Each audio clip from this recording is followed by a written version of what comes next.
Oh me gosh! You ain't never seen a pusky like the one on Olives. I've told you many times you can't say pusky on the radio. I'll say's pusky whenever I wants to say's pusky. Pusky. It looks like the sea hag.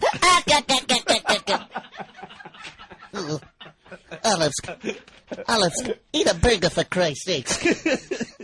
Use a bags of bones. I can't even grab your ass. Oh, you ain't got's gonna ask. Oh, Olives, how about a little hygiene? Oh, I'm a sailor man. I know what low tide smells like. Oh, something emsgonating from the pusky.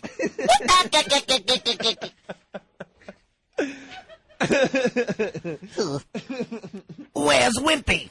Oh, yeah, you think Wimpy's a homo, right? Wimpy's a flameskin homosexual.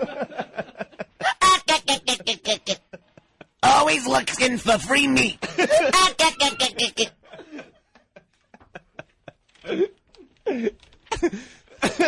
Oh. Skip the beat.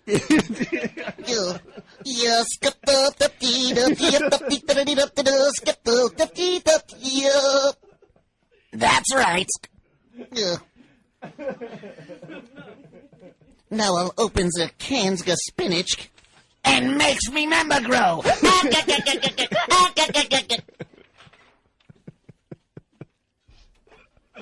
Oh, I keep doing this. I'm not going to be able to talk tomorrow. If you haven't noticed, I have a sore throat. All right, well, I guess Popeye is a member of the Tuesday Night Hummer Club. Of course. That's something everyone wanted to know today. Oh, but I have to reciprocate. Oh, sometimes I burn Olive's pusky with my pipe.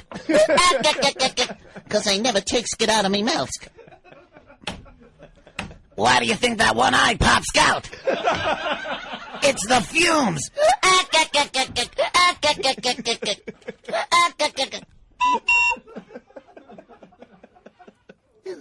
Olives does a great tricks with a pusky. Yeah, what is that? Here, watch. Come here, Olives. Here, let me take me pipes out of me mouth. Put it here, down by the pusky. Okay, go, Olives. Look, she blows the pipes. It's a magical pusky. You can't say that word on the radio, man. Pusky.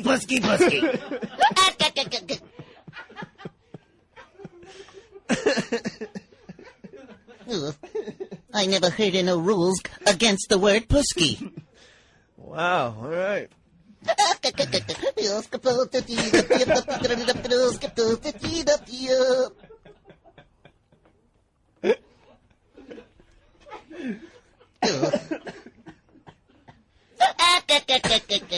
All right.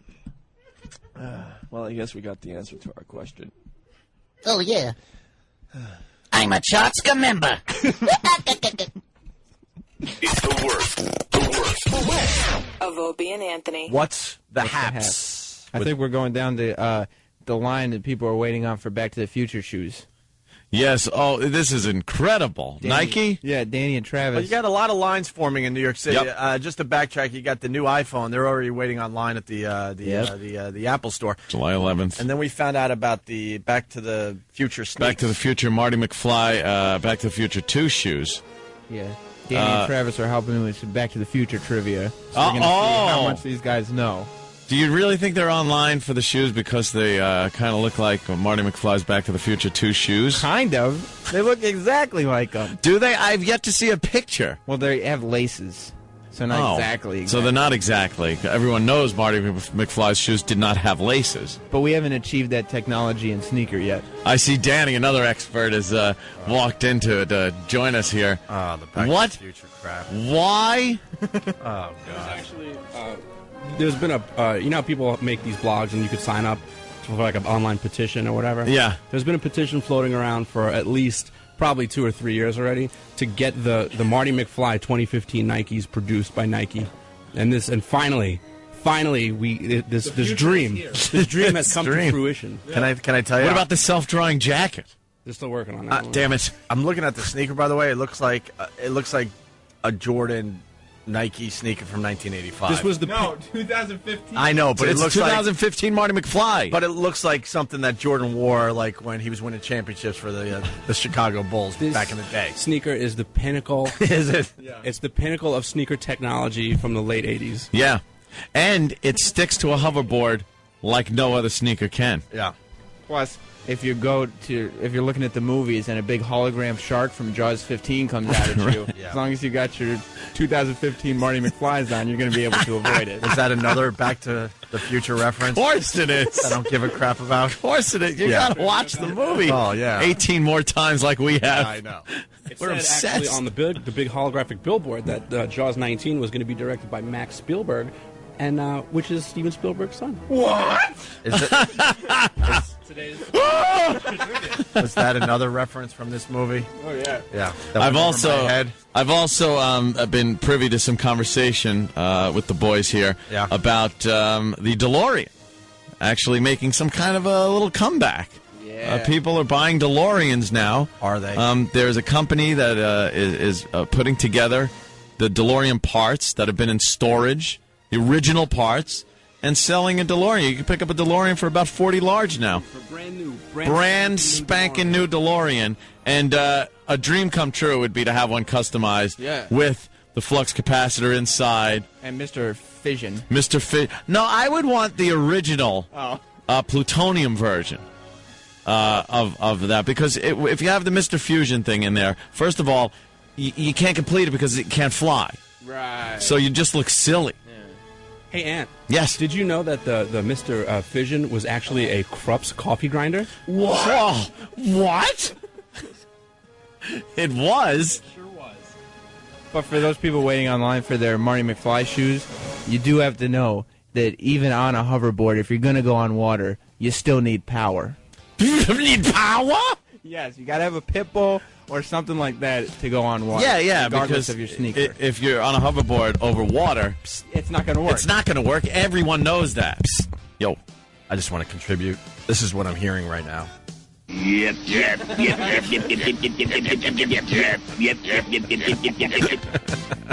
Unless you got power. There's actually yes. a DeLorean that is made exactly like the Back to the Future one. That you can rent out. What? Really? What? I suggested we get it for the virus show. Please pull up in that. Yeah. Oh my God. Wouldn't that be a banner day in history? And that's the one that Kobe Bryant drove up to at the L.A. premiere of these shoes 2 days ago. Well, I don't like the idea of, it's kind of already been done now. So you pull up in it, and you're just another guy pulling up in it. Yeah, but you could pull up at the virus show on the sidewalk, and everybody would be like, Ant, how are you going to get out of here? There's no roads. I don't need where we're going. We don't need roads. Yeah. How about a train? No. Can I get a train? No, that's very stupid. A Back to the Future steam train that can actually fly? You need massive amounts of coal. Yes. Are you guys? Well, actually, the dock could make the logs. Right. That have extra power. That red log. Yeah. Oof. Well, I think he used some of the extra plutonium to make the log time travel in the train. Oh, how did he do that? It's technology. I don't think he did that. Well, where'd he get red logs from? I don't know. He made them, though. He was able to make them back in the 1800s. It's a hell of an inventor. I know. No one better than Doc. I learned Brown. yesterday what the original name for that movie was. What? You don't know? What? Spaceman from Pluto. What? No. And originally it wasn't a DeLorean, it was a refrigerator. That's just stupid. A refrigerator that they had to bring to a nuclear test facility to travel back in time. What? To get the radiation, to get the... And Steven Spielberg didn't want to use a refrigerator because he was afraid that kids were going to just start jumping in refrigerators. into refrigerators to try to go back in time. Did he really? Yeah. And that would hurt the little children. And so then they changed That's the name so of great. Space Do you know Jam who was first cast to be Marty McFly and actually had filmed some sequences? Katharine Hepburn. Katharine Hepburn? No. Danny's raising his hand. Danny? The correct answer is Eric Stoltz. Eric Stoltz, very good. And he played it a little wacky. He was a little too Doc Brownish. There wasn't a good contrast. Screen caps of this, because I actually filmed half of the movie with Eric Stoltz. Yes, with Eric Stoltz. Half the movie? Yeah. And then they actually recast him because he was, they felt he was playing it too over the top. You can go to bttf.com. Yes. Which, of course, is Back to the Future. Have you seen the locations that they've taken pictures of all the various locations that we used in the movie? Sure. So if you want to do a tour, you can actually go out and do a little tour of the actual locations from the filming. Even Hill Valley? Well, no, Hill Valley tragically recently burnt down at Universal Studios lot there in California. So the clock tower, all that, it's gone. It's gone. Guess they couldn't save the clock tower, huh? Save the clock tower! You guys are a bunch of nerds. Amazing. I'm hanging with nerds. We'll probably continue this after the break, right? You can continue now. I don't Please, I love it. Slacker. Did he ever have hair? No. We'll just blurt out lines. Do I really need to swear? Yes. God damn it. Daddy-o. Look. So when do the sneakers come out officially? I don't know, but we're going to find out with the next What's the Haps. What's the Haps? We're going to be at the Nike store. Asking the people that are standing online to get the Marty McFly 2015. Because I'm sure they don't need any of the other shoes that are coming out. They got to be all there for Back to the Future. They're just, isn't it? They're just sneaker geeks. They don't know anything about the movie. I'm gonna have to prove you wrong, Hope. By the way, our own Sam likes to collect sneakers. He's one of those guys. Oh yeah. Do you? That's one of the haps that are in his life. Yeah, what's your most valuable pair of sneaks? Well, from I think my birthday, Jess got me a pair of custom-made Rob Zombie Nike Dunks, and they're awesome. And they're they're custom-made and they look fantastic. I think I got a picture on my MySpace, so those are probably the most valuable ones, one of a kind. But I got some exclusive. Oh, how much are they? I don't know how much they cost her. Oh, she had them made for you. Do you? Yeah. Is it a? Do you wear them? No. Why? They're sneakers. Because then they get all messed up. So then, what do you do with them? Keep them in the box right next to my desk. I open the box every now and then and say, "That's a nice sneaker." Well, why would you like art for him? Why would you buy sneakers that you don't wear? Because they're cool. I can understand if like Michael Jordan won a championship and you happen to get those sneakers, you put them in glass, but. See, like the sneakers I'm wearing now, I bought like in high school, and I really liked them, but I wore them and they got all messed up. Yeah. So for years, I tried to find another pair. Yeah. Because these were messed up. And Jess, the saint that she is, finally found another pair, and so now I have a new pair of these that I don't wear. All right. So what's the haps? What's the haps? You're going to be asking these guys Back to the Future questions? Yeah. All right. See if they're really worthy of owning the Marty McFly 2015. Yeah. Maybe I'll ask him that hoverboard question. In 1985. Which one? I and Jimmy. Of course. I and Jimmy don't get that. Which one? You guys Well, are there cracking yourselves up. I don't. There really can be understand. an alternate 1985. Ah, okay. That happened because the sports almanac was taken back and given to Biff. Yeah. And of course, then Biff acquired a lot of money through gambling and built the Big Biff Hotel Casino and pretty much ruined Hill Valley. Oh, yeah. And that was the alternative 1985. So which one? I'm talking about the regular 1985. Can there be an Danny? But good question. Now, which one is some great nerd humor, huh? Wait, can there be an alternative July 9th, 8 a.m.? Yeah, please. Me and Jimmy want to go to the other July 9th. Yes. The one where men are talking about giant racks. Right. Things of that nature. But it does seem odd that 30 years in the future seemed a very long time in 85, and they came up with some pretty outlandish things. We got 7 years. So in 7 years, we have to come up with that self-drying... Well, first thing we got to do is come out with a whole lot of Jaws movies. Right. They got to pump these out because we're up to 19. And rainbow hats. And ties that are actually two ties that hang down. Plus those freeze-dried Pizza Hut pizzas. Yeah. And fax machines on the wall. No internet, but fax machines on on the wall. No, fax machines on the wall where the fax that says you're fired Read comes my out. fax. Read my fax. McFly! Of course, don't forget the fruit basket elevator. Right, that lowers the fruit in front of you at the table. It's so convenient. What was a super microwave that cooks a pizza in 5 seconds? Of course! It was already brought up, Travis. Oh, I'm sorry. Come on. Stay with us here. Stay with us. How can we? It's fantastic. I can't believe you haven't seen it 80 times like we have. Danny and I have talked about doing an entire Saturday Night Virus show, just revolving around back. Count me in. Yes. I'm so there. I don't think it has been on where I have not watched it. I don't care if there's 5 minutes left. It wasn't even that good of a movie. It's fantastic. Thank you, Jimmy. It's not even that good of a movie. No, because you're looking at it as a movie, not as an event. It's not a lifestyle. It's a nostalgic event. Even Back to the Future 3, which was terrible, is awesome. Of course it is. The over-the-top acting of Mad Dog. Buford Mad Dog Shannon. It was fantastic. Oh, I would not tango with that cowboy. No.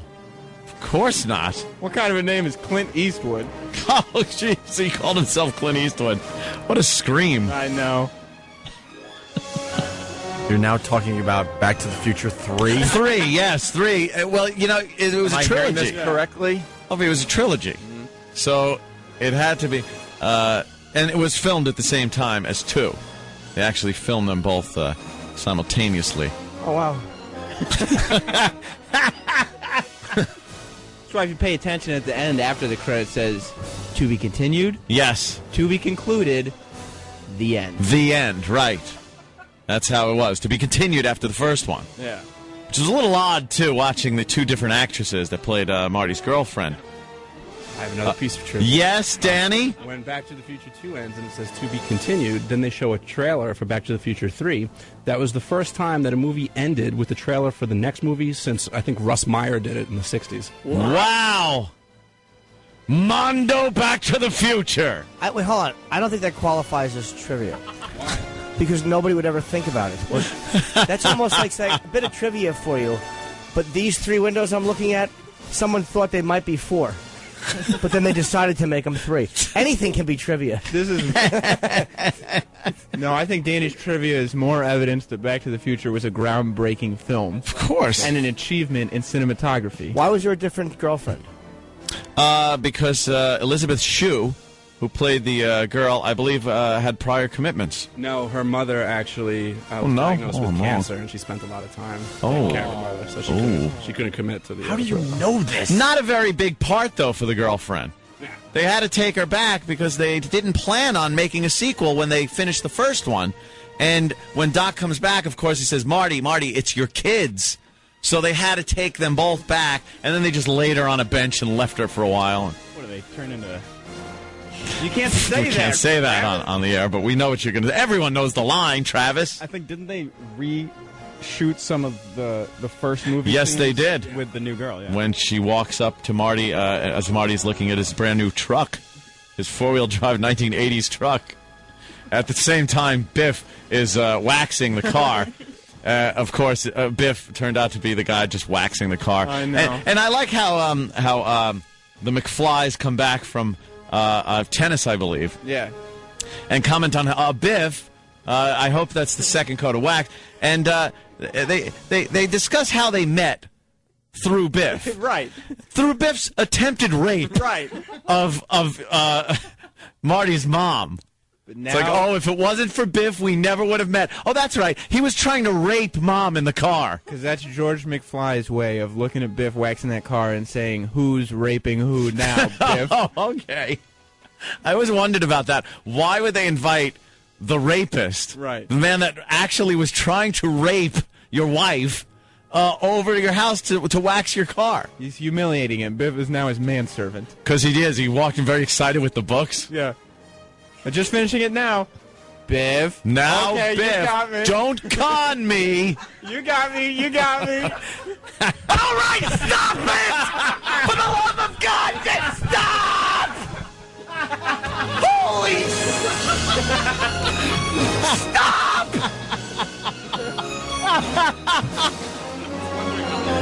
Oh my God! All right, can you tell? That is holy. Just stop! Can you tell we like the movie? Get us out of here, E-Rock. Hey, this is Dane Cook. You're listening to the worst of Opie and Anthony. Could you try to do it with a little more enthusiasm? No. Try. Feel free to ad-lib and say what you want. Hey, this is Dane Cook. Feel free to ad-lib and say what you want. Opie and Anthony. It's the worst of the Opie and Anthony show. Slide a finger into me, bum. All right, it's Opie and Anthony.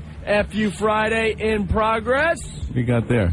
I got the official stopwatch for Sperm Bowl 96. That's for the secondary bet that we got going. Yes, we're going to find out who has the higher sperm count. The Right. loser has to get in a car and crash into a wall with an airbag. No way. What? No. By the way, What the fuck? Where did that come from? And you're wrong. The winner would be the one who crashed into the wall without an airbag. Dude, no fucking way. We were. Why don't I remember that? I'm officially uncomfortable Because you have a the concussion loser from crashing in a wall. The loser. But we goofed on that bit when it was done by another. Mancow? Yeah. And turd. The loser had to.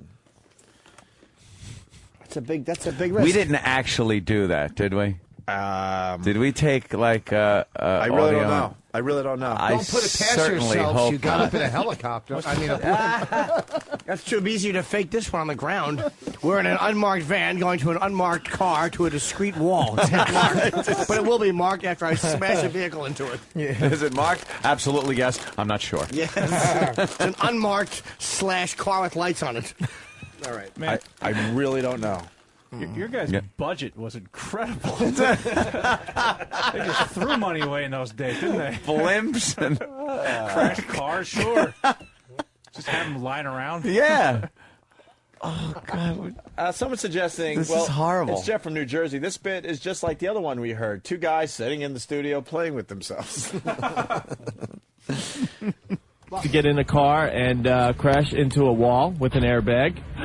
And the side bet, I know this doesn't make sense to the average listener, but the side bet is whoever could do the deed the quickest Whoever gets their sample the quickest. Yes. will get a case of beer from the other guy. Man, this is like high stress, though. Well, that's why we're going for the quick. it's the same case of beer. Oh, what? It's high stress. Very high stress. It sure is.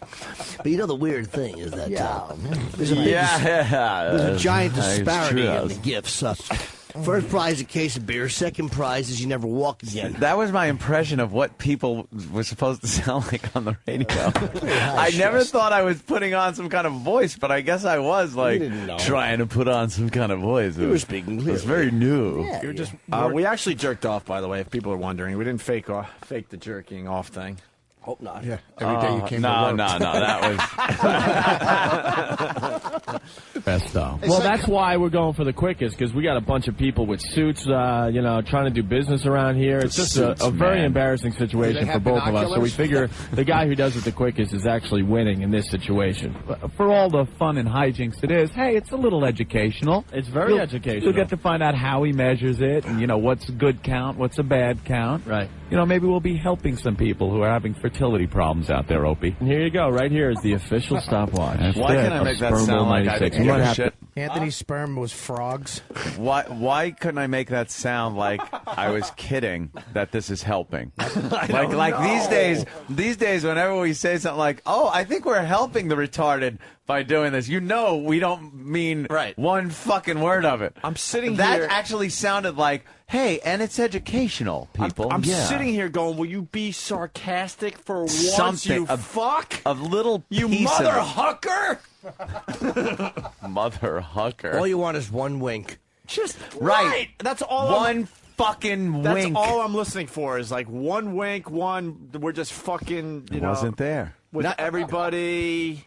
No. Not only is there no winks, but the one time where someone winks and you go, "Why did you wink?" You go, "Oh no, I didn't. There was just something in my eye." Yeah, that wasn't a wink. wasn't a wink. Or it was. Yes. Let's say hi to Larry in Connecticut. Larry. Gonna find your dog dead in the hallway, Larry. What's up, Larry? You fucking mother. I wanted to ask Anthony if he's got more wacky, kooky stuff for us. Linger, a lot longer. Don't like what you see. Get the funk out. Go fuck yourself. Yeah, because I always. What happened to George Burns? Well, he sang Extreme. Shut up. I hate you, Jimmy. All right, let's go back to this. Here is the official stopwatch. That's it. Of Sperm Bowl 96. We might have That's to. it. Stopwatch. Though. Huh? We start when we start actually, or when we leave the studio. We got to hash this out. It's going to be kind of like an obstacle course. You're going to start the stopwatch in the studio, and then you got to run out, and then the participant has to run down the hall with the little cup into our office, which is on the other side of the building. So literally a couple dozen employees will have to check us out. We get into our office, come running back, and we stop the watch. Is that fair? Yeah, but that could be a little awkward too, man. True. You got to run through the halls with a cup of that. Yes. Dude, what if you trip? This whole thing is a very embarrassing thing. I can't believe this isn't in the Olympics. It's just unbelievable. By the way, our office was it was a storage closet. That's what they thought of us and our wacky, kooky radio. Full of cum and T-shirts. Our desk would be piled up every day with new pieces of radio equipment. And with reams of paper and all that shit. Holy mother of God. Well, you know. It's me and Opie are flabbergasted here. It's one of those situations where you listen back and just go, what the? Yeah. I thought we were good. What happened? I remember this show a little more than the other one. The other one I barely remember. I remember that we did something like that. This one I remember a little more, and my memory...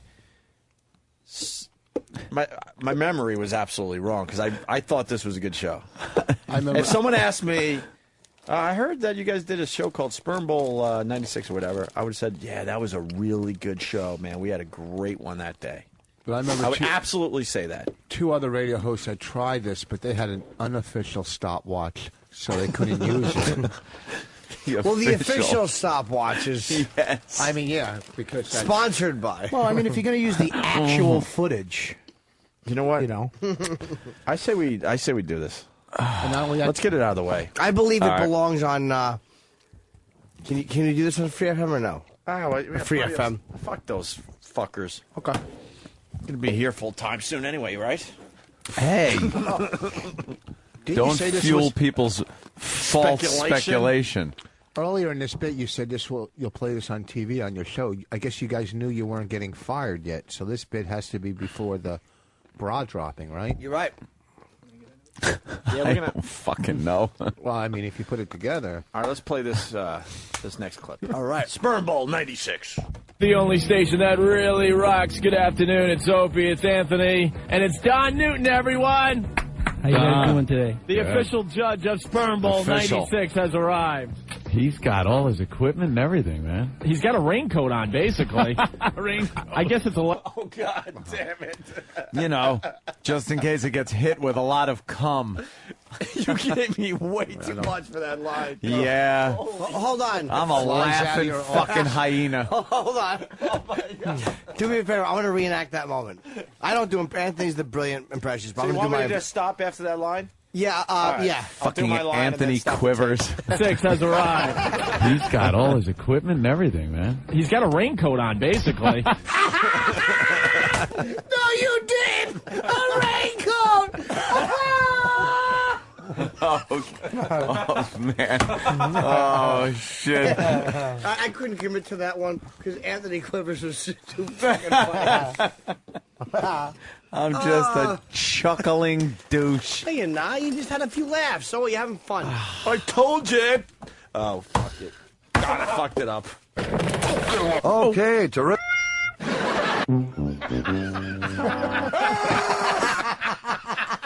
Fucking idiot. Can't even do my current character anymore. I'm so flabbergasted. I'm a mess. I will be depressed later today. I fucking moved away from home for this shit. I left my family and friends and the comfort of, like, Long Island for this? I'd have had seniority in the union. Shit. You're looking at it totally the wrong way you should. Dude, I missed Christmases with my family. Nah, they would have been big deal. A bunch of shitty gifts under a fucking rotten half a tree. This is great because you can look back on this and go, wow, we're not these guys anymore. That's the beauty of it. Oh, but why bother? God. That's fun. I love looking back at my fucking stuff. He's got a raincoat on, basically. Stuff you did this week earlier. Like, you want to just fucking He put it right over that. He didn't get it out. I that heard was a it. really good one. Yeah. Well, you got it. Stopped No one you else good. did. Don't get mad at me. I like that Anthony actually gets actually angry with me. Oh, I just want somebody else to be under the bus for a little bit. He can't fit. Well, boss, if you don't shut up, we'll throw you under the blimp. Get out of here! That was hilarious! Oh, Jimmy, you fucking hoot! Fuck. Someone is suggesting that we were in full Dr. Regalia. And Greg Brady's leftovers from Wisconsin. Opie, any chance we could linger lesser? He's got all his equipment and everything, man. He's got a raincoat on, basically. I guess it's a lab coat, right? Well, it is waterproof, so essentially it is. I don't want to get anything on me. Okay. I'm telling you, we're doing this for real. People are convinced we're not actually going to do this today on the radio, but we are. We're going to find... You laugh like John Candy in Stripes. Pizza's on this flight. A movie on this flight. Movie on this flight. The insecurity is coming through loud and clear because I said, you know, people aren't believing this, but we're really doing this one. I know you guys didn't believe the other one. Now that I think didn't believe about the blimp thing, did you? But we're really gonna fucking jerk our cocks until cum comes spewing out of the head. You know what? If your audience back then is anything like now, they were doing the same thing. Fuck. God. On me. Okay. I'm telling you, we're doing this for real. People are convinced we're not actually going to do this today on the radio, but we are. We're going to find out once and for all who has a higher sperm count, either Anthony or I. He has already given us our specimen cup. Hey, wait a minute. The seal's broken on mine. Look at that. Yeah, it is. We'll get another one here. We'll get extra ones just in case. Okay, the seal's good on this one. I'll use this one. I don't want any... Who knows what was in here? It could have been tequila shots. Okay, so Don's here. And he's going to count. What are you going to drink out of the fucking cup? Why Who would gives there a shit be what else? tequila shots? Or... And who gives a shit if there was anything else in the goddamn cup before you splooged in it? Did I add anything? Did I add anything to these fucking shows? I mean, Opie's talking, and I'm just, yeah. Oh, God. Raincoat. What?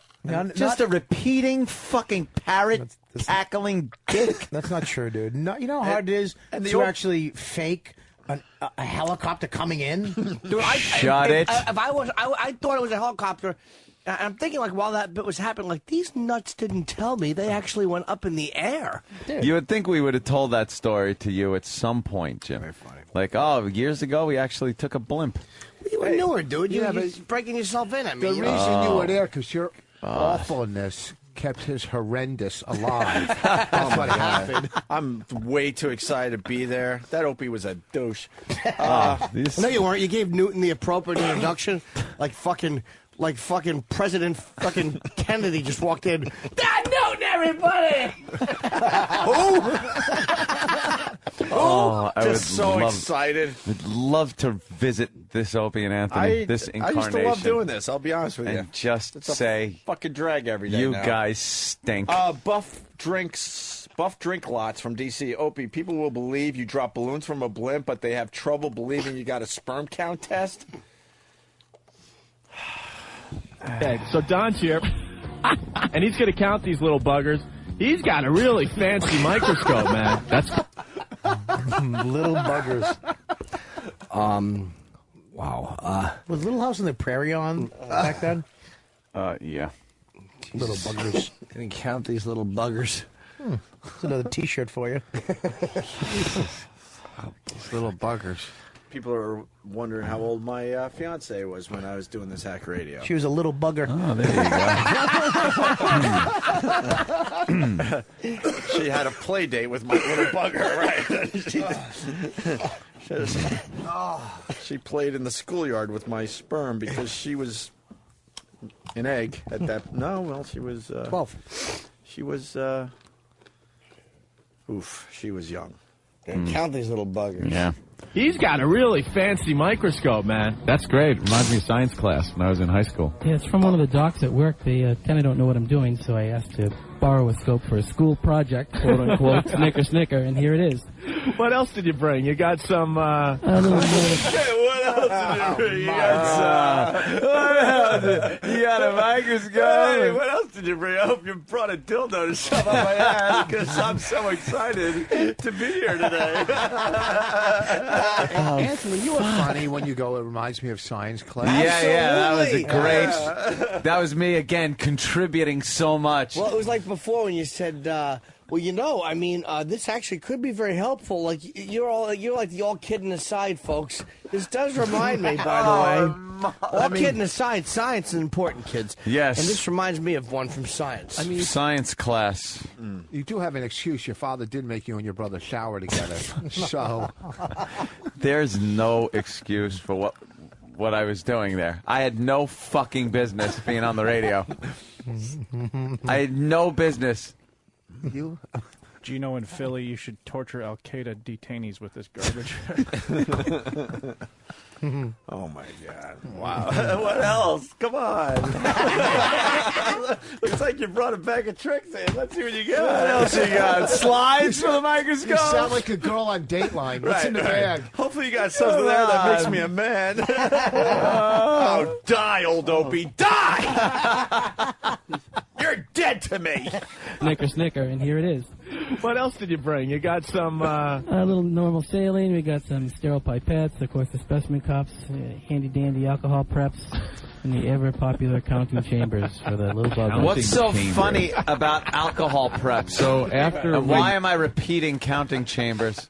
Did you repeat counting chambers? Why? I didn't even hear it. You're like Brooks. Foster Brooks? Foster Brooks. Yes, He's got he kind is. of like a Foster Brooks. He's just like coming out of drunken stupors. Just repeating stuff. Yeah, counting chamber. Where's my vodka? Counting chamber. Right. Oof. But you're laughing at alcohol I know, swabs. dude. I'm a fucking douche. I fucking douche. People think that I'm repeating again. People think I fake laugh now. Well, hello. Come a long way. I don't laugh at alcohol. Fucking what? I don't know. Alcohol swabs. Swabs. This one's close. Charlie from Ohio, 2 hacks, 1 cup. Yeah. The little buggers. counting chambers. So after we Do you have gloves too? I bought a case of them, I think. case of rubber gloves, I think I might want to use them. Yeah, man, this is unbelievable. I know I'm definitely using them. All right, you got all your equipment, and Anthony and I sure have our equipment ready. So, Oh, well. No. Yeah, because my cock is equipment. The fact that he brought gloves was unbelievable. It was unbelievably, was unbelievably funny to us. Oh, you got gloves. Oh, my God. That's outrageous. I thought you were going to do this. Sans gloves. The fact that somebody else was preparing for this bit somewhere else. Why? But you're laughing like he brought like a box of fucking squirting flowers, a box of hand buzzers when you shake, a box of pepper chewing gum, Whoopee cushions. Holy shit. You guys could go home because I'm just going to beat up the old Opie myself. I don't need your help anymore. Now it's at the point where I could just listen to this. I'm not cringing anymore. No. I hate the guys that are on this tape. Yeah, this is on this recording. We're doing a Bill and Ted thing right now. We're going back in time to fucking make fun of these fucking assholes. Opie, can I get a ruling here? Is Anthony happy to be there? Fuck you. Little cell phone dude. You can always tell when Anthony's happy because like and they're just like, Let me tell you something, Jimmy. Let me tell you something. This is just going to be unbelievable. You can feel the euphoria that we're feeling because we're going to be jerking off. Euphoria. Euphoria. Rubber gloves. Fuck you. You just hear Anthony's high cheekbones. I'm going to have sperm bubbling out of my cockhead. I can't wait. Cockhead. Right, well, you know. We look like assholes right now. Certainly do. All right, we're going to take a break. That's a fucking perfect. Perfect. We were those two guys in the studio. Oh, yeah. We thought our fucking songs ruled. Because that magic was yours. Well, that magic, those tapes. There's magic on those tapes. A-Rock, does it get better than this? Yeah, it gets more disturbing, yes. All right, cool. Quick break. Let's just do one break. We're probably going to cut the first hour of today's show and so we can Cut fit the this in. first hour. You know, when we're just battling about the election. All right. And don't forget tonight, Fridays on Route 9. All right. More from Sperm Bowl 96 after this. Hi, this is Hillary Swank, and you're listening to the Opie and Anthony Show. Opie and Anthony. It's degrading. That is just horrific. It's a freak show. Just let this show die then. It's the worst of the Opie and Anthony Show. They should be shot. We're trying to understand this show from 12 years ago. Sure. And the thing I was thinking, Anthony and I were definitely happy to be doing this radio for people, and it was getting a good reaction, and it was. I mean, I don't know how. I don't know how either, but the ratings were good. They were happy at the station. I remember all that crap, right?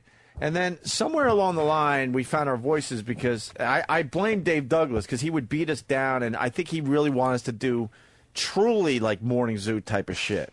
At least this is hacky, but it's kind of edgy material. The presentation sucks. But to jerk off on the air, no one was doing that. Right. So you know what I mean? So it was we're kind of have a Morning Zoo presentation, but our bits were kind of, quote, edgy.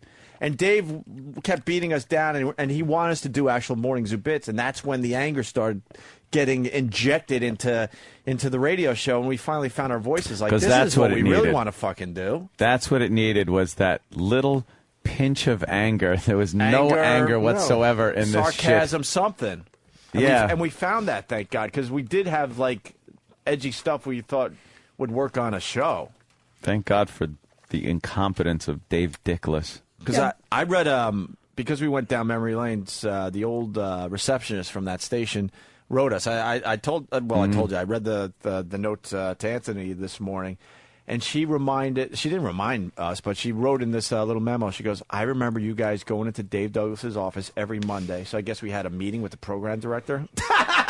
That's hilarious. Why would you ever do that? That'll happen. And Never, I guess we had again. meetings every Monday that we were forced to have with him. And she wrote in this note that I read Ed today. She goes, I remember you guys leaving that office just fucking pissed every fucking Monday. I never saw you guys leave that office happy once. Yeah. And then we'd go on the air and make believe we were happy. Give us shit. Yes. All right, here we go. We're in the middle of Sperm Bowl 1996, also known as Sperm Bowl 96, the testing procedure. I don't know if mine's ready. This is really too much, man. Mine's ready. This is really too much, man. Well, how are you going to know it was ready? I don't know, Jimmy. I'm smiling so much I can't even talk. Let me get inside Anthony's brain. I'm smiling on the outside because I want to kill myself. My wife is driving me nuts, and I don't know how to divorce her yet. I'm just weeping and weeping. And it's still, what is it? It's still 3 years before I'll get out of this marriage, so, oh my God, help me, please. You always got to sound like you're wrapped in an air of mirth. I don't know where the fuck that comes from. You were just happy-go-lucky. Oh, God. But he wasn't happy. Yeah, but you were banging nails 4 months before this. Now you're sitting in the studio. Yeah. Thank God for Opie's loneliness. You would have never had a I'm job. obviously not there to contribute. Sure you Jesus. are. Thank God Opie needed somebody else in the studio. Really too much, man. You know, when you talked about this a couple of months back, right? It all sounded fine and dandy. But now that the day 0 has hours arrived. here, it's like, how the hell am I going to go into another office through a whole studio full of people and come out with everybody knowing exactly what I just did? And now he's got the saline solution here. He's got test tube. This looks very official and scientific in here. And what's the procedure? Basically, we're going to mix it in 2 mLs of saline and mix it up, let it sit for a few minutes. I'm going to put a little bit on a counting chamber, and we're going to put it on the microscope, and we count. The chamber itself is got marked off into squares, and we count the 4 squares, do a little multiplication, and tabulate the results.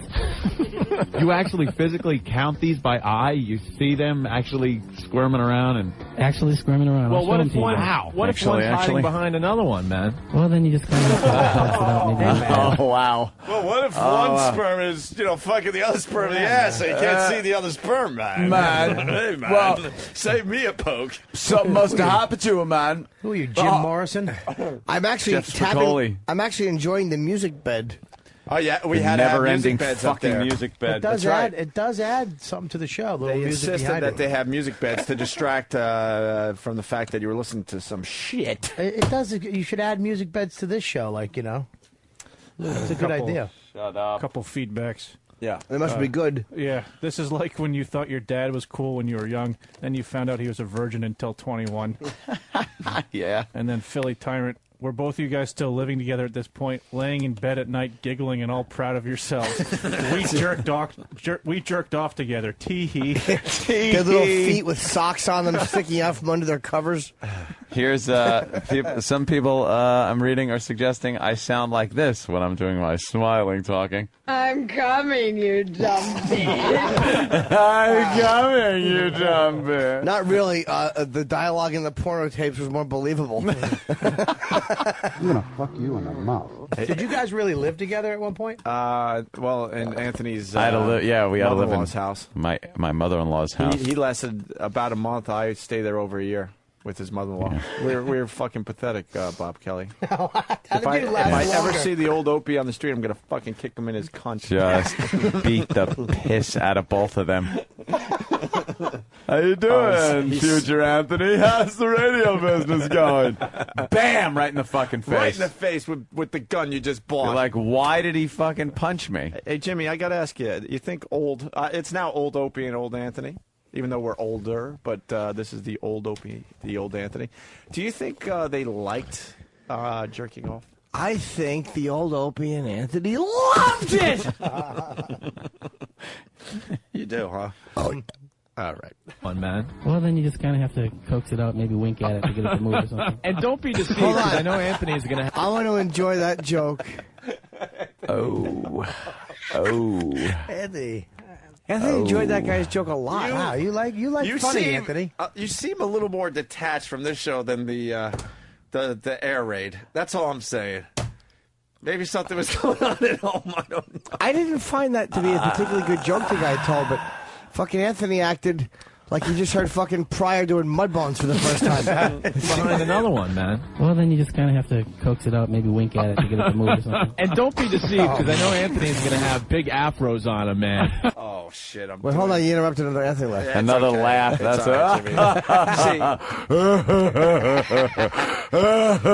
all Shut up. See, all my jokes had to end with man, and I was trying to make a joke that Anthony's sperm would have afros on them. Right. Because he has curly hair. Yeah, 'cause he had yeah. crazy hair. Man. And don't be deceived, because I know Anthony's going to have big afros Don't on be him, man. deceived. It's going to look like there's a lot in there clumped together, but that's going to be one spermie, man. Mine will be drinking a bud and smoking butts. Yeah, and mine will be swimming all over the freaking slide like a madman. And just so you know, Anthony, one big one does not equal like 20 little ones, so you don't get credit for one. I was worrying about that All right. yesterday. I thought maybe just one big one come out. All right, well, Don is here, the official judge of Sperm Bowl Don't 96. try to make any I'm rhyme getting or a little reason. nervous, man. The pregame show continues. We're going to talk to Kippy Love next from P-Town. Why? What? Wait a minute. I'll tell you why. Hey. Kippy Love is going to flip the coin. This is going to take me all day now. Kippy will be flipping the coin to see if it's Anthony or I that have to go into that little office first to get our little specimen. Stay right there, man. You like? Well, man. All right. Listen, man. Listen, man. Who do you sound like, man? Who said man like that? Hey, man. Come on, man. Hey, man, save me a poke. No, but I can hear it. It sounds like, hey, man. It was I don't know if it was a girl. It was a movie or something. It must have been a girl. No, but it was, hey, man, like somebody high. He said, "You can't kill me, man." Oh, Justine Jolie. That's it. God damn it, good call. Not me though. Eric from Raleigh. That's who it Road is, Warrior. yes. Very good. Mad Max. So, should we continue with Sperm Bowl 96? Yeah, we should, man. It's like saying, should we continue breathing, man? Man. Well, Yeah, man. Yeah. this next clip. Anthony, what would you do to the old Anthony? I'd walk up to him in his shithole in Ashland. Yep. And I'd knock on the door. Yes. Some drunk would probably answer. Get me, bring me to the door. And then I would say, hey, old 1996 Anthony, how are you enjoying radio? I'm just loving it. It's fantastic. I've been here for over 20 years. I really, I'm digging it.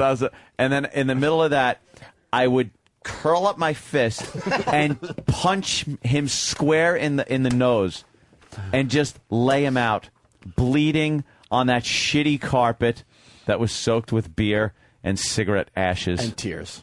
And lots of tears. Well, and unhappiness. In this next clip, the old Anthony. Throw him off the balcony. Let's call him the old Anthony now. Decides he needs to put on a disguise because he's embarrassed. For the wrong reason. I should have put on a disguise because I was embarrassed of the show. Anthony's getting really nervous. Check out the disguise that Anthony's got on now. See, I usually wear my hat, you know, and the ponytail. Right. And today I just let my hair down and I got sunglasses on. This way, when this airs on our TV show, Real Rock Television, no one will recognize me when I'm out on the street. You're wimping out so bad, dude. I'm not going to be in Shaw's or something. So a 6-year-old boy just walked into that studio, and I want to hear what he said. You're wimping out so bad, dude. What the fuck? Why? Well, you were wimping out bad, dude. This is just getting worse and worse to listen to. And Anthony had his Superman disguise, like, whoa, look, I put my hair down. No one's going to recognize me. I got sunglasses on and... Fucking Clark Kent disguise. They're going to say, hey, why is Cher jerking off? You're wimping out so bad, dude. I'm not going to be in Shaw's or something and go, hey, there's the guy that was...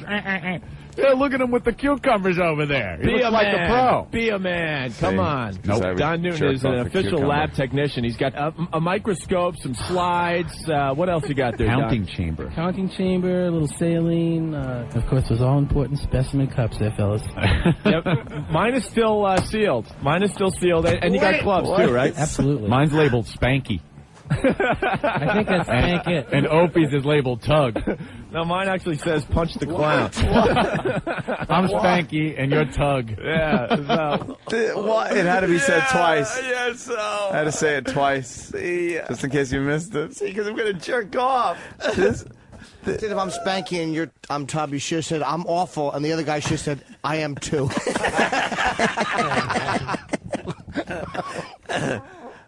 I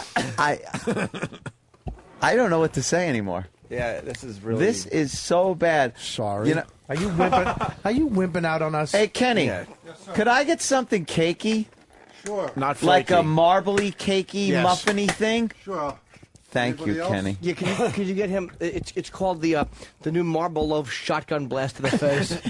I'd like to treat. I would definitely take that one. Thank you, my love. Oh, this is Hurry up and just painful. get Anthony his Thank favorite you. Well, let's say hi to Noel in like Boston. cakey. Noel. Hey, what's up? Hey. Hey, Good evening. are you the voice behind Evil Barney? Yes, I absolutely was. Yeah, I was just watching that on YouTube. We got it. Halo. Let it go. Bully. Yes, I used to do Evil Barney, and he would We'll bring in some Evil Barney. teach the kids horrible things. I think you have... Where's the Evil Barney babysitter? Is that really you, Aunt Evil Barney? Oh, yes. Oh, I didn't realize. I did Evil Barney. I actually did not know. Boy, kids. Do we have Evil Barney from Demented World? Ask E-Rock. Yeah. You don't think that's a funny one? No, I never heard don't. I don't. I'm doing Scooby-Doo on crack. It's my new character. You ever notice that, like, Shaggy... No, I didn't. No. I didn't notice that. I'm going to do Casper the Unfriendly Ghost. Ready? Boo, cunt. Ready? Boo. Ready? Yeah. Every sperm bowl has the official what I wanna say during this bit. coin toss. Right. So we're going to have Kippy Love. What? The official coin toss. Every sperm bowl has the official coin toss. Right. So we're going to have Kippy Love do the coin toss and find out who goes first. All right, you want me to pick one? Yeah. Heads. Heads. Figures you'd pick heads on Sperm Bowl 96. That's a good one. Hey, everybody. That's a good one. You got him on that. What are you going to do, deny it? Make sure you tip your waitresses. They're working really hard tonight. Was I- Whoa, hey. Was I eating cigarettes while I wasn't smoking them, too? It's got like fucking gravel. Oh. Sperm Bowl 96. Oh, I'm not going to pick tails. All right. All right. Come on. It's a fucking ass joke. That kind of Touche. You got heads. I got tails. The phone is ringing in P-Town. Whatever Kippy flips, yes. all right? All right. That person has to go first. Don't let her talk so much. All right, well, so if she goes heads, then you go first. If she says tails, I go first. All right. Deal? The phone's ringing. Laugh. Hello, it's Bob. I just laughed at the phone. I really just laughed at the ringing phone. Ring. What the fuck is wrong? What is that, mescaline? You're like Ed McMahon. You're doing like an Ed McMahon. How about that fucking telephone? Ringing. Funniest thing I've ever heard. It's literally ring. So certain rings can be funny. Hello, it's Bob. Kippy Love! Hi, boys. How are you? Good, good. We're getting a little nervous. It's less than an hour away before we actually do the deed for Sperm Bowl 96. Oh, I can't wait. Now, Kippy, who are you rooting for today? Oh, God, I don't know. Anthony's Italian, and we're going for the higher sperm count. Yeah, and you are? I'm a mutt. Ooh. Well, So come on, Kip, who you pulling for? I don't know. I'm fond of both of you, and it's really hard for me to make a decision. Stop jerking around and tell us who you want! Really? Can I come up and measure? No! It's all in the delivery. It's true. That one was fucking... That was delivered in a diaper wrapped up. Tell her to stop jerking off. Ooh. When you delivered that joke, I could actually see your hands opening and your head bobbing to the left or right. What? For the love of God. Stop jerking around and tell us who you want! Really? Can I come up and measure? No. This is ruining everything. Okay, I'm going to root for the Italian. Yeah! Oh, I didn't want her rooting for me. What? this is great. Too bad. Well, Kippy, thanks, watch Kip. By the sound of old Opie's voice, it sounds like he actually wanted fucking Kippy Love rooting for him. You faggot. You fucking faggot. Do you just hate old now Opie? I know what's. Now I know what is in the special weapon in my fucking closet. It's a fucking dude. That fucking old Opie's a fucking cocksucking faggot. Holy shit. Left home for this bullshit. The fuck? Horrid. It's the only word I got. Horrid. Holy shit. There's no excuse. I'm not even uncomfortable anymore. I want to punch this kid in the face. This kid. Why? He just was a little overzealous. Yelled a lot. Fuck. He did yell a lot. I was on the Crank 2.0. Yeah! Took the place of the cocaine. It was healthier. And I was just... Well, yeah. Well, Kippy thanks, wants Kip. Anthony to win! Shut the fuck up. Awesome. All right, Kip, you want to do the official coin toss for Sperm Bowl 96? Definitely. You are going to decide who has to do. If I fucking cheer because Anthony goes first and I don't even know, I'm going, give me something hit over my head. You can't get If to I the... cheer over a fucking coin toss. you can't get to the old Opie through yourself, the new Opie. So How about just this? remember that. If Don't you hurt cheer, yourself. you can't be mad at yourself if he somehow laughs. All right, deal. Yeah. Yeah, because I'm sure I'll chuckle. Yeah, now we could guess what the old Opie's going to do and the old Anthony's know what they're going to do.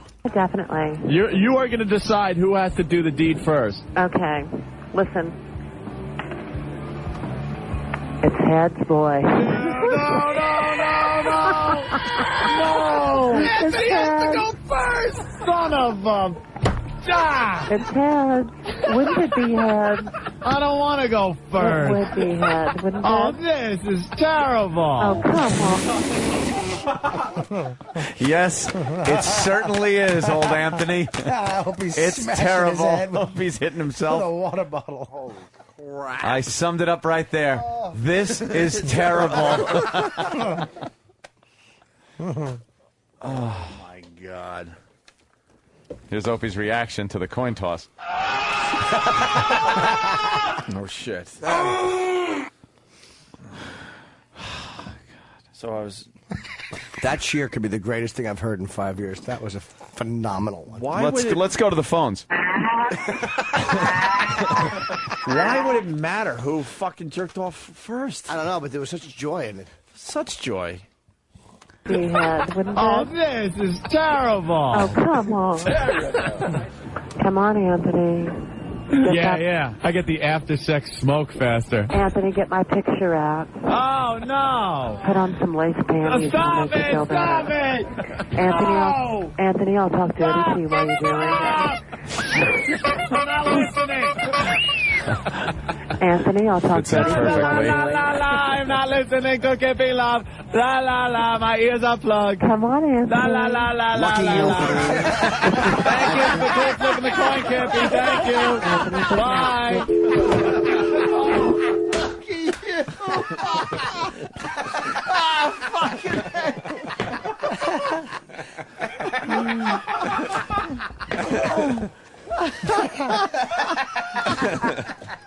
Oh, God. Oh, wow. Wow. Wow. Wow. All right. Well, here we go. Plow through.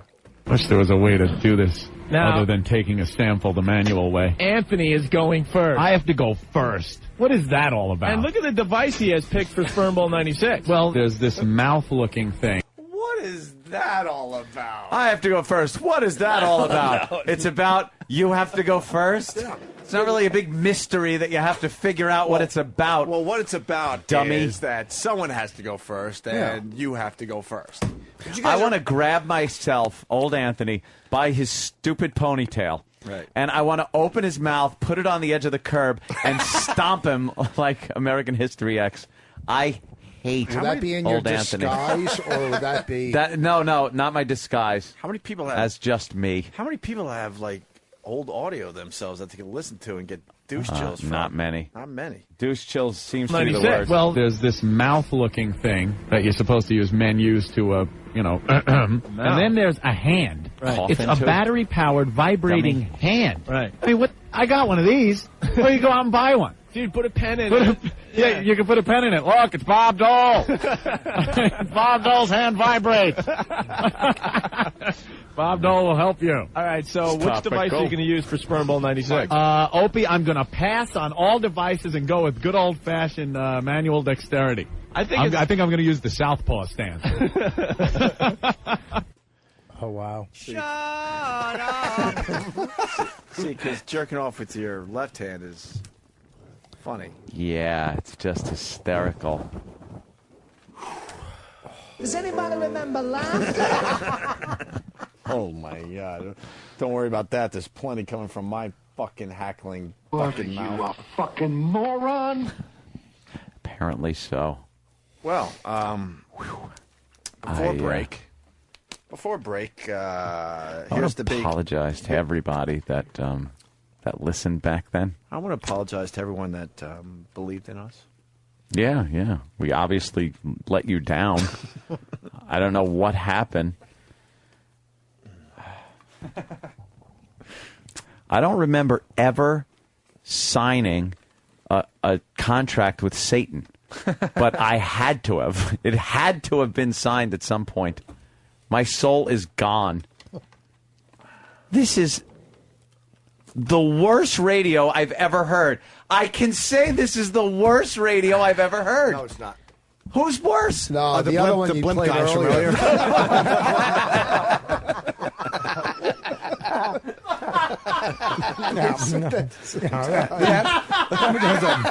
There was some hope in our eyes, too. Oh, really, Jimmy? Really? The blimp guy. I thought you were going to say Scott and Todd or something. That pilot sucked. Me and Boss just banged our heads getting that one out together. We actually tripped. Here we go. Ladies and gentlemen, the waiting is... Oh, we had an official Hey, intro. we needed the big intro, Remember didn't when we we? used to actually do production? Ladies and gentlemen, the waiting is over. It's all come down to this. Today is the day. Guy from the no sports more station. hype. No more jerking around. Today, get it. bragging rights will go to one man who will be the man with the golden gonads. We'll find out soon as we kick off Sperm Bowl 96. Yeah. Oh, were we All right. so Well, it's happy. official. The lighting of the torch, or whatever the hell they light. It sure doesn't look like a torch, bro. All right, we need an up close and personal from Anthony. Oh, are we doing like the Olympics? They did the up close and personals? Yes. Okay. Well, actually, Ope, I'm doing this for my grandfather, who recently passed away last year. I know he's up there somewhere, Dead for years. pulling for me, and I'm going to be down here pulling for him. All right. That's right. Do you have an up close and personal? Yes, actually, I'm going to be doing it for every kid that has been caught in the bathroom by their mom. Very noble. Very noble of you. Boy, I had a whole week to think of a witty line. That wasn't off the cuff, people. That was written in advance, yeah. Had a whole week, and that's what I came up with. That was the brilliance of me back in '96. This is fucking terrible.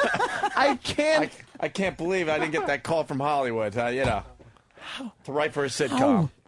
How? Holy crap, that was not off the cuff. That was like, all right, let's do a little up close and personal. Think about why you're doing this, This is major market radio. Afternoon, major market radio, and it sounds like fucking college radio.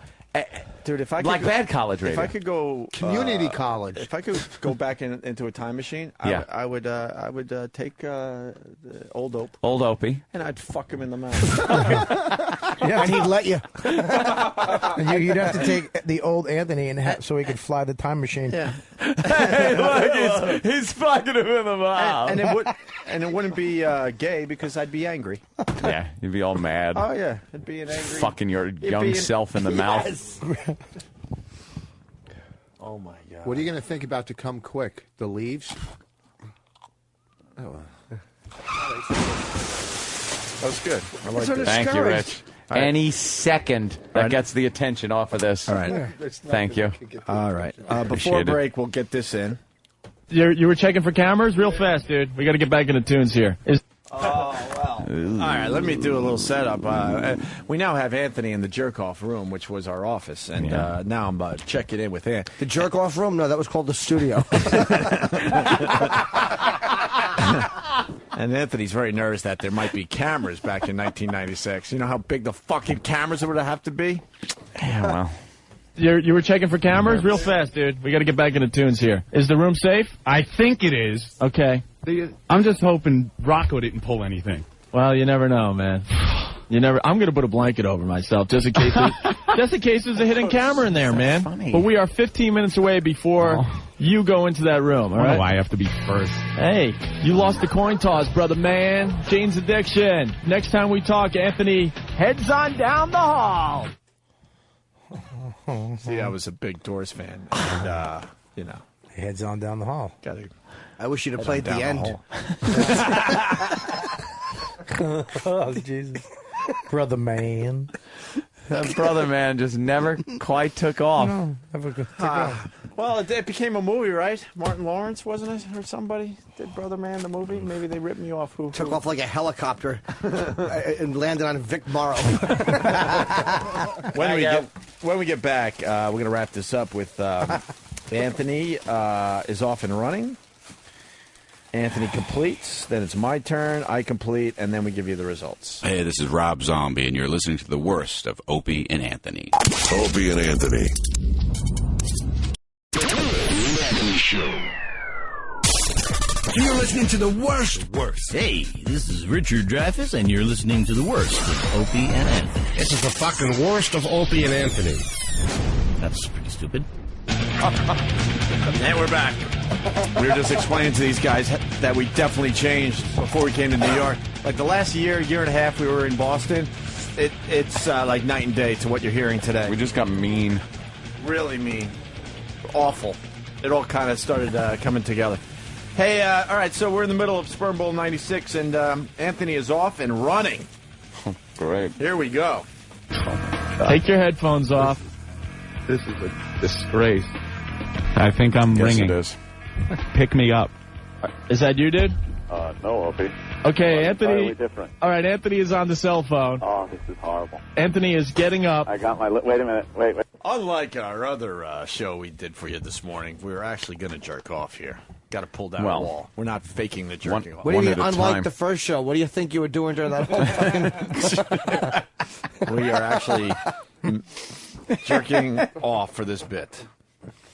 Oh, this is horrible. Anthony is getting up. I got my... Wait a minute. Wait. I got the key to the room. Okay. I need a newspaper to put over my head. Okay. Like a criminal leaving court.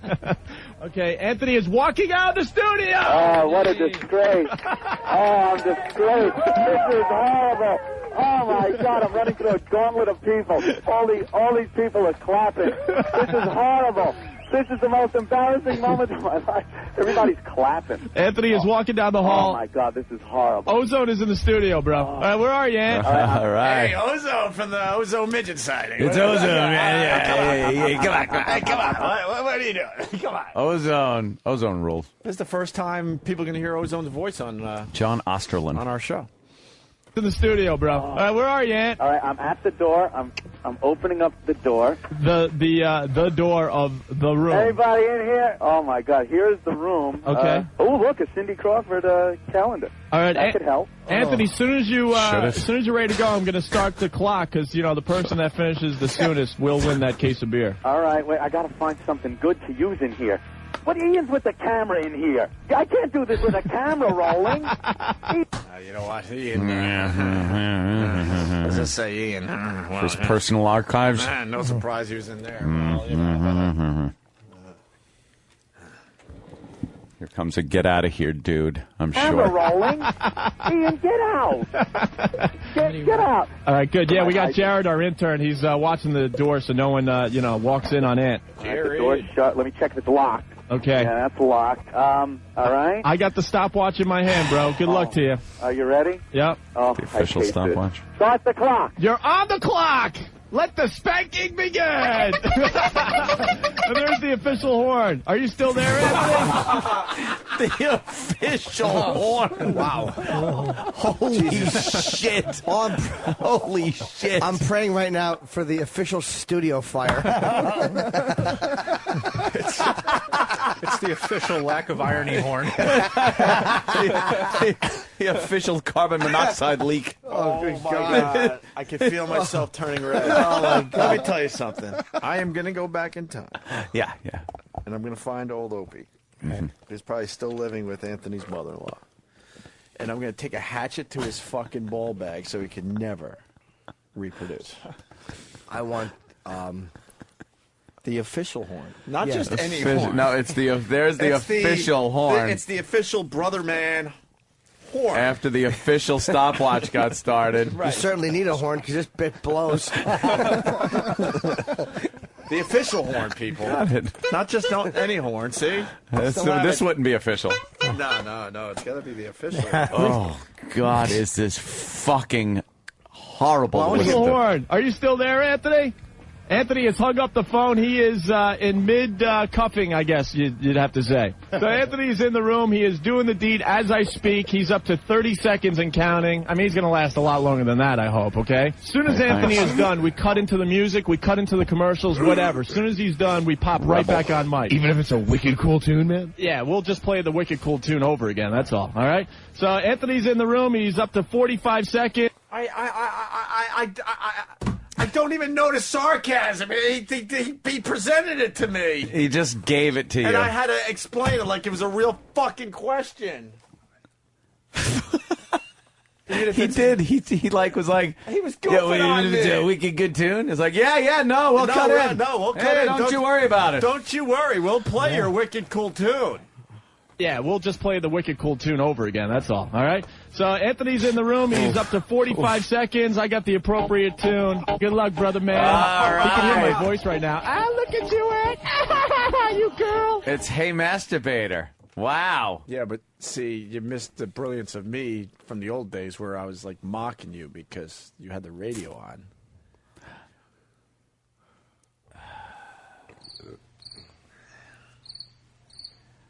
Wow. Just go home. Really. Just shut your radios off. And go home. Why bother anymore? I want to hear more. The Why official bother? horn, the official cup. Here we go. The official raincoat. Do you have to cut? Do we cut back to where he's done, like the next day? Here we go. Here it is. The next day. Here it is. The phone is ringing. Hold on a minute here. Good luck. Oh, are you cracking under the pressure? Good luck. Are you done? You are going to have a tough time at this, my friend. Are you done? Click the stopwatch. You're done? Dunsky. Dunsky? All right, come on back in this. Dunsky. That's and fine. then, You can see that on a T-shirt. Come on. and Dunsky. then, yeah, Dunsky. Maybe Dunsky, because this is shit. Yeah. Or douchey. Dunsky was fine, actually. It was funny. Yeah.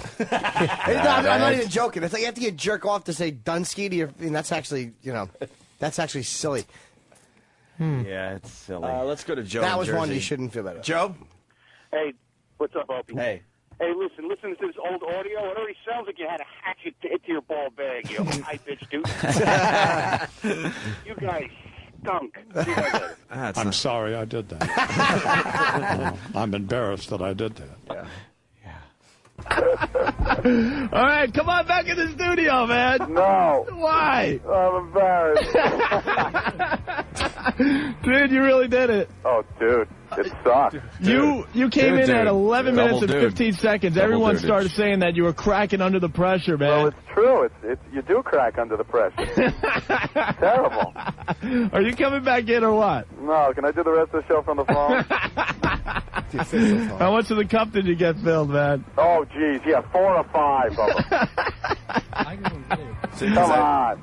No. See, because I believed them, 4 or 5 cups were filled up. It's not, Because I had no clue. sarcasm or anything. I had no clue what sarcasm was. I made an ass of myself. See, everything I had to believe, as the truth. Yeah. You're a sweet, trusting boy. Yeah. I was just so happy. Come on. No, he's got to bring the cup back, man. You got to bring the cup back to make it official, dude. All right. All right, Ian is coming down the hall with the camera. You got to come now, with dude. a straw. All right. All right, if you're just tuning in, Anthony has finished the first half of Sperm Bowl 96. He clocks in at 11 minutes and 15 seconds. Good luck. Are you coming down the hall? Where are you, bro? I'm waiting for Ian. You're waiting? You're still in the office? Yeah, I don't want to come out. You don't want to come out? Do I have to? I'll be in 2 seconds. All right. All right? Okay. Bye. All right. Anthony is on his way back into the studio. Back in the studio. Yeah, no shit. No shit. Jimmy Jakes writes, using ski works because the show is going downhill the minute it started. Pretty good. How do you hate the old I Opie hate these as guys. much as I do? I fucking hate these guys. I would love to go up against them. I'd love to see that too. Well, it's my turn. We could fucking rip this show apart. You'd have to be careful if you went up against them. They might drop balloons down on your head. Yeah. Oh, would they be scary? Bunch of guys in suits. I'm going to make this next segment fun. Listen to old Opie. Try to sound like a man. Oh, all right. I already know. How this old douche used to think. You watch. He's going to be a man. This is You're gonna fucking painful. You're going to hear, like, me trying to be a man, a rock star, and hopefully come up with another slogan that could be on a fucking T-shirt. Kill yourself. That would have been one. A one-off. One just for you.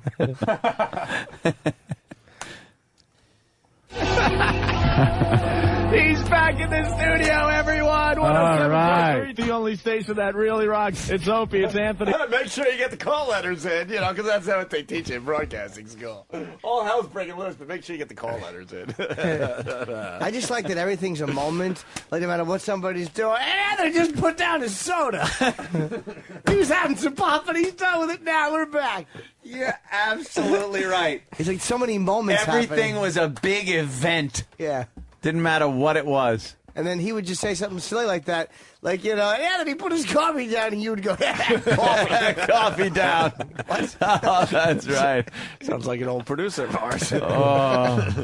Well, there you go.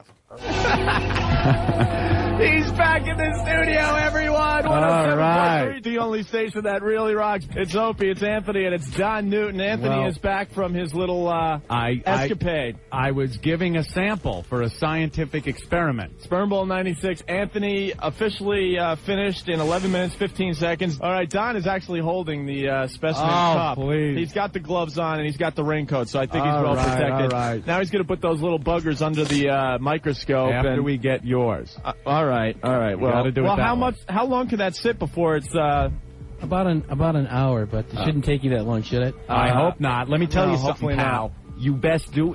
The first. How long did it take me? 11 minutes, 15 seconds. All right, the first, I think, 10 minutes was spent unplugging the phones in there because every time you try to get going, you hear, Bruce Mentman, pick up line 2, Bruce, line 2. All right. All right. Well, anyway. All right. What's true? Just keep moving the show along. That's your job. Go fuck yourself. Well, that's funny, but let's move along here because, we got to get another twofer on. That's right, Obi. Twofer. And give away the tickets for Ticket Blitz Thursday, but I don't want to laugh too much because, something's going to be dropped for the program. Fucking douche. I would just I am love to officially contribute depressed. something. I'm depressed. And it took you 10 minutes to unplug phones. See, these guys aren't even talking anymore. No, everyone's drained. Yeah, and they should be. We're just about done. I'm enjoying this. Bruce Mentman, pick up line 2, Bruce, line 2. All right. Well, you did well, Ant. Well, thank you, You didn't back down. Have you dialed up the phone, bro? Yeah. Is the cell phone ringing, bro? Oh, boy. Are you a bro? Bro. Is that it? Is that it? Talk. Hello? Talk. No. Technical difficulty. Oh, it just hung up, dude. All right. Call back real fast. I'll get it real quick. Dude, real quick. I tell you have a problem, man, when you have to go in there because it is distracting. And then you got to run through the gauntlet of people in the hallway. All right. And they're patting you on the back, and you feel like a... I'm ready. As soon as you give me that phone, man. Oh, Come on. Time is wasted. I want to get this there up. it is. All right, here we go. Is that you? I go, Mike. All right, give me the phone. Here, switch places. All right, I got the cell phone. I got my specimen cup. All right. Stopwatch. When do I hit the... Why? What's the matter, Opie? I'm just disgusted. What'd you hear that you didn't like? No, because I just know the old me. I'm gonna try so hard to be a man, a rock star. I'll probably be waving to the people in the hall because I like the attention. Oh God! Looking on their faces, hoping that they're liking this. I know exactly what I'm about to do because this is what I got rid of a long time ago. This is why I hate this today. Oh, listen to me be just so fucking cool. Stop. Stopwatch. When do I hit the stopwatch? When you announce that you're... Yeah, when I officially start, dude. I'm walking down the hall. Okay. No one is here to greet me. That's cool, though. See, it's not though, because because I already wanted them all there lining the hall. Yeah, because even this early on, I knew like people liked Anthony more than me. So Jeez, he got the big like, whoa, Anthony, whoa, and I already knew no one would be there for me. It's because I was laugh clown laugh guy. Just and then I laugh. had to go, but that's cool, man. Because I'm a rebel. It's all right. I didn't really want anyone out here anyway. How could you not like me when I was laughing all the time? And then going home. Well, my life sucks. You know what I was doing? I closed that door, and the guy that's all happy to be there laughing, this is me. Jacking off, crying. Crying and jacking at the same time. They didn't have to add saline to your sperm. Your tears running. Right. Oh, no, it's cool that no one's there to see me jerk off. No, it's all right. I feel you. It doesn't bring up issues from when I was a kid or nothing. Where my mom was in a fucking attic instead of paying attention to me. Jesus Christ. Let's Norman Bates. Yeah, let's waka waka. No, it's cool.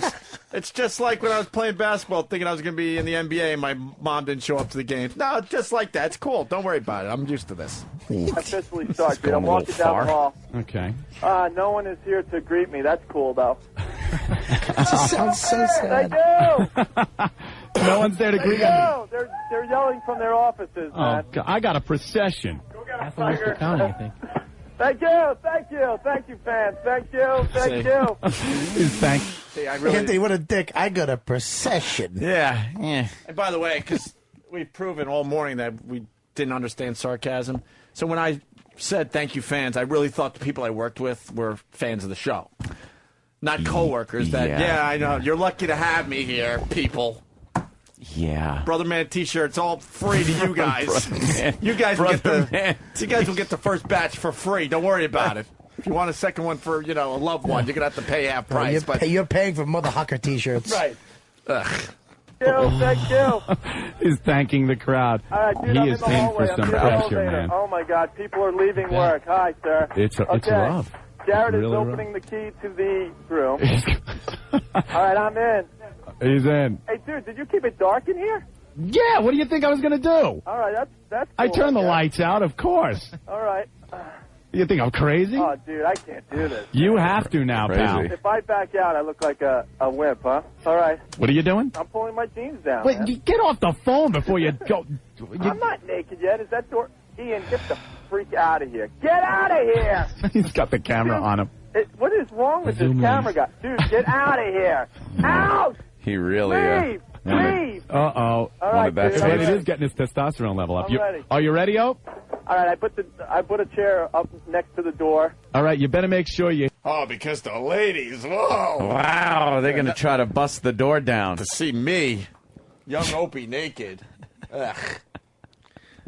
It's just... It's awful. Now it's an all-out war with old Opie. Fuck him. Fuck him in the ass. It's a madcap. All right, you better make sure you hit the power off on the telephone, or we're all going to be listening to you, man. You are a pal, because I forgot about that. All right, you got the stopwatch? All right, you tell me when. All right, hold on. Oh, my God, dude. Don't start up before I hit this stopwatch. I got to tell you what's going on over here. What? You know what happens when you, go into the ocean when it's, 50 degrees out? Yes, I told you. The pressure is immense. Dude, there's nothing happening down here. Well, I don't want to hear about it. Now you're using up my time. All right. Start the stopwatch. Ready, and... Wait. Hit the commercials. As soon as I'm done, I'll call back, all right? All right, dude. All right. Good luck. Bye. Dude, see, still producing the show. Can't be too far from producing the fucking show and being the button pusher. Hit the commercials. A lot of dudes on both sides. A lot of dudes. It's a dude fest. It's a dude war. The more you say dude, the younger you appear on the air. It's true. Brother Elmo should make Brother Man T-shirts as a goof. Brother Man. We'd sell a couple, I think. This is what a bevy of dudes. All right, we're just about done, guys. It's horrible radio. All right, wait a minute. Wait, I hate to do this. I hate to interrupt in the middle of a song, but I think Opie's done, man. Let me pick him up over here. Dude. What's up? Dude. Is this you? Yeah. Oh, you sound winded. Oh, my... Dude, I'm not going to have sex for at least 2 months, man. What's the matter? You chafe? Oh, my God. Did you chafe yourself? Well, my time sucks. This is not really acting, by the way. I couldn't get fucking hard, and I was, pulling it up. and like going like this, trying to get something going. And I remember, no joke, that I really fucked up my dick for a while. What did you do? I couldn't get Treat it hard. like corn I on was the too cob? fucking nervous. I don't know. Is it gay if like your buddy's jerking off and you just lick his palm to wet it? No. No, that's not gay. Not at all. Oh, my Not even God. close. Did you chafe yourself? Well, my time sucked. It did. You were at, let's see, 1732. I owe you a case of beer, man. You sound exhausted, man. Dude, let me tell you what's going on. All right. First of all, I had the station on, Yeah. and I'm doing the deed. Right. And I start getting close, right?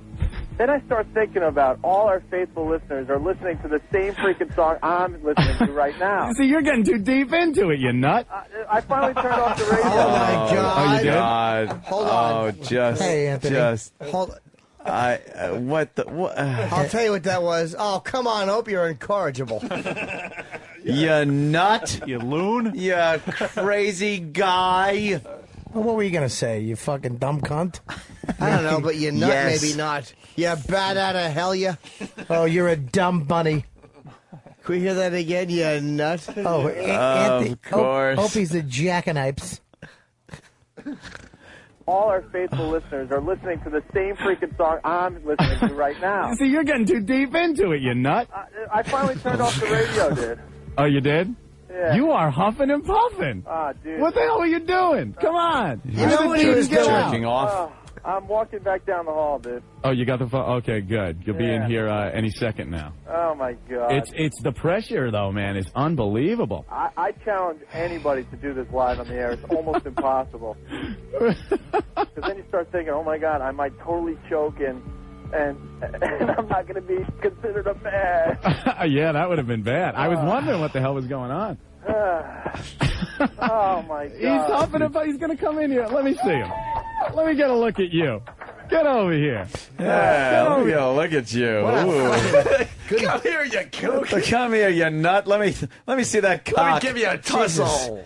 You talk like one of the Andrews sisters. Get over here, you. Let me get a look at you. Let me see you. Come here, sailor.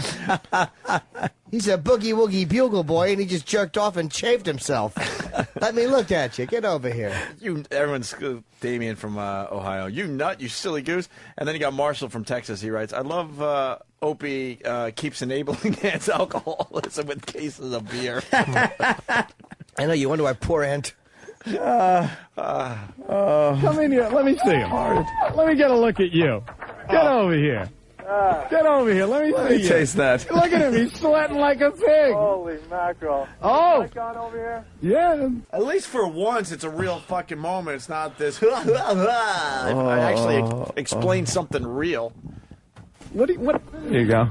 Get away! Hey, just threw a paper towel at me. Get out of here! That's just hand lotion and toilet paper, dude. Look at that! Jeez, what a measly sample. Not bad, Hope. Let me show you the picture that finally did it for me. What were you using? Let me see. Oh, geez! She's Gumby with cans. Wow. Dude, I am never doing that ever again. No, well, we did it already. So, how do you feel? I started panicking. I'm like, there's no way I could do it. There's no way. I started freaking panicking. Right when you get in there, you're convinced there is no possible way that it's going to happen. I literally used a half a thing of... we did it already. No way! You're not supposed to do that. Look at him, he's huffing and puffing. You won. You won the side bet. I won the side bet. I had 11:15. It took me 11 minutes, 15 seconds to complete giving the sample, and it took Opie 17 and a half minutes. Right. So you're going to feel a little chafed, I think. All right, we'll talk to Don Newton next, and we'll take a peek under the microscope. Enough about Don Newton. I want to see what these look like. Jesus. What kind of superhero do you think this Don Newton is? Character. Who's this fucking cum-carrying cuntbag? You guys are talking about him like he's fucking Trump. Almost 18 minutes of jerking off. What were you thinking of this bit? All right, finally the results, and we good. We put this to bed. That's Wow. right. Please. Please say Don Newton again. Dude. we thought this bit, I remember this much. We thought this bit was so terrific. It was time for the results. It was a Friday. Oh, we made everyone wait until Monday to find out who won. We actually did the old Because weekend tease. Yeah, we thought it out. We're like, they're going to be all over Boston and bars going, so, who do you think? Hey, who do you think Just having a won? little chatter and Did you hear discussions that about show? Wow, who do you think won? Boy, I don't know, man. I'm going to go with I'll bet you. Opie. I'll bet you. Yeah? Yeah. No, we'll do an office pool bet. We'll do a case of beer like Yeah, them. like they do. That's right. Because they're so cool. Which one of my radio show hosts has thicker loads? Yeah. That's what they're all thinking. That's what they're all thinking. right. Our 15-year-old male audience. I'll bet you a White Russian. All right, I'll bet you a chowder. Dan's right. We were hoping our listeners would talk about our cum all weekend long. Yeah. So Monday Great. finally came upon us, and we only have 2 minutes left. No more after this, I Please, promise. bear with us. As everyone knows, on Friday, me and Anthony did the deed. Yes, we got a sample. We got a sample of spermies. And I bet that we waited till 5:15 because I'm a fucking radio douche, and I know that's when everybody's Most in their people are cars listening, yes. listening to the fucking show. Spermies. Don Newton, he knew the results on Friday, but the Don bastard Newton. made us wait till today, Monday. Oh. And he is here to give us You blamed the results it on. to find You blamed it on Don Newton. Yeah. That cum-carrying worm would have answered any question you asked him. He made us wait till Monday for the Yeah, results. because he really wanted to come back another day for this horse shit. That fucking load-lugging weasel. And by the way, we taped this on Friday. Of course. Did you? Yeah, because we weren't going to get the guy back. Yeah, the guy was going to come back in, so we taped the whole thing. You guys are, as the bit before, you guys are this is pros at acting. awful. Not in creating situations. What the hell's this guy's name? Maybe you'll say it again. I don't know. Don Newton, he knew the results on Friday, but the bastard made us wait till today, Monday. And he Today, is here Monday, to see, give 'cause us it's the Monday. results to find out who has won Sperm Bowl 96. This is it, man. Now, first of all, I need to know, are we both normal? You're both normal. You both have really normal, healthy-looking, beautiful skin. Ah, there we go. How are the As far heads? as that goes, not that, I'm a... How are the heads on the little buggers? They have the right shape to them. They're not too round, not too sharply pointed. All right. The tails, they've got good motility. They're swimming around. They swim like Mark Spitz? They're like Mark Spitz. Okay, all right. It's I am so 1972 Olympics reference. I'm surprised you didn't say there's not a funny cell in either one of your sperms. I just used a 24-year-old reference. What? How many famous swimmers are there? Well, hey. Greg Louganis. Might as well go with the best, right, Jimmy? Absolutely. Talking about fast swimming. Whoa, hey. God damn it. Who the hell's giving these results? Please, at one point, just mention who he is. Yeah. How many lines you up to? 3,400. All right. Mine is swimming around like Johnny Weissmuller. They're swimming around. They swim like Mark Spitz? They're like Mark Spitz. Okay, all right. I am so freaked out, man. Are we both on the upper scale as far as sperm goes? Pretty good. Right up the middle. Right up the middle? Right. We're above average? I'd say you're both average. Oh, boy. So more than that. All right, Dom, we are ready. All right, What here I it did is. I counted them twice, okay, and then I took the average of each count. Okay. So we'll start with Anthony since he kind of went first. Oh, Anthony no. has a sperm count of 3,210,000. Whoa, that's pretty good. He's not bad, not bad. That's all them?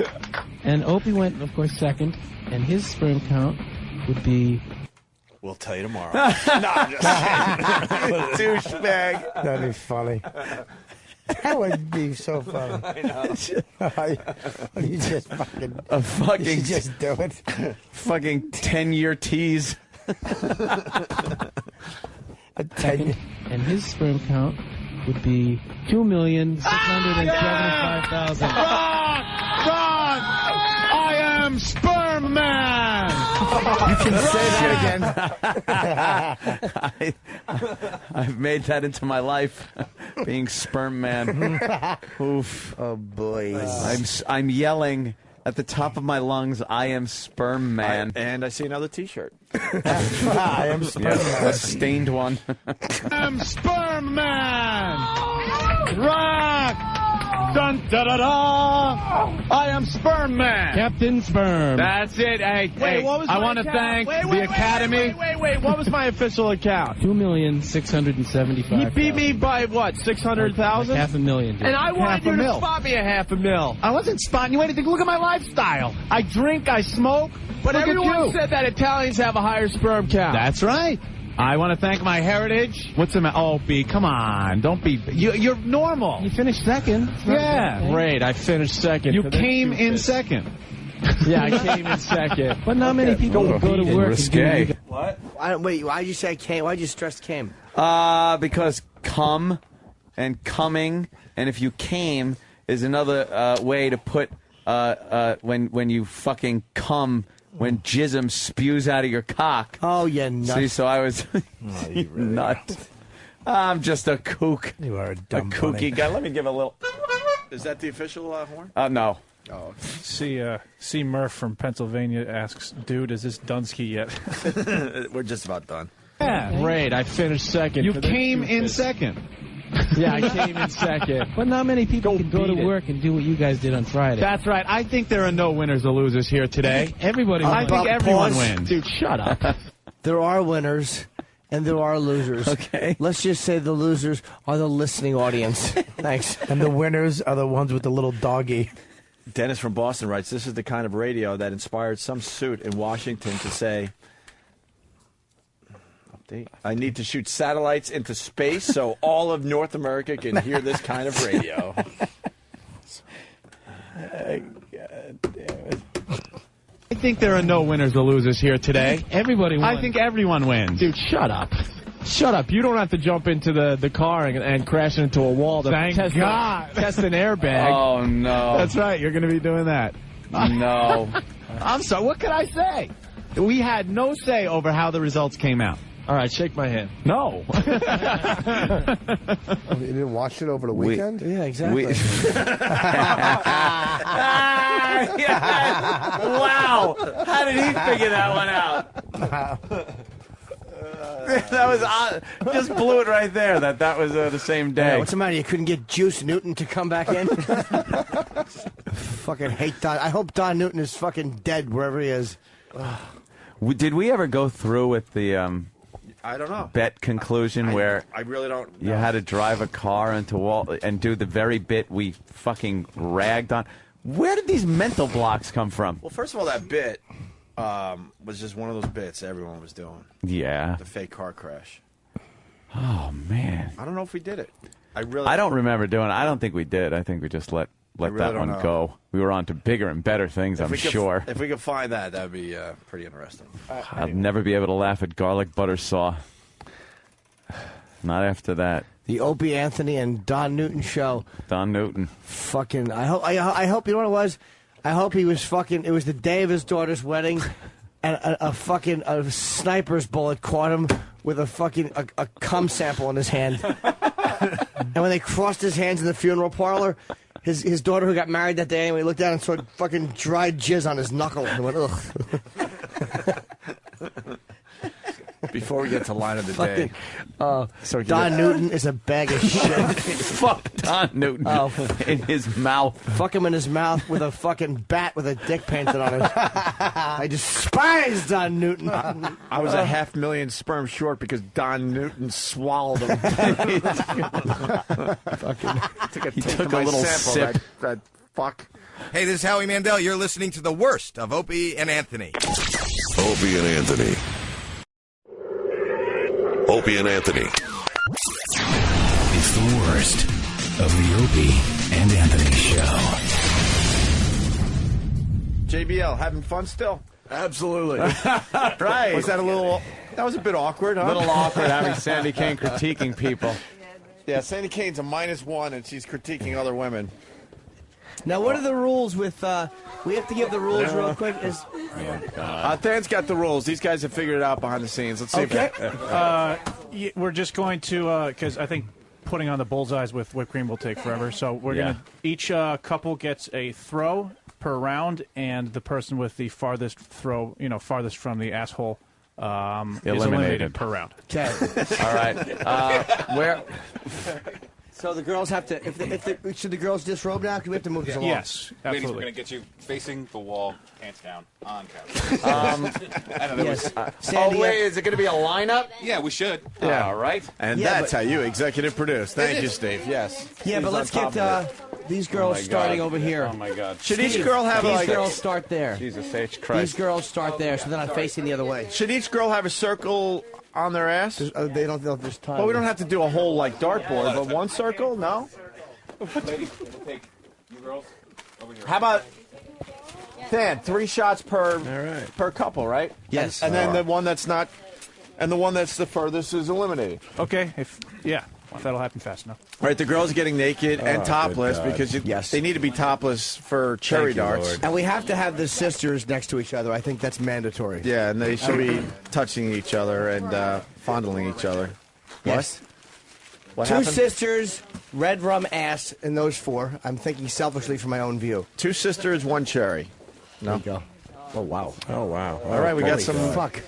Jimmy, comment? Good. Yeah, Wow. I'm very happy. Okay. We have a Excuse me lineup. while I adjust. Sam, Yeah. if that fucking hair gets in the way, Holy mackerel. We have a lineup. we rarely get such a lovely view in this studio. A bunch of, we have the 2 sisters. We have red rum. Steve, get the fuck out of the way. Steve, out of the fucking way. We have the beautiful ass.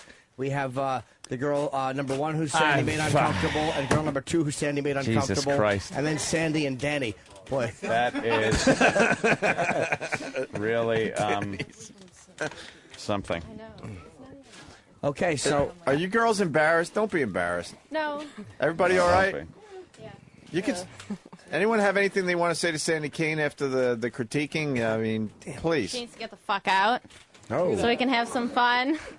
Yeah, I'm She with won't you. hate me. All right. Danny, get the fuck out of the way. All right, are we ready for this or what? I'm kidding. You can stay there. I'll find another camera. Should we call Amanda's partner, please, to the throwing line? All right. And have they practiced? All I'm Kyle. Where's Kyle? I'm looking behind me. They all brought their boyfriends, by the way, and wives. And Cool look do I need to put on this? Oh, there's Kyle. Okay. oh, you got to dip it nice. So you want to have it at least leave a mark if possible. Oh, this is going to leave a real big mark. All right. And then there's a tape line on the. Yes. All right, and we're Edge of Steve. guitar? Each one gets 3 shots, okay? And then we shots? eliminate after that. How- The closest of the 3 How shots. far am I, like, 3 shots. just like this? Yes. Yeah. Now you have to get on your hands and knees and kind of open up your asshole. Yeah. Right in there. All right. Close. Oh, we need Wait, the go like bullseye. this? No, you're never going to get it in there. It's her Steve, ass crack's how does she go? No one's telling them anything. Are people just Oh, shouting okay. this? And can Turn around. someone mic the thrower? Wait, like this? Thank you. Oh, I need to be like this? Why are we miking the asshole? Mic her baby. mouth. Two mics. Why doesn't someone show me the position? I need you to spread those How about you cheeks. just go like this? All right, Danny's showing you. That's what you need to do. How fucking hard is this to figure out? Get on the couch and spread open your asshole. Holy fuck. Oh, God. Wait. All right. What are? Where's? You can't see her anus. All right. Spread Just those saying. cheeks, baby. I am. A little bit more. Holy mackerel. Can you angle that ass up a little bit more? I need a little bit more. Perfect. Is everyone happy with this throw? Yes. Throw. Am I throwing from here? Where does he stand? The line's up there, right? No, that's not. Is that good? That's too close. Yeah, that's way too close. Yeah, you got cheek on that one. All right, so 0 for 1. All right, it hit the No, lower. you gotta stay there, sweetheart, because he's getting 3. Sorry. It hit the lower left cheek so far. Yes. Looking for asshole. Holy fuck. So happy. Oh, that's a lot closer. Not bad. Just off to the inside. right. Ooh. About an inch and a half. All right. This is From for ground the zero? glory hole. And here we go, the last throw.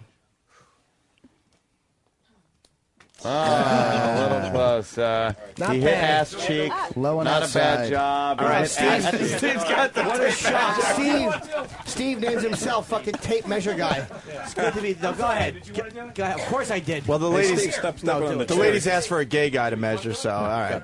All right. Be precise. Inch and a half. Watch yourself there. You know, you're getting a little. What if one of these girls has an ass cave? That wouldn't be too fair for everybody. Well, it's involved. it's like an athlete having more muscles than another athlete. All right. He's got his little pad. Steve, 2 inches. 2 inches from ground zero. Wow. All right, if you Okay. All right, the next girl. And now the sister. That's fantastic. Is the sister Jimmy? Right next- here? Oh, she's lovely. Yes, the Remember, 18-year-old sister. 18. young with her whole life ahead of her. I know, seriously. What a lovely girl. And her boyfriend has a Johnny Cash T-shirt on. Certainly does. He's and the bassist in elbow 8 different tattoos. bands. You got this. You have to bend over more, sweetheart, to show your butthole. Don't tell me what to do, bitch. You're never going to get it in there. Oh, wow. that? What's the fucking That was almost Roger nothing. Clemens? Almost nothing but That was a net. knuckleball. That thing dropped. Yeah, come on. Oh, I so don't want this to ever be on the internet. Oh. Nice You shot. got one more. Man. Come on, baby. Wait, no political career. There we go. There we go. All right, now. Oh, Jesus. High. Fucking spine shot. All right, the top of the crack. Let me go measure. I'll measure. It's okay. I'm not even interested. Yes. Sam noticed that there's something funny on Steve's tape measure.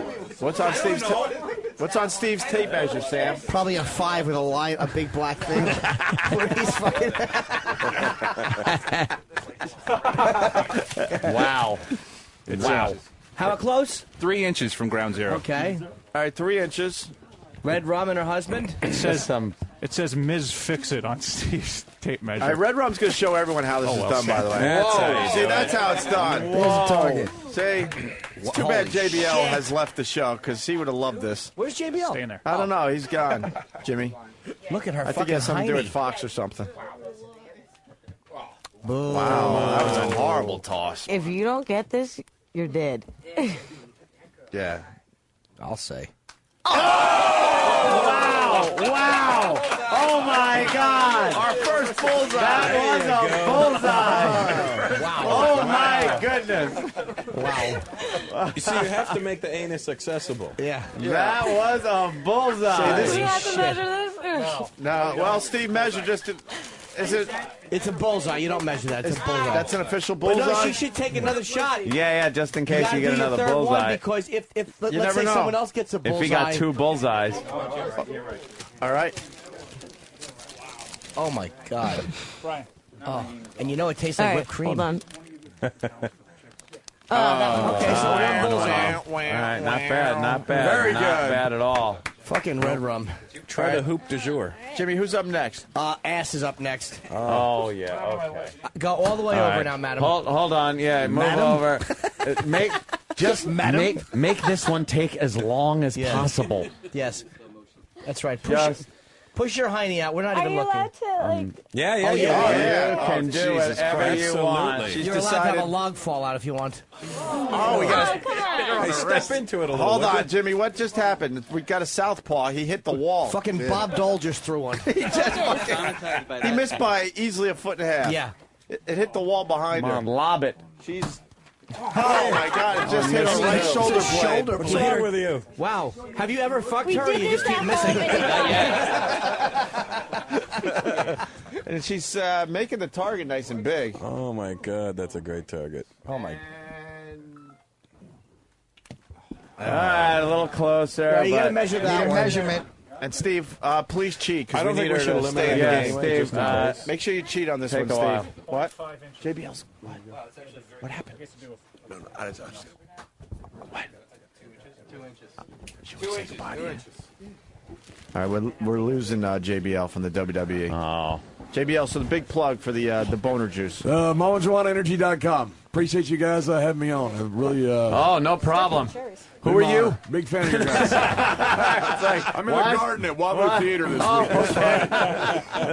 Hey, thanks for I'm coming a big in, man. fan of you guys. Thank you very much for having me on. Thank Appreciate you. it. Really appreciate it. Thank All you. right, Thank you. JBL, Thanks, everybody, guys. for the WWE. Tell everybody. Tell everybody what you witnessed here, so they certainly too will. shall come. Thanks very much. Pleasure meeting you. We'll be in touch, absolutely. All right. Hey, there you go. You're a good man. Stand out of the way. Glasses? See you, buddy. Good seeing you. Thanks. Hey. In the camera. Nice. All right, JBL walking around saying goodbye. There you go. Oh, come on. I'm As standing our- here with my ass up in the air. I know, as a contestant has right. her ass up in the air. Jeez. Right.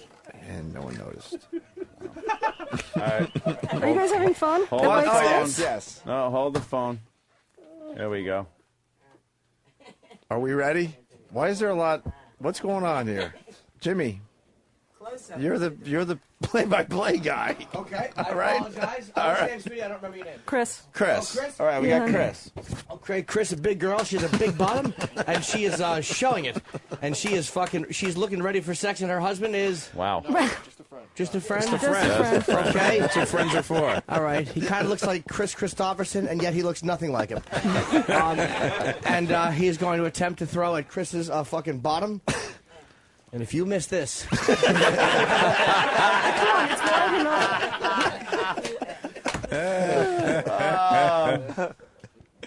He's He's in there. very close. Oh, I had a little no observation. So no, you can hit no the broadside of the enthusiasm barn. by the thrower. What's that about? Normally, that would be a close shot. Yeah, no enthusiasm here. Let's see the enthusiasm. Boom. All right. on. And finally, Lay it in there. The third one coming in. Right in. Now you got it surrounded. Go ahead. Oh, that was closer. That takes a measurement. That was closer. Steve, Hold a on. little slower with the tape measure. Well, yeah. I don't. I got it. I just, Oh, you got Parkinson's? Why are you shaking? Yeah. just got to apologize to Trying the to be- boyfriend. Because Yeah, who that's isn't 2 just inches. staring? They got to just stare. 2 inches. All right, so you're still in the running.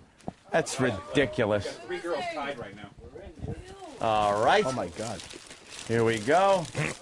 All right, who's up? Mary. Hi, Mary. Hello. Good to see you again. Cool.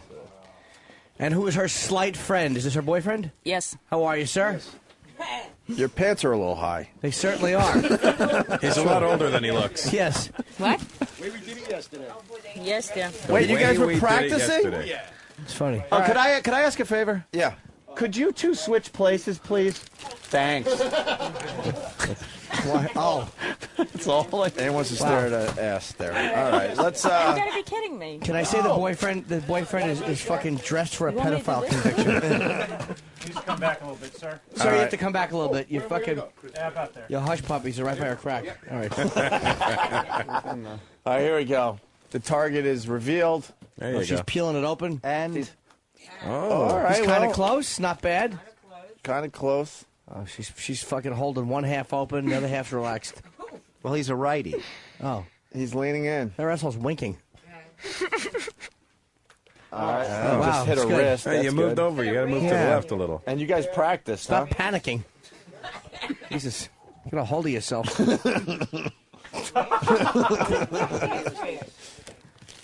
And finally, this is the last shot. Oh, she's there we spraying. go. Yeah. There she goes. That There you fucking go. angry There's the asshole. target. Can You see what can't she get had it for in breakfast. there. That's There's wonderful. the target. Close yeah, shot. that's Close shot. I'm not moving. All right, don't move, Steve. Very close. Steve. Why haven't we heard from Steve as he measures? You have been. Yes. What do you think, Steve? Because he keeps looking below, and whenever he sees the vagina, he goes, oh, darn, that thing again. Yes, exactly. Thank you, Jimmy. I don't even know why I'm here. That is 1 inch away from ground zero. 1 inch. All right. 1 inch. All right, and that's it. That's it for the contestants. Oh, no, we got Sandy Kane. Who's throwing for her? Hey, there's already 2 I chairs hope in there. Roger Tom Clemens. Brady. Is my hemorrhoid out? Hold on. We got to throw her. Ah, Boy, Jesus. that could hurt, huh? Hey, Cash. I just don't want to hurt my hemorrhoid. Is that in? She goes, is that in? Is it in? Okay.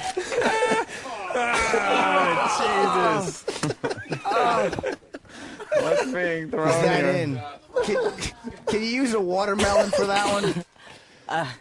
For her hand? All right, another. She's got blueberry yogurt all over her ass. Again. Anyone? Oh, darn it. Did anyone describe Oh, that? wait. I didn't. Was he really trying? Because you got to give her a shot. At the Go money. ahead. Yeah, yeah. I'll throw for you. I don't care. You want to throw? No, you got to give her a shot at the money. It's a lot of money at stake, man. Ooh. There you go. That's it? Is that it? Yeah, Steve, get in there and measure. Steve, get closer. You don't want to get close. Steve, it's in the rules. don't want to get Remember your close. back. Oh, my God. Handshake. Oh, that's Everyone gets disgusting. in my way. Steve, what's disgusting about it? That looks like chopped meat. It is, unfortunately, about 1.5 inches away from ground zero. You know, use a cherry in preparation H and see what happens. Yeah. Now use anisole suppositories. So.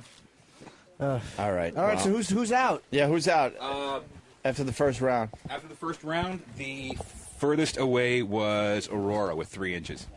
Who's Aurora? Aurora. The 18-year-old. Thanks a lot. I need to give her a fucking second chance. Damn this. Oh, well. Well, All right. what are you going to do? And tied for, well, actually, Red Rum had a bullseye. Mary was 1 inch away from ground zero. Sandy Kane 1.5 inches, and Amanda, Jen, and Chris are tied with 2 inches each. All right. Well, that you just washed the slate clean, though, right? So fucking the 18-year-old's gone. Good. Who wants to look at that young, naked body? Thank God that was eliminated early. Thank God Sandy Kane's still in the I was competition. hoping she'd still be in the All running. right, at least we got something to look at. Yes, we do. Should we cut it down to 2 throws, maybe? So it doesn't Yeah. take- Now we do 2 throws. Amanda, you went first, right? Good luck, Amanda. Now, Amanda, you've seen the techniques that work now. Yes. So, you know. I will. Don't be shy, Amanda. This is second half adjustments. By the way, I just want to acknowledge that, we got $2,500 Yes. up for grabs here at BowDogLife.net/poker, so you might want to try a little harder. Do it for God and for country, Amanda. That's right. All right. All right. Good luck, son. Come on, Kyle. Kyle, throw it. Yeah, cheer him on. Wow, he just hit Amanda's finger. Yeah, two. barely hitting. Just 2 throws this time. Okay. Oh! Wow. Oh. That needs a measurement. No. Yeah. Danny, where did it hit? That grazed the actual asshole. Yeah, it was a graze. Oh, yeah. A That's, glancing wound. That was a fucking... No. That was a fucking... What's that? That's right. Bend over. Yeah, it did. There it is. All right, they found it. She had to They bend found over. it on the lip. They found it on the lip. Jesus. They found it. Okay, Yes, behind the good. grassy knoll. The fucking... All right. Damn it. Well, What a good job you have right now. if you're actually measuring towards ground zero, it's about 3 inches. Really? She has, some girls have less space between the asshole and vagina. That's the way it works. All right. Yeah. He hit her on the top of the lip and... Yeah, he raised the clit. All right, well, let's just see. It was a good Well, shot and yet a bad shot. Steve, the clit's not back there, by the way.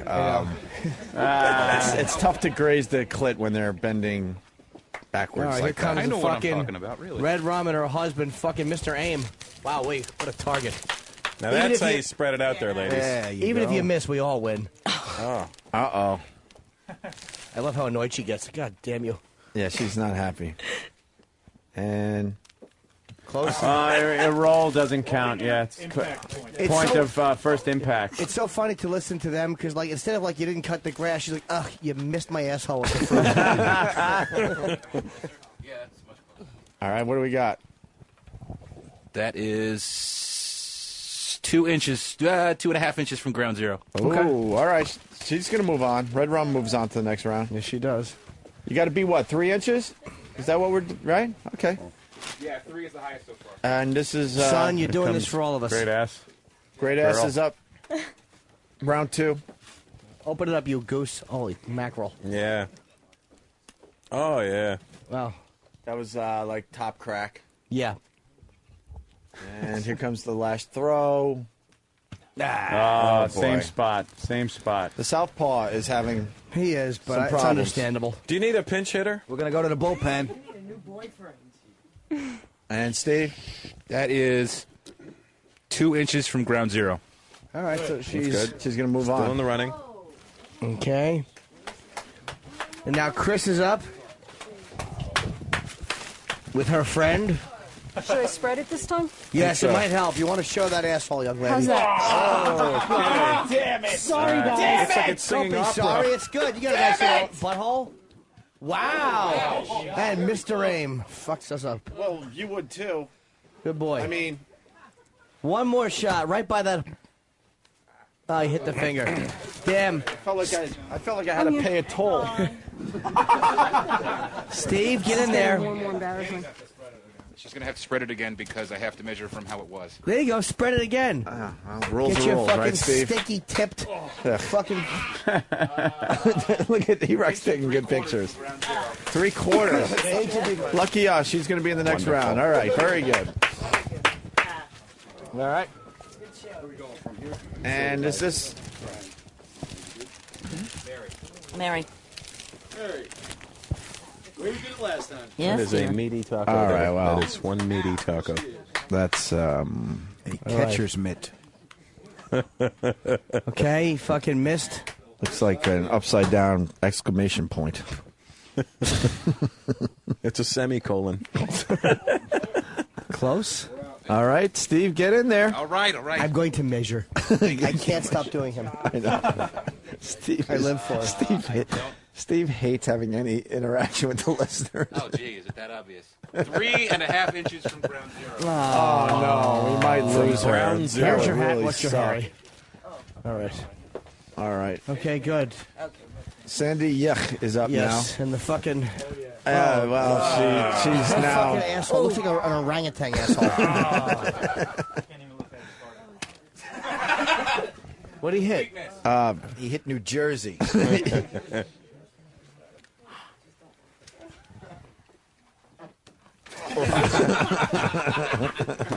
Anything? Steve, get in there. Measure. all right. Gotta Measure. be fair. We got rules, you know. This is so disgusting. Can I measure with a sextant? I love my ass, so don't do. That's one. 4 inches from ground zero. Oh, that's too bad. We might lose her. Sad. Oh, well. It looks like the bottle of I think we cherries. might have lost Sandy Kane. Steve, the official measurements. Who gets knocked out? Sandy's out. Sandy's out this round. Oh, Sandy Kane. Let's hear it for that's a Sandy shame. Kane. We're down to 5 girl. 1, 2, 3, 4, 5. no. Wow. Yeah. Oh. We counted Sandy as a girl. Oh, okay. 5 girls left. All right. Amanda. Yeah, we got to do two. Yeah, stick to it, Yeah, stick to 2. I want to see the asses open. How about we should There we you go. eliminate 2 girls this round? No. Let's see how it goes. Yeah, let's see how it goes. All right, let's see Jimmy, you where want a we closer end look? up with this thing. Okay. Wow. I don't think there's another throw necessary. There is, though, Kyle. You got to That's get a two good one. because if someone else bullseyes, Yeah. you need... Wow. It's very close. If not a bullseye. Yeah, it's close. You're right. That's a good one.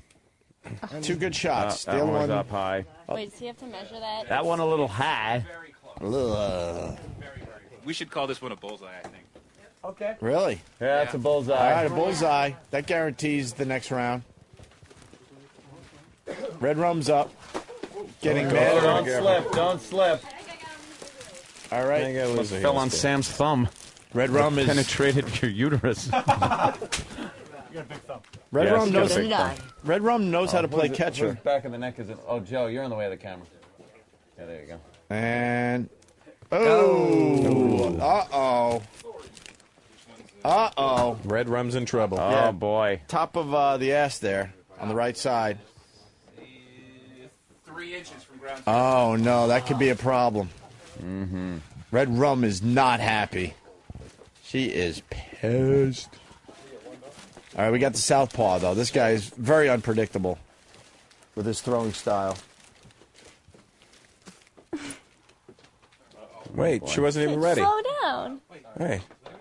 Well, let her get it ready for you there. She's walking out to the mound like a catcher.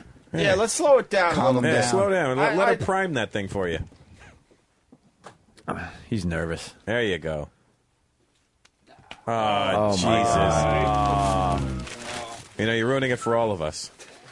Oh, boy. Damn. How close was that? Not even close, Steve? Yeah, that was way over 4 inches from... Yeah, we're going to lose the ass. Yeah, she got back up to the table. Ugh. There we go. There you Amazing go. the fat check's still in it. Yeah. Well. Hey, could you have a little more enthusiasm, thrower, please? Come on, fella. And there's the second shot. And Oh, well. Look like bird droppings. Which one? You could close your asshole. The one up now. on top. That's Leave your butthole open. 5 inches. Oh, wait. Oh, Ass may no. still be in the game. Ass might still be in the game. I think the thrower took one for the team right there. No, the thrower needs a money. I think he might have taken one for the team. Okay. And is this the final contestant? My favorite part is this that she round? has her socks on. Okay. She's classy, all right?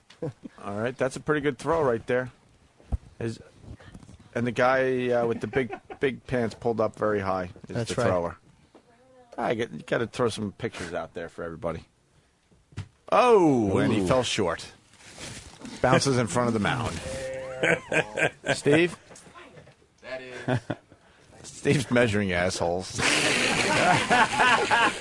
He certainly is. How was work, dear? Steve? 3.5 inches. You just don't want to be close to that asshole, do you? All right. Very good. Is that it for that round? Yep. Round. All right, Steve, who's out? Out this round, the two highest were Chris and Jen with the ass. Which one was higher? Chris was higher. Oh. I thought Amanda. Get rid of one? Yeah, I think we should get rid of one. All right, so Chris is out this round. So we're down to... We're down to 4. 4. Amanda's up. All right, we're back to Amanda.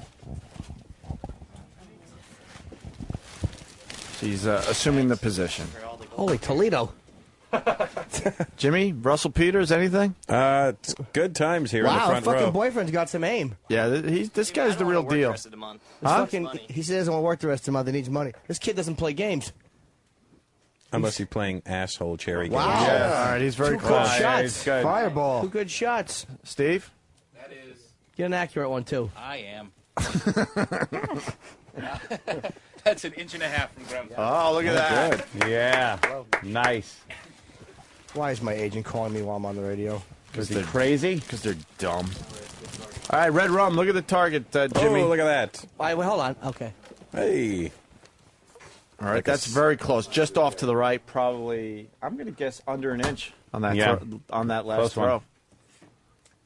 Red Rum assuming the position. We're taking pictures. I don't know where the fuck. Oh! Wow, that almost disappeared, that one. What we got, Steve? That is... Wow, that's 1.5 inches as well.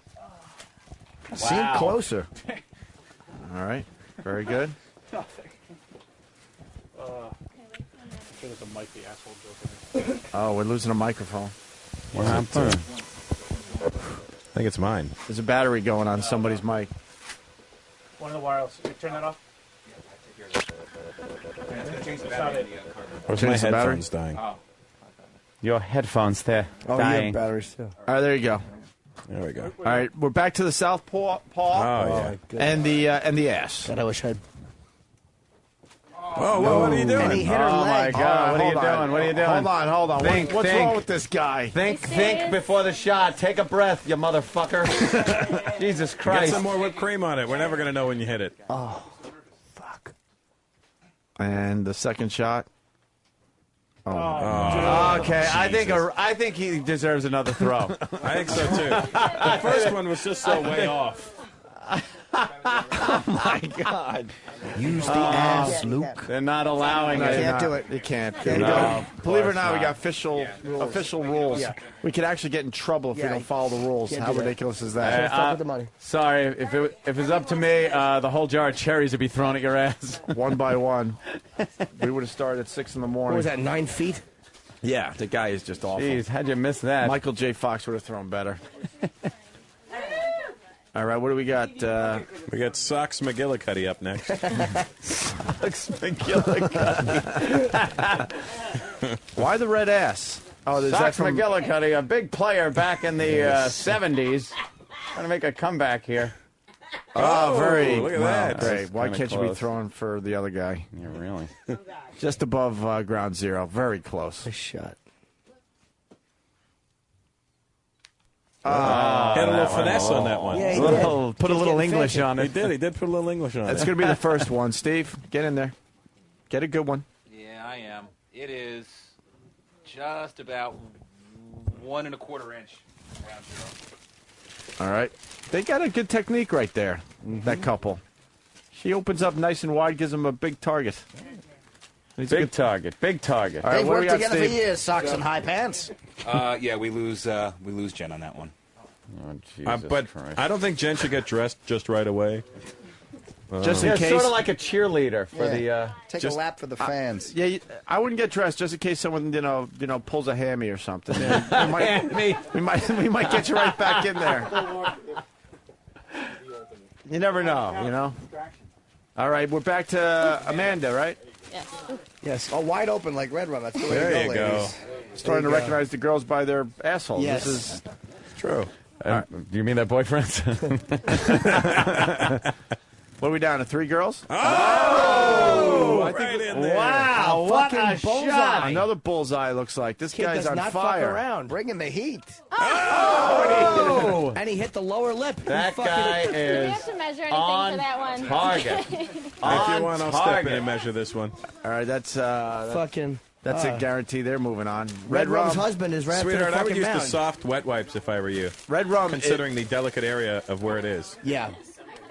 I just don't want you chafing. A little bounce. A little bounce. You got to get a little closer than that. Well, we'll see. Probably about 2.5 inches.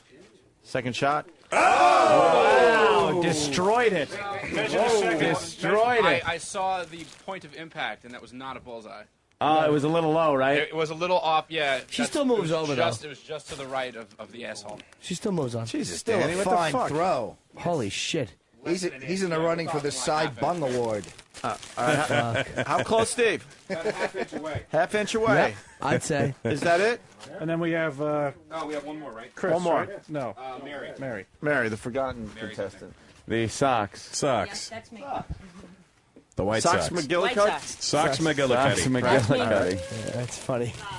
All right, and she is. Holy shit. She's giving her man a huge target. And her man, Pedro Hypante.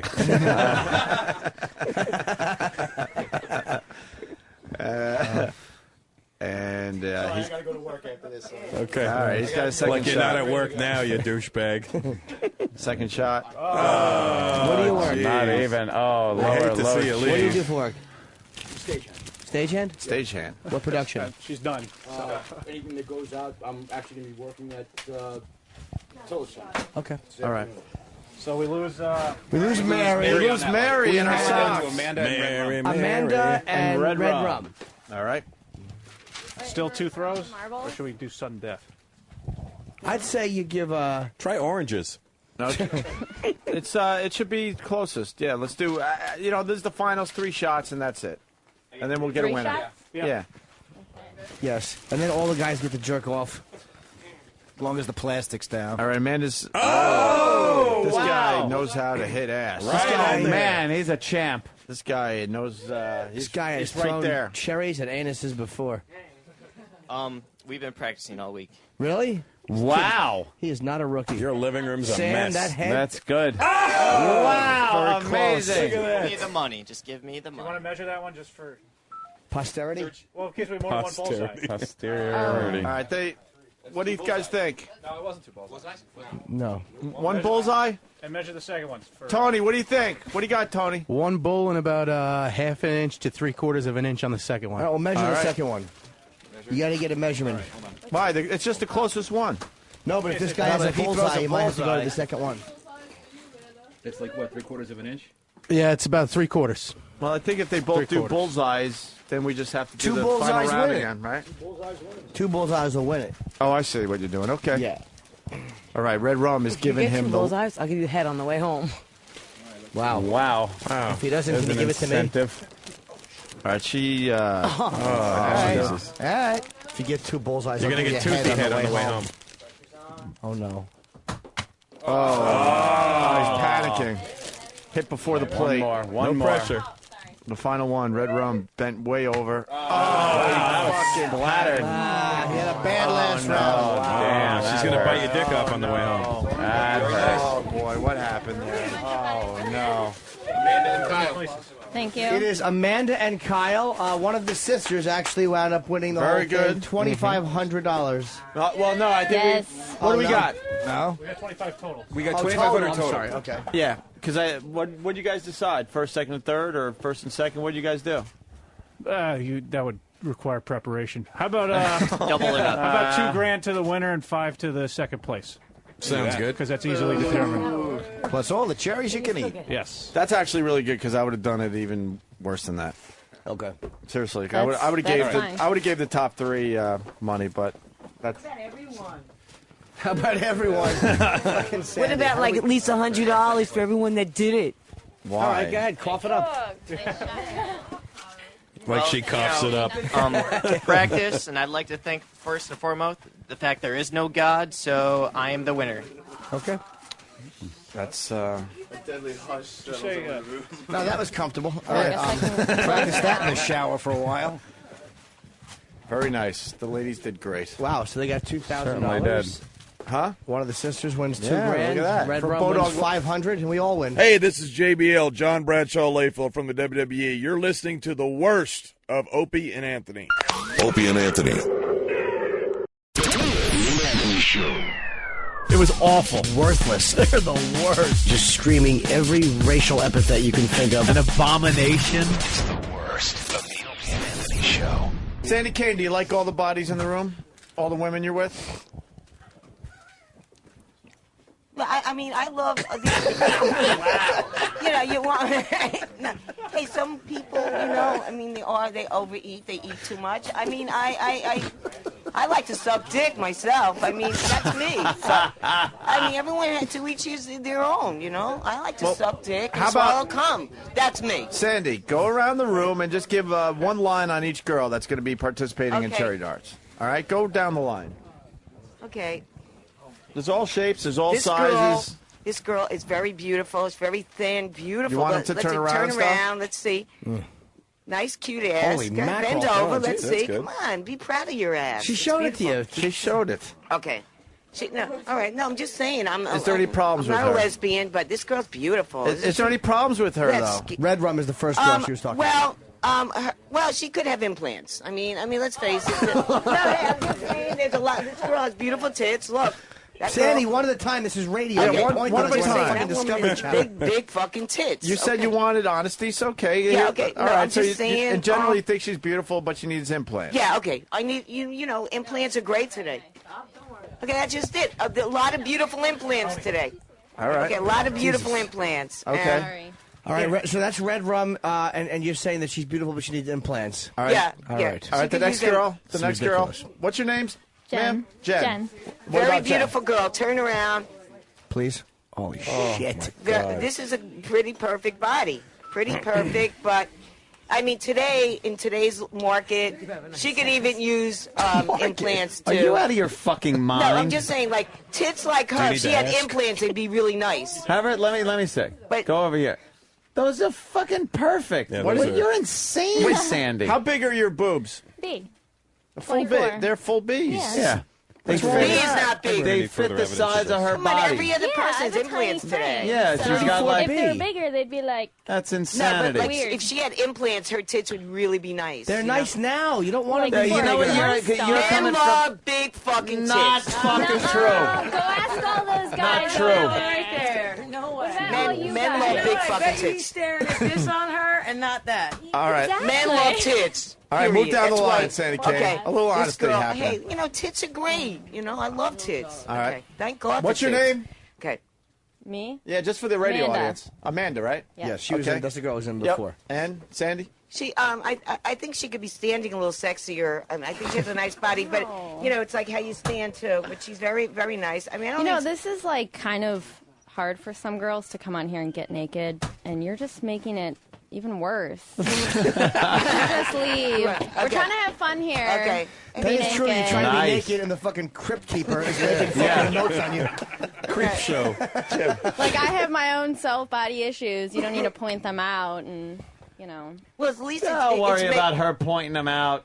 Yeah, Believe me. No, but at least you're talking and you're giving your point of view, which is really great, and I appreciate you just even just showing some personality besides your fucking body. All right. You know, and I like did that hurt to get like that ring in there? No, it didn't. Let's just, turn around. Let's see. What, are those black and blue marks over there? I have some bruises. S&M, No, beats not quite. me. Who your boyfriend beat you up? No. Wait, Okay. you No, guys, hold on. no. Amanda, you really have body issues? No, I mean, Why? like, What? okay, Yeah, like I'm what? Getting, I'm That's here what I'm getting getting naked. I don't have, you know, you got a I have beautiful some body. minimum. But you got a beautiful body. What do you not like like your your ankles? Yeah, really. You don't like the back of your knees? Yeah, No, but look, same she deal. has black and blue Different marks. part. So right, I work at a Sandy. vet clinic. You You're think I don't get nitpicking. beat up at the vet clinic by dogs? Try Alvin Mitz. It's happening again right now. Well, I am not that level. You're being Okay, I would verbally never let a abused by man a hit cocker me. spaniel. So Can't help it. You know, like Sylvester Stallone's bodyguards. All right. They beat me up. Okay. All right, move on. The beautiful sister. Yeah, this Isn't she beautiful? Sandy's just jealous of women that need I think tampons. she's really a pretty girl. She's if I was thank a you. lesbian, I would eat out with her. What's her name? Where would I'm you go? Aurora. Hi, Aurora. How you doing? Where would you go? Who said that? Fucking funny. I would eat out with her. I would eat you if I was a lesbian. I love dick. But She's the 18-year-old one, right? Yeah. the 18. sister. Any issues, Sandy Kane? Well, I think that I need boob implants. Yeah, the boobs. And Yeah, okay. But otherwise, you'd be great with big tits. But you still. You and your big tits. Not every guy It's likes not big true. tits. All rolled up Not in every there. guy likes big tits. You're don't crazy. like- I You're a don't- crazy woman. I don't like fake tits, Sandy. Look at yours. They're fucking. They are Stop nice. it. Yeah. Jeez. Those were sagging when any one of these girls were born. They have tassels on them. Those aren't tassels. Those are her nipples. Russell Peters. No, big tits, but I have That's no great. nipples, so. All right. God left me out. Anything else with this one? Looks like they came off of the curtains at the Tangiers. It's all hot and great. You pull one of those. Stagecoach did you get those from? They do look like those things that they put on the horses' heads in Central Park. That's my nudity, my friend. Somewhere Right, there's you a put Mexican on guy my angry. lurch shows my small tits, I probably wouldn't have done that. All right, next. Anyway. Okay, wait. I have a question then. Yeah. For all the men who love big tits, do you like these big tits? No, not at all. I'm not even a big tit fan. First to of be all, I'm honest. not a big tit fan. I like B's. I don't like big tits. Yeah, I grew. Well, I love small dick. So, No, I'm not talking I about love men little that have no fucking. money and have It's because small you've dick. never seen one fucking hard. Yes. Every woman likes big tits. That's why they You have so just many think implants. because you have big tits No, that no. guys, It's not all all- guys like big There's tits. so many fucking implants today. But strippers, because the guys Not that go there. strippers. In my aerobics class, every other woman has fucking implants. What are you, the step? What are you?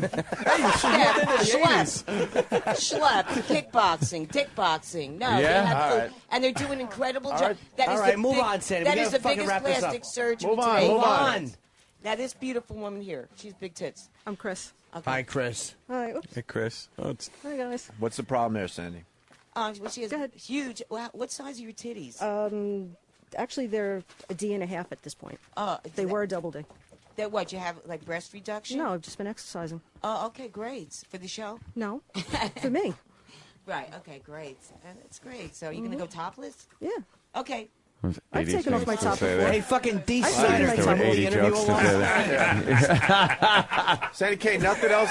You like the big? Go topless with me, Chris. I'll wait until everybody else does. Yeah, you like the big tits there? But nobody's Anything going else there, topless. Sandy It's like all Kane? about the ass. Well, we'll be getting it's about everything. We're going topless. Yeah, we're okay, going all topless right. too. Okay, great. Okay, I was at But first. I'm not afraid to take my top off. You're not afraid? Nice. Okay. No. Good So girl. whip it out. Whip It them ain't out. titty We'll see. darts. Okay. Yeah, all right, really. Okay. How you doing, I'm Mike? just the judge. Okay, this girl here. She's gonna be the Mary. Wow. the odds-on She's nice favorite. nipples. Look. Hey, I can't see. Look at those nipples. Wow. Yeah. Say Hey, nice. Hey, Nice Stalker Patty's other fucking. Stalker Patty. She looks like her. See, okay. Oh, thanks. No, Wow. Patty's. I don't mean that to be mean. Patty's kind of cute. In the dark. Oh. Wait, Is the pie calling the kettle black? Yeah. What?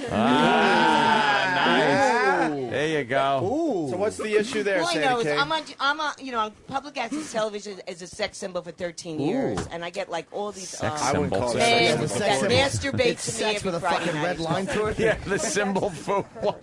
No, I'm just saying they masturbate to me. I have like guys calling me hot on the phone, like, "Oh, Yeah.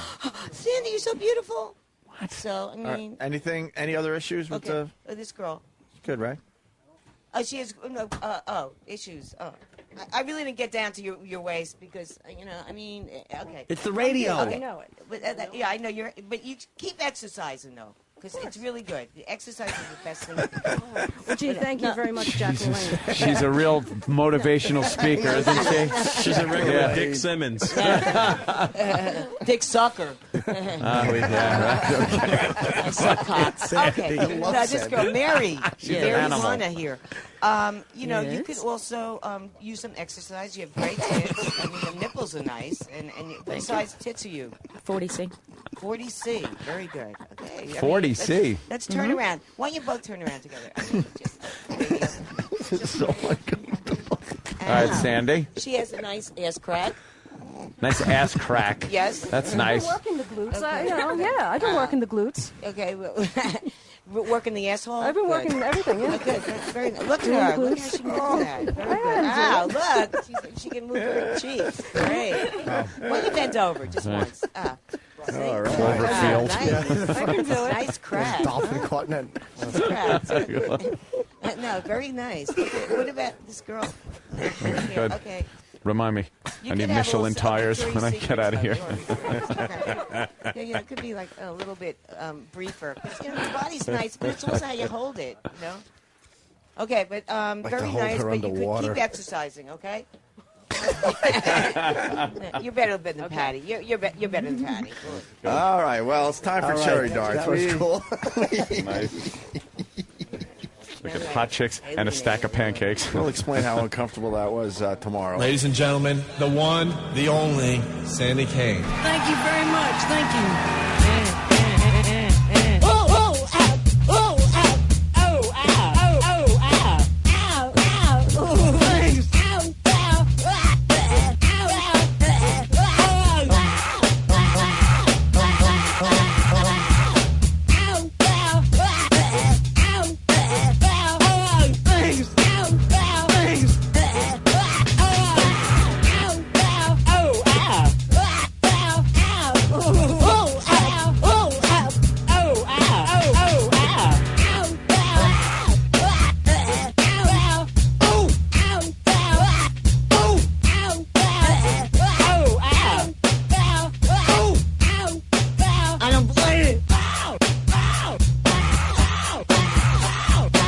Ladies and gentlemen, joining Sandy Kane, Mr. James Brown!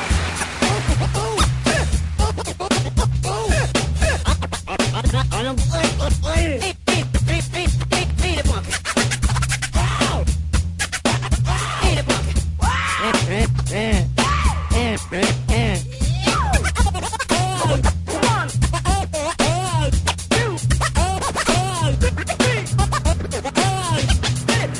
I don't play it.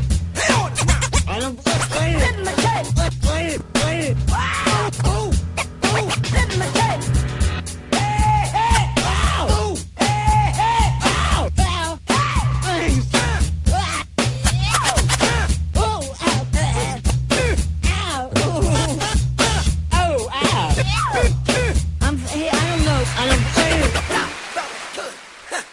Drink a six-pack, turn off the lights, and smoke some crack. I'm beautiful. You're a filthy whore! Yo, this is Drew Boogie. You just heard one of my remixes on the worst of Opie and Anthony.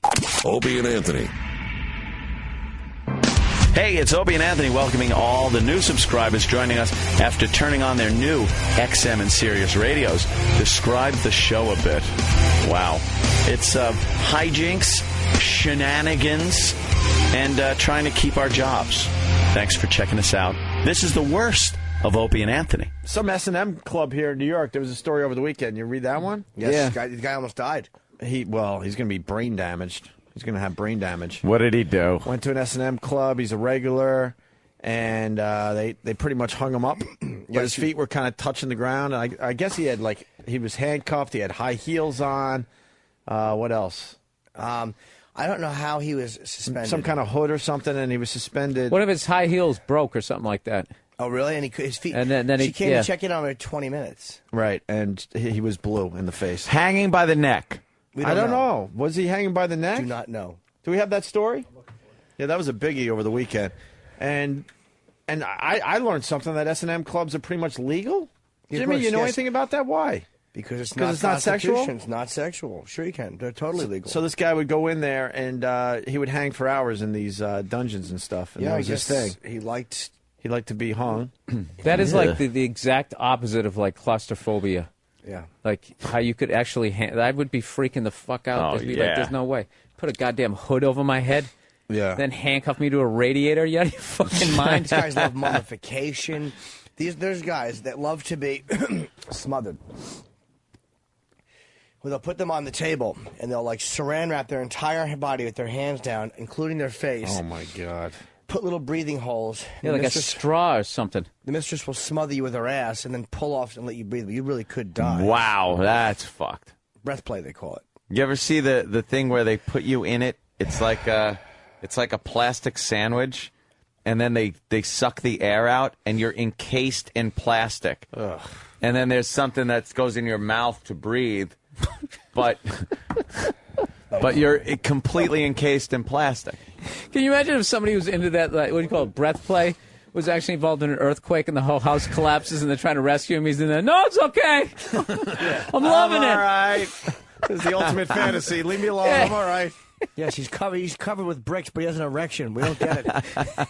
Okay, here you go. Unidentified patron of a Midtown S&M club. He was bounded and suspended from a ceiling while wearing women's high heels and a neck choker. He was hospitalized in critical condition Friday. Like the GIMP, probably. While an accident is the most likely cause, police say they're investigating whether he was the victim of a crime. Why is he, by the way, unnamed? Because he would go to the club without ID or anything. They're trying to figure out who he they is. know he is. He was a regular. They knew him, but they didn't know his real name or anything. He just kind of showed up with, I forgot what they said, like just money in his pocket. God, to pay I hope for it's a whatever. comic that I know. Detective Keith Robinson. Man was found at 1:30 inside the East 33rd Street club known as Nutcracker Suite. The Nutcracker Suite. An artistic innovation, wearing his pants but not carrying any identification, police said. He's listed in critical condition. He was discovered in apparent respiratory distress after a club worker checked on him as he was suspended from the ceiling and noticed that his hands looked blue. And they didn't arrest her, the mistress that was in charge of this whole scene. She's, why wouldn't they arrest her, Jimmy? They might get her for some kind of gross negligence.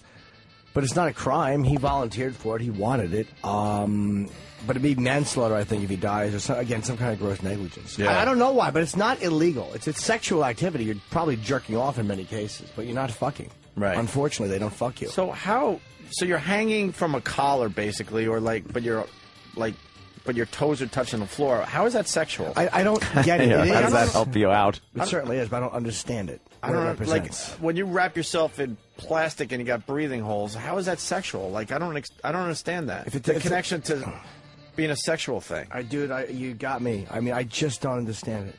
Yeah, At least I was always jerking off. Huh? I was always jerking off while stuff was. If there was face hitting me or pissing in my mouth, I was always jacking off. I was. Sad to say that actually really, I don't know, as creepy as some of that shit that you're into, I guess it makes sense on some level, but as far as like that just being tied up, having somebody stick like a dish rag in your mouth, that turns you on. In a sexual way, right? I don't comprehend it. We're going to have to get someone to explain I wonder if that. it has something to do with being a baby. Because I was watching something interesting on Lost where they were, John Locke, who knows everything, was just covering the baby, but he tightened the blanket around the baby. He said only when they get older do they like to not be restricted, but when they're very young they like to be restricted. Like it makes them feel comforted, like in the womb or whatever. So I wonder if it goes back to that. It has something to do with that, I'm imagining. Like you feel somehow weirdly comforted. Like how now you're getting your info from Lost. That's nice. Well, I mean, I also know that it's a big fetish. It has to represent something. Yeah. I don't know what. That could be something like. I mean, why do I drank piss? Was I thirsty? Drank piss? No. Yeah, what's that? Why did I drank piss? Yes, I don't know. A drink. Why did I drink? Yeah, well. I drank it. Past tense of Yes. the verb to drink. Why did I gargle with piss like it was Lavorus? Because of that. Wasn't there some girl, like, when you were younger, you told me a story about some girl and she smelled pissy. Oh, yeah, a guy and his sister, actually, with the boy and the girl. I was very young. I was like second grade. I'd get them both to sit on my face separately in their jeans. Just smell their crotches because they always pissed their pants. In second grade? Yeah, maybe I first. fucking love that. It's true. What a sick little story. I was going to say, when were you ever just not this little pervert running around? Did you First just like grade. walk around? 7 or 8. Came to school in a bathrobe when they still thought it was cute. He's got a big heart on under it. Oh, look, he's like Rodney. Walking around Dangerfields. Little kid with a Cialis heart on it in his robe. Let's go to Vegas. It's Ron. Ron. Hey, guys. Hey, Jimmy, you're all over here, man. You got to have a sex talk show, I think. I want to know what's sexy about the logs dropping on your chest. Oh, I wouldn't know. I imagine you wonder that yourself while you're jerking off, and after you come and you're wiping them off, you go, what was sexy about that? 300, madam. All right, and Rich in Wisconsin. Can I say, I think there's certain sexuality with a woman that seems disgusting, let's just say. golden shower, whatever, brown showers, any of that stuff that people are into. I think it's part of it is the privacy of it all. You're seeing something so taboo, and it is such an intense. It's oddly intimate and intense, as gross as it sounds. But there was one mistress I used to do golden shower with, and this motherfucker was sexy. She just, dude.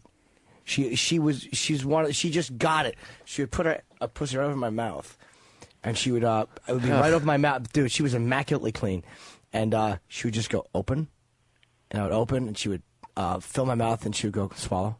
She was so fucking sexy. Oh my God, that is fucking nasty. Oh God, it's nasty if you're not. Wow, into there that. you go. What would you rather have? Would you rather you have the choice? You're gonna have that horror. I love how Jim tries to But there's a lot of people out there right now who I know what you mean. He tries to convince us how sexy it is. Yeah. And we all look around the room like, so sexy. She And just then say, she be swallowed. still, So be sexy. still, and then she just take a dump right on my chest. It was so it was great. So sexy. No, be still is hack. She knows better than that. Oh. She would say open. It was so fucking sexy. Because I've said that to girls. I like saying that to girls. And then she took Stop a meat leering at me thermometer as you're and telling me shoved that it in my story, you asshole fucking and creep. just went deeper, deeper. No. And I went good. It was just this sexy. Because He's Took filling up pliers right to my now as he's nutsack talking about it. and Look at twisted his around face. 3 times. Just 3 times. Yes, and then unsnap it, and it would just have that little slow, funny scrotum unwind. No, Slow funny, huh? I'm really dominant sexually. Like, I'm not a sub at all. Well, And, that's pretty sub when she's telling you what the fuck to do with she her was piss in your mouth. Dominate, yeah, but I wanted to do it. She was dominating in a way, but it was from the neck up, man. That's what it's all about. She was fucking her vibe. Do you understand? That was the beauty of I her. don't. No. we're trying to understand. There Trying to is no understand, way Jim. I can understand a girl pissing in my mouth. Well, after certain... Do you ever want to have just somebody wrap can't. you up in cellophane just so you can hear that urinating sound as it hits the No, I can't comprehend that. the Anymore. aluminum foil? Why have something in the way, right, Jimmy? Right, exactly. Cellophane. What am I, wasteful? What is this, waste not, want not? What do you think? He's a rookie? I'll come fucking I'll put my mouth anywhere on a girl. Anywhere. But as far as piss goes, that's not Piss is fucking you know, clean, go to the man. bathroom, take your piss, come out. It's clean. And I'll go right in there. But I don't comprehend. But don't piss while you're doing. I don't comprehend enema stuff. I don't comprehend blood. Like fucking, they call them ruby showers. I don't comprehend fucking.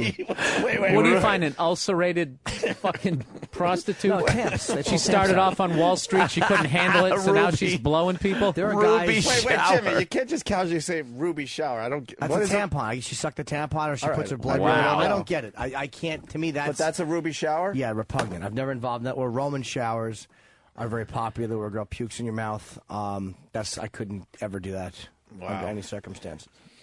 Ruby shower. He knows all the lingo No, that's and pretty blurts common, it out though. like, "No, it's a ruby shower." Like everyone knows. Ruby. Hey man, as long as you're not fucking animals or kids, whatever, do what you want. Kid animals. All right. I wouldn't mind. You know, I almost get hit with a strap on one time. I was tempted, but Really? yeah, she was one of the fucking sexiest people ever. She was a dirty, dirty motherfucker, man. She would do all fetish stuff. She would like put a pussy in my mouth and go, "Now swallow your wife's piss." She'd piss in my mouth, and then she'd fuck me. She was like a weird type of dom where she did full service. It's very, very rare for them. Swallow your wife's piss. She fucking ruled. At a girl. Let's see what Michael has today. Michael, what's up? Hi, guys. Hey, Hi. hey, Jimmy. I was just thinking back to when you were all freaked out about Earl's chewed-up pen. But then you'll drink fucking hot hooker piss. I really don't First of all, get the fucking connection. it's obvious right now. Here's another pen with tooth marks in it. Oh boy. That's good. I fucking specifically said I don't want a pen with tooth marks Here in he it. goes. And here's what we do with the pen with tooth marks in it. You see that, Bill? Oh, no, I don't see it, That's actually. where it goes. And now we put it Bill has turned back around. He doesn't want to see in the that, pen actually. pile. So can that go back in the pen pile, please? If Earl wants to chew pens, let him chew that one. Oh, my God. It's so gross. He It's not sticks good. the pen up his ass. Yeah, but just that's the good side. I promise. See, Put that back. He wants to chew pens. Let him chew that one. If you could bring me an unchewed one, please. And yes, sir. I don't. Chewing pens is if it's your own pen, it's fine. But it's being shared, it's disgusting. And yes, I realize it's a bit inconsistent with my thinking. all right. There you go. There's your answer. Chris in D.C., what's up? Hey, Air Force Survival School, when we teach the pilots whenever they're they're out in bad conditions, if they're injured, and there's no other way to do it. Urine is very sterile. It is, of and course if it they is. have wounds that they need dressed, they should urinate in those wounds in order to clean them. Absolutely, dude. It doesn't say rub hot pussy juice on it. It says fucking take a piss in it. If that's available, of course. Hey, real quick throwback to the John McCain thing. Do you guys know that he was initially offered at 5 months into his incarceration as a POW, he was offered to be released because of his father's status as an admiral in the military, and he declined it. Really? And stayed for the entire 6 years because there were other guys there that had been there longer than he was, and that's a true story. Wait, why would the Vietnamese have released him because his father was an admiral?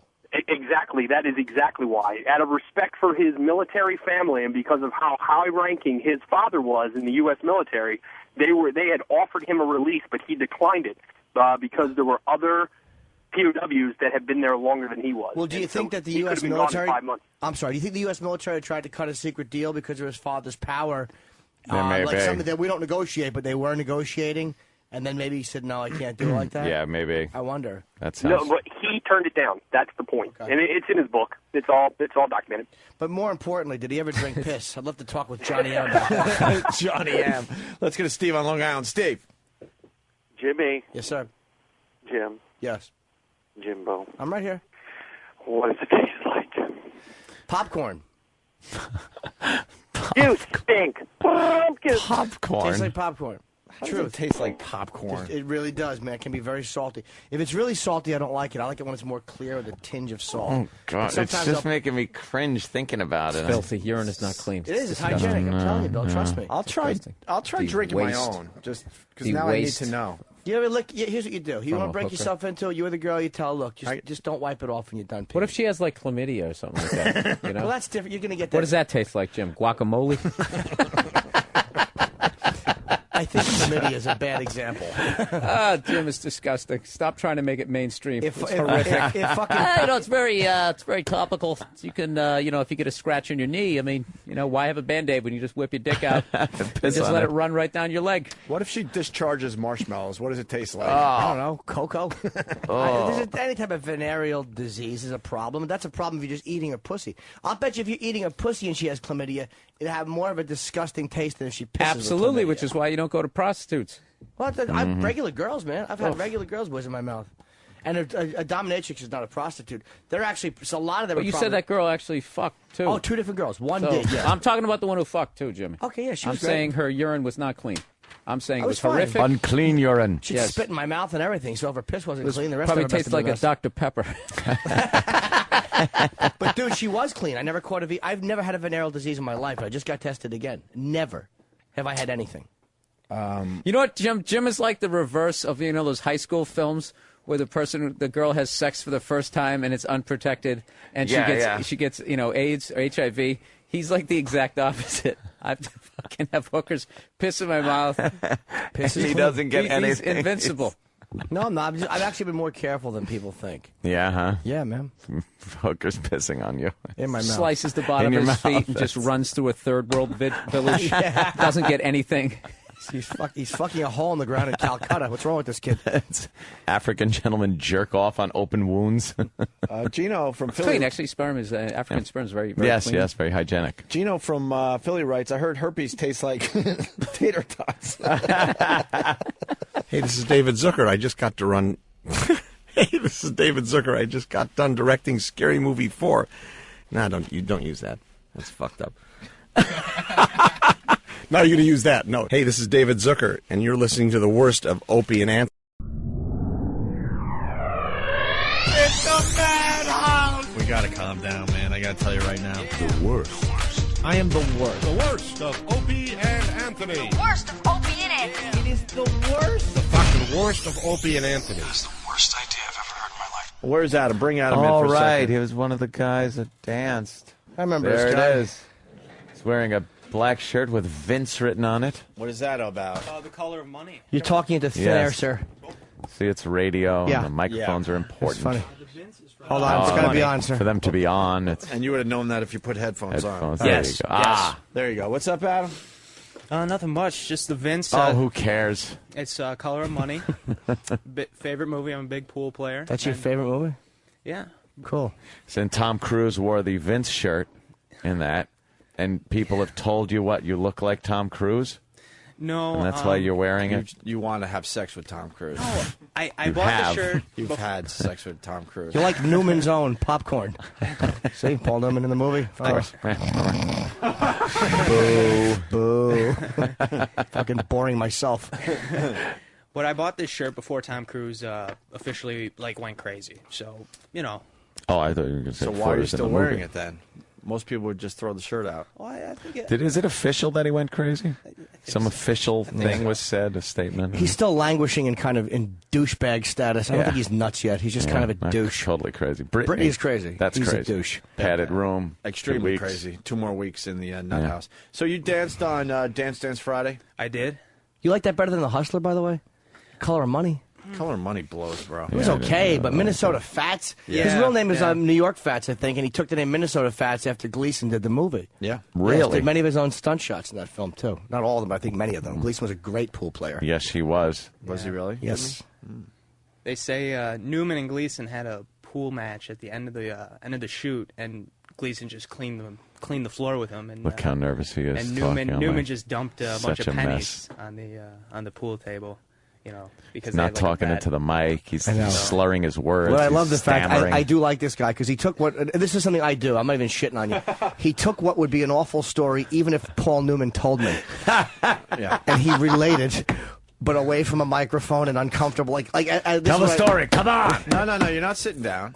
As he was getting to the end, you ever get to the end of a story, you realize your story has no finish. You and then he's fast forwarding and he knows pennies is the thing, like, and it's oh, shit. boy. And he took pennies, and he whatever. I gotta punch this story up. And take the hands off the console because you're swallowing a lot. No, don't. The reason you have your hands on the console is because you're very nervous and you're trying to keep the nerves. You don't know what to do with your hands. Now they're behind your back like now tell at the same ease in story. the army. Now tell the same story.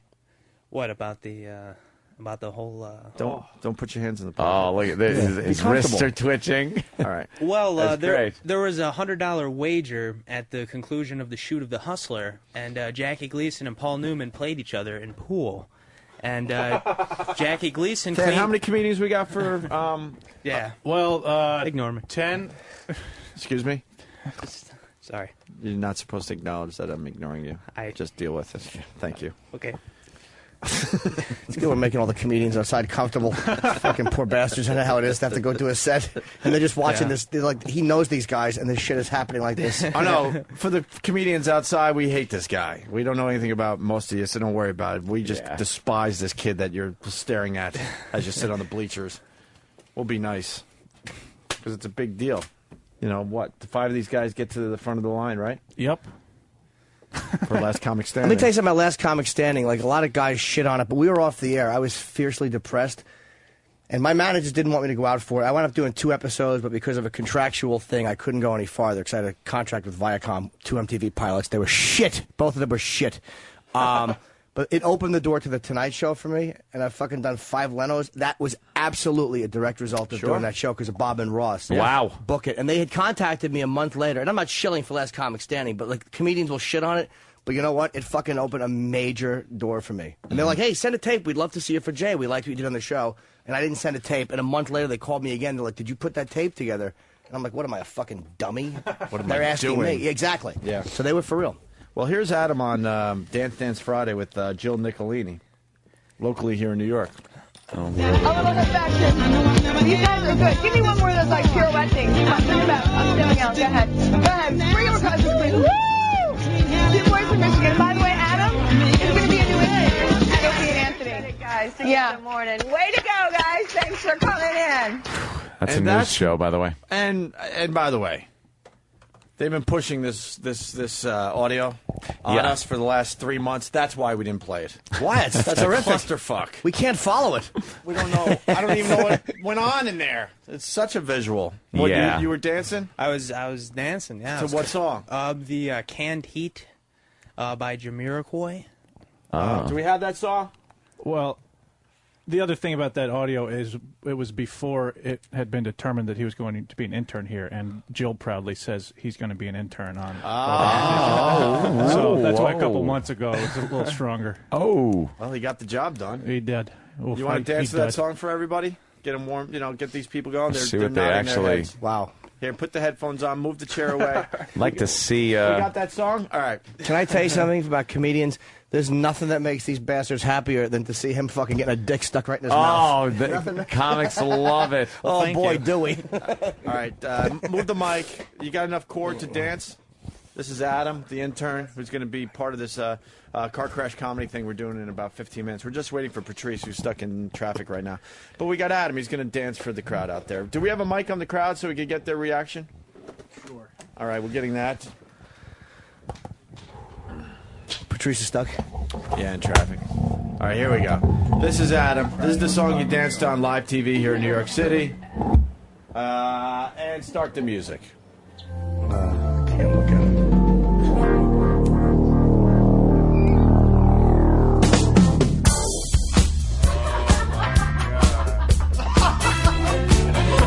Thank you.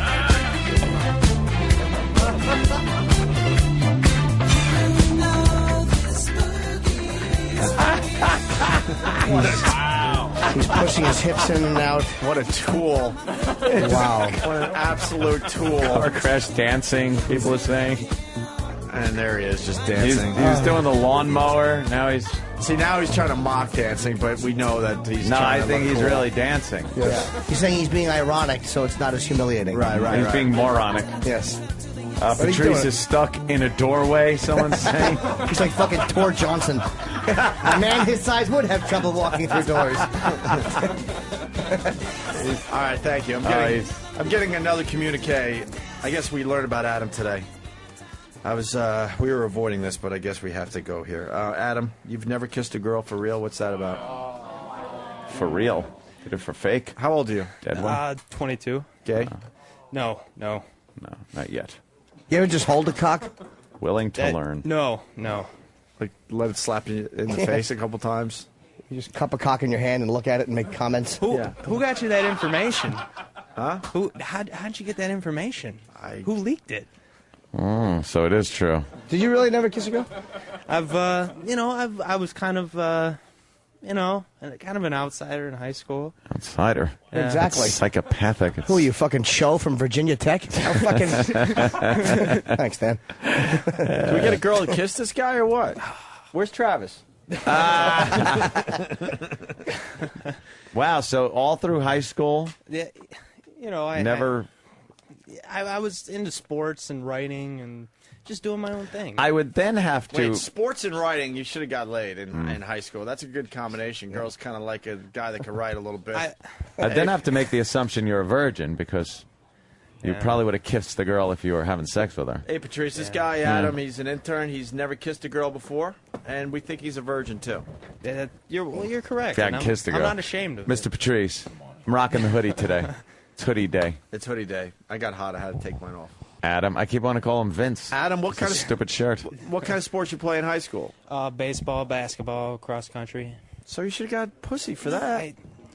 I was kind of a... How old is he? He's 22. 22. I don't think he's a virgin. I think this is a game. I can smell virgin. I don't smell virgin. This guy. Are you serious? Do you think he's fooling around with chicks and he's just trying to be like the interesting guy? I think he's. Look at the kid. He's strapping. He's uncomfortable. Only thing he got the Knight Rider eye, like the eye that. Like the Knight Rider in front of the Knight Rider car, and it just moves. You can see his right eye has a problem. He's but it's real not. nervous. And he's hidden one of those behind the guys that glasses. looks down and looks up. Yeah. But other He's than that, he real doesn't. nervous. He doesn't seem. No, he seems like he's very awkward. I could definitely see him not being able to talk to a girl or get her to the point where he's, going to make a move. Look at his hands. I don't fuck girls. I awkward dialogue them. So Yeah. You talk your way out of pussy, but he has big hands and he's like a big kid. Wait, how do you blow with pussy? With your rap? You're not a bad looking dude. Yeah. Where does it go wrong? Jimmy will fuck you. Right in the mouth and ass. Excuse my French. That's the mouth. I don't really know where it goes wrong. It's just, it's I just haven't pursued it. I haven't really put myself out there. I'm kind of a recluse, Yeah, but you got to be fucking like dying for a girl. How long have you been a recluse? Why? Wait. You're kind of like, it's a take it or leave it thing with girls? You know, I don't know. Do you like girls or do you hate them? I do like girls. I don't mean in a gay way. I mean like hatred, like like I have. Like you just hate girls. I don't hate girls. I like everyone. Don't you feel like you want to touch a tit, like touch her pussy, do Or a things like cock. that? Yeah. You don't want to do that. You know what it's like when you first put your dick in a girl. That feeling. Exactly. Dude, Do you remember that? it's amazing. You remember that feeling? Yeah. Wow. He goes, yeah. Dude, Wow. fucking. Trying to get back to that first time ever since. It's like heroin. Pussy's like heroin. That pussy is like heroin. I feel nothing. Gotta get now. that It's first. just Patrice is just like muscle it's an memory animal and vision. instinct. Fuck it. It's just fucking. I could just as easily be fucking throwing a baseball up and catching it in my own fucking hand. Meaningless. I only fuck so I have a memory to jerk off to later. Oh. Adam. Jesus Christ, is that the fucking truth?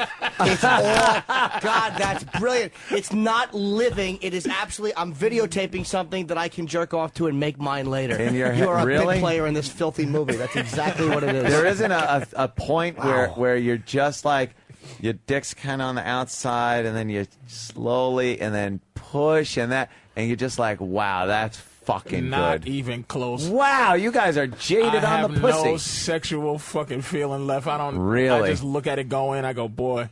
Yep. Really? I'll still I make swear. that fucking noise. I feel good until it's in. I'm like as I'm pushing, I'm like, oh my God, I've lost interest. There is a lot of wah wah music in my head with my dick. And the sad thing, I have there's no embarrassment anymore. No. Whoa. Wow, you What guys you are gonna do? just like. You probably should cheat. Let's get back to Adam here. Adam. Oh, yeah, Adam. Do you think you might be gay, bisexual, asexual? What's going on with you? I don't really know what's going on. You jerk off? Oh yes. Oh, And what do you okay. jerk off to? Yeah, young you man? got to think about something or look at pictures. No, what's your jerking off to situation? You know, anything I can download for free off like LimeWire.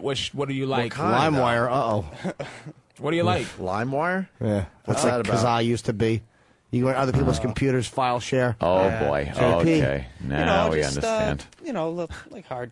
What's your preference? What girls do you like? Something what do you in like? patent leather. Yeah, Little well, Susie. The same thing the fucking Colonel from Boogie Nights used to jerk off to. I don't touch them. They're so small, Jack.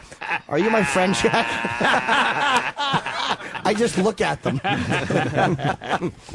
Yeah, what do you jerk off to? man?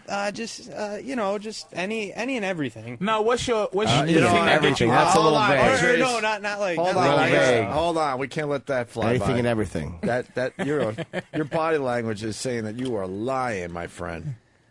Anything and everything. What does that mean? Man naked. Well, maybe once. I don't smell sissy on him at all, though. I just don't see It's not it. sissy. But something's going on. There's something probably. Touched as a kid? No. Are you African? like Did you little ever pen would leather? they clip your balls for so you can concentrate on fighting? You like little plaid skirts and pigtails, No. right? I really do. can't explain it. As you should. That's what I'm saying. That's right. But you can't explain it. Why? Well, because it's I just don't know. It's just never. You don't it's know never what your happened. It's never- preference is to jerking off? Like, is it... Well, What was Is the it- last? All right. What was the last thing you jerked off to? That's an easy question. And not everything and anything. Oh, Kenny had one. What? Kenny? Himself in the mirror. I didn't say it was a good one. God I said damn, Kenny had one. What's your preference, dude? What do you My- like? my Wait a minute. When you see a woman, like if I see a little 5'1", like 160-pound animal, it just does something for me. Little round butt. 5'1", I just like 160 short, pounds. round girls. Yeah. So Wow. Yeah. So He wants to fuck What do you- Mary Lou Retton. yeah. So what do you like? like Black girls, Chinese girls, white girls, tall, thin. I like brown-haired girls. Girls who have good morals and. Good morals. morals. So here The it fuck is. are you talking There you go. This fucking guy's an evangelist. What are you, religious? It's religious problems. There we go. It wasn't, that didn't take long, did it? Nope. I'm not religious. I don't go to Who church. the fuck says I don't do moral? anything. Moral. Exactly. Who's not Well, religious? I like. Are you estranged from your family? No. He's lying. Holy shit! Look at his body language. He's lying. Well, There you're a is Jehovah's something Witness going or on. something fucked up like that, and you stop, and your parents don't fuck with you. Getting. What do you jerk off to her showing up to work on time? It's fucking idiotic. No, I don't know. It's just like a lot of guys are like, oh man, I gotta get pussy or I'm gonna like kill myself. Fucking something happened to him. I'm not really like that. You know? scared?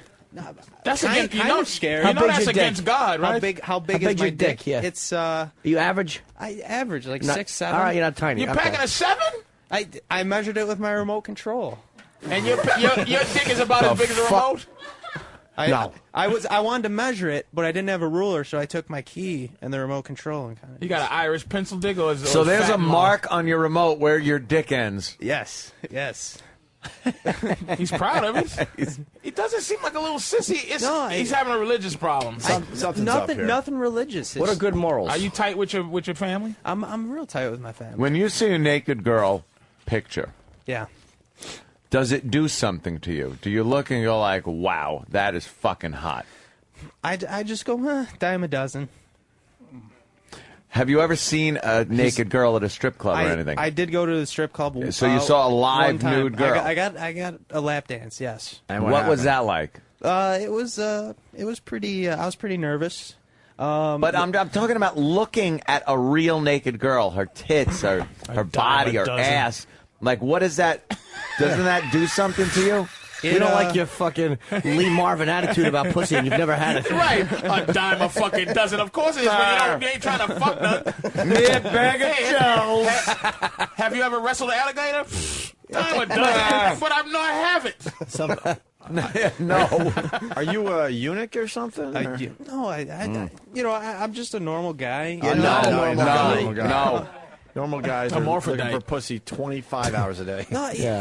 Hey, Pat. It has a little Adam Sandler in him, too. What do you think about all day then? Wow, because I know guys are just, it's about fucking and looking at girls walking down the street and shit.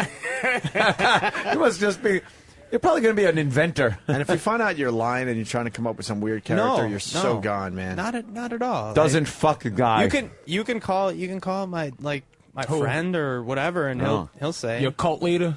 I don't know. Yeah, you can call David Koresh. My friends can attest to this, and my old high school chums, and I've just never really chum. No wonder you ain't getting laid. Chums. This fucker just came in from a time machine. My old chum. That's true. This is Marty Fry, you fucking asshole. All right, Adam, you got to give us something. Something's going on with you. So what is it?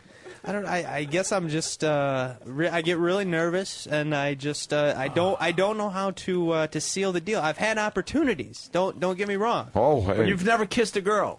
No. Because Where's the vagina opening at? If you was gonna finger pop a girl, what would you do? Show me what you would do. Like, where's the pussy hole? The pussy hole would be like probably in the middle of the where the zipper is. vaginal. Yes, where He's the fucking lying. I have no idea. This cocksucker. I have no idea. Is fucking lying. I'm telling you, man. You think he's got like fucking where the 50 zipper bitches? is, You think he's just fucking everything? This guy's not a virgin. This is a character. Show on yourself where you would put a finger to put it up a pussy. Go ahead.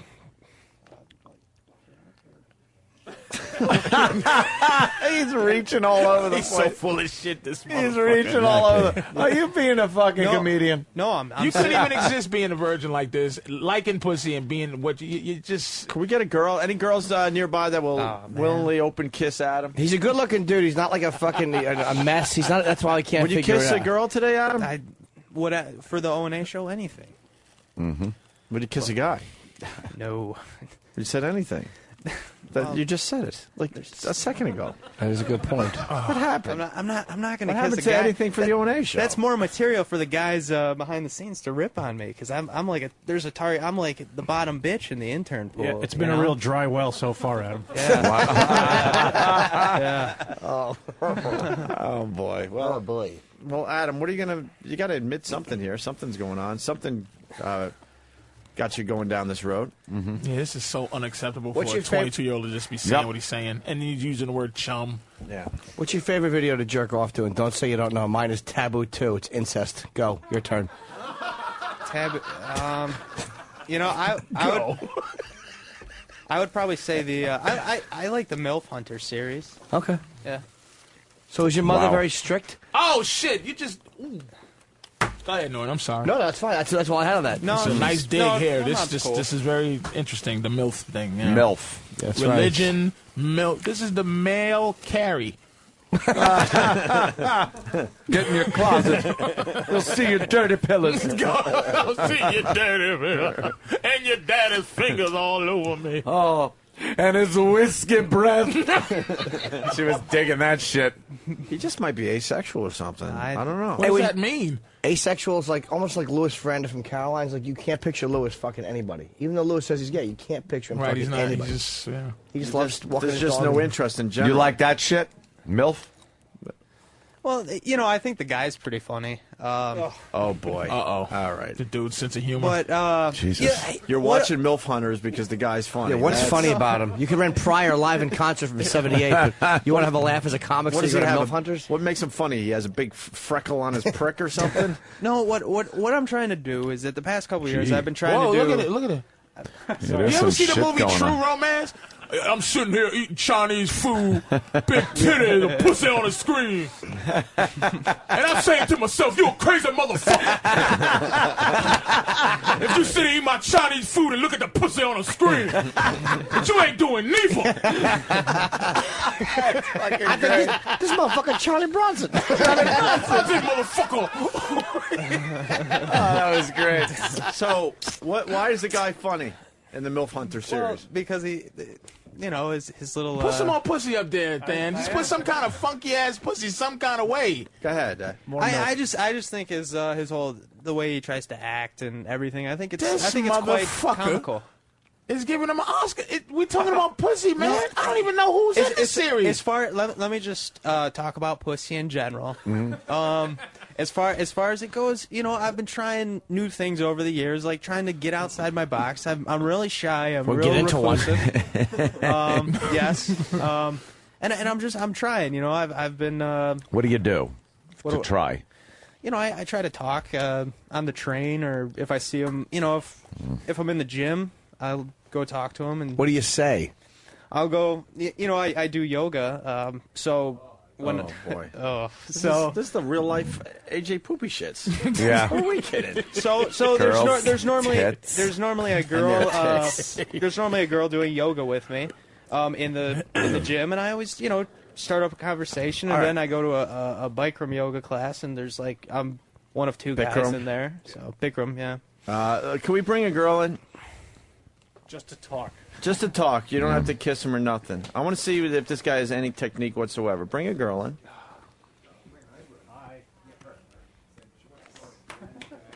All right, who's this? Right. Hi, how are you? Hello. Hey, almost Bonnie McFarland.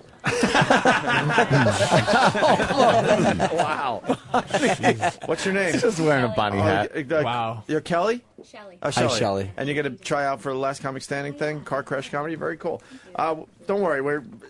We just need you as kind of a prop. Sure. I mean, you can play along a little bit. There you go, Adam. You're in the gym. Okay. And Shelley's nearby. Let's see your technique. Did we just get done with yoga?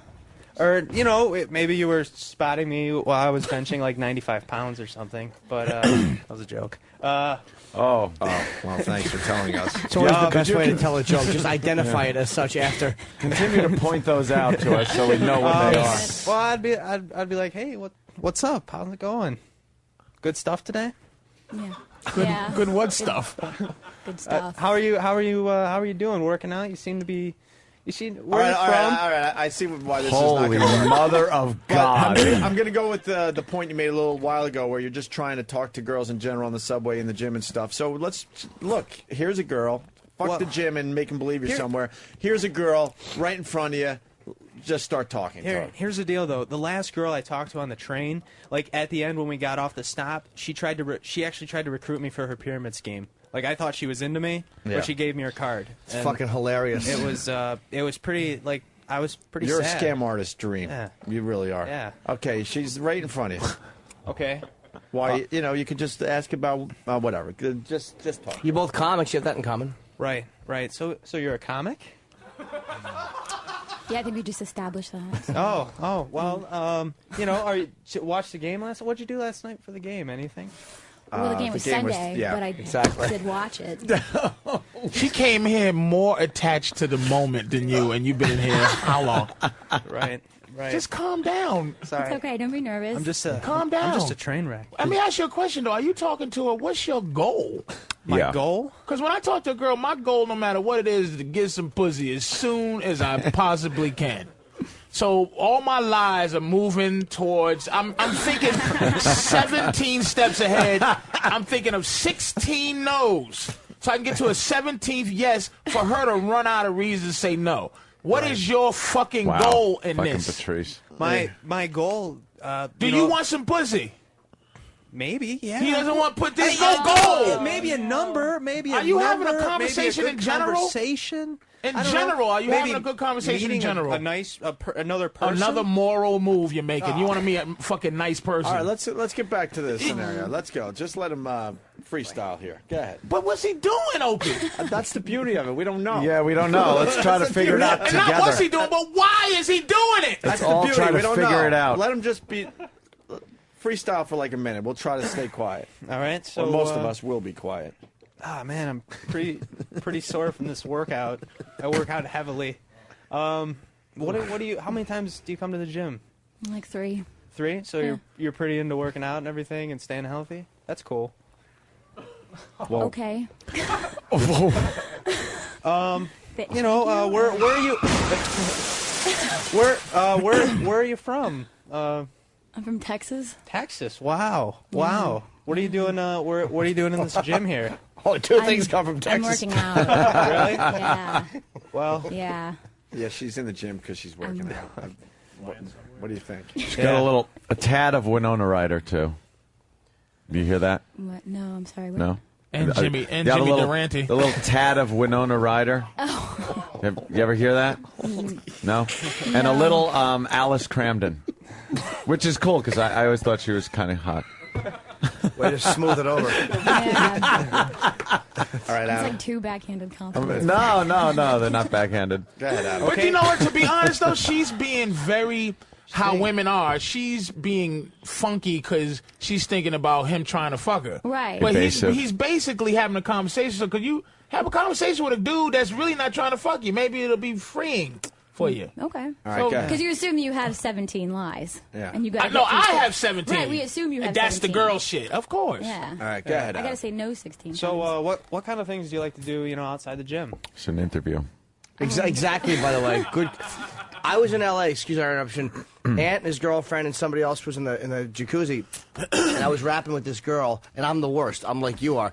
And at the end, Ant's girl goes, "It sounded like you were interviewing her." Yeah. Like I just asked questions. The that's interview power doesn't in work that. good. Yes, I felt uncomfortable doing. Talk about shit. Tell her her fucking hat is cute.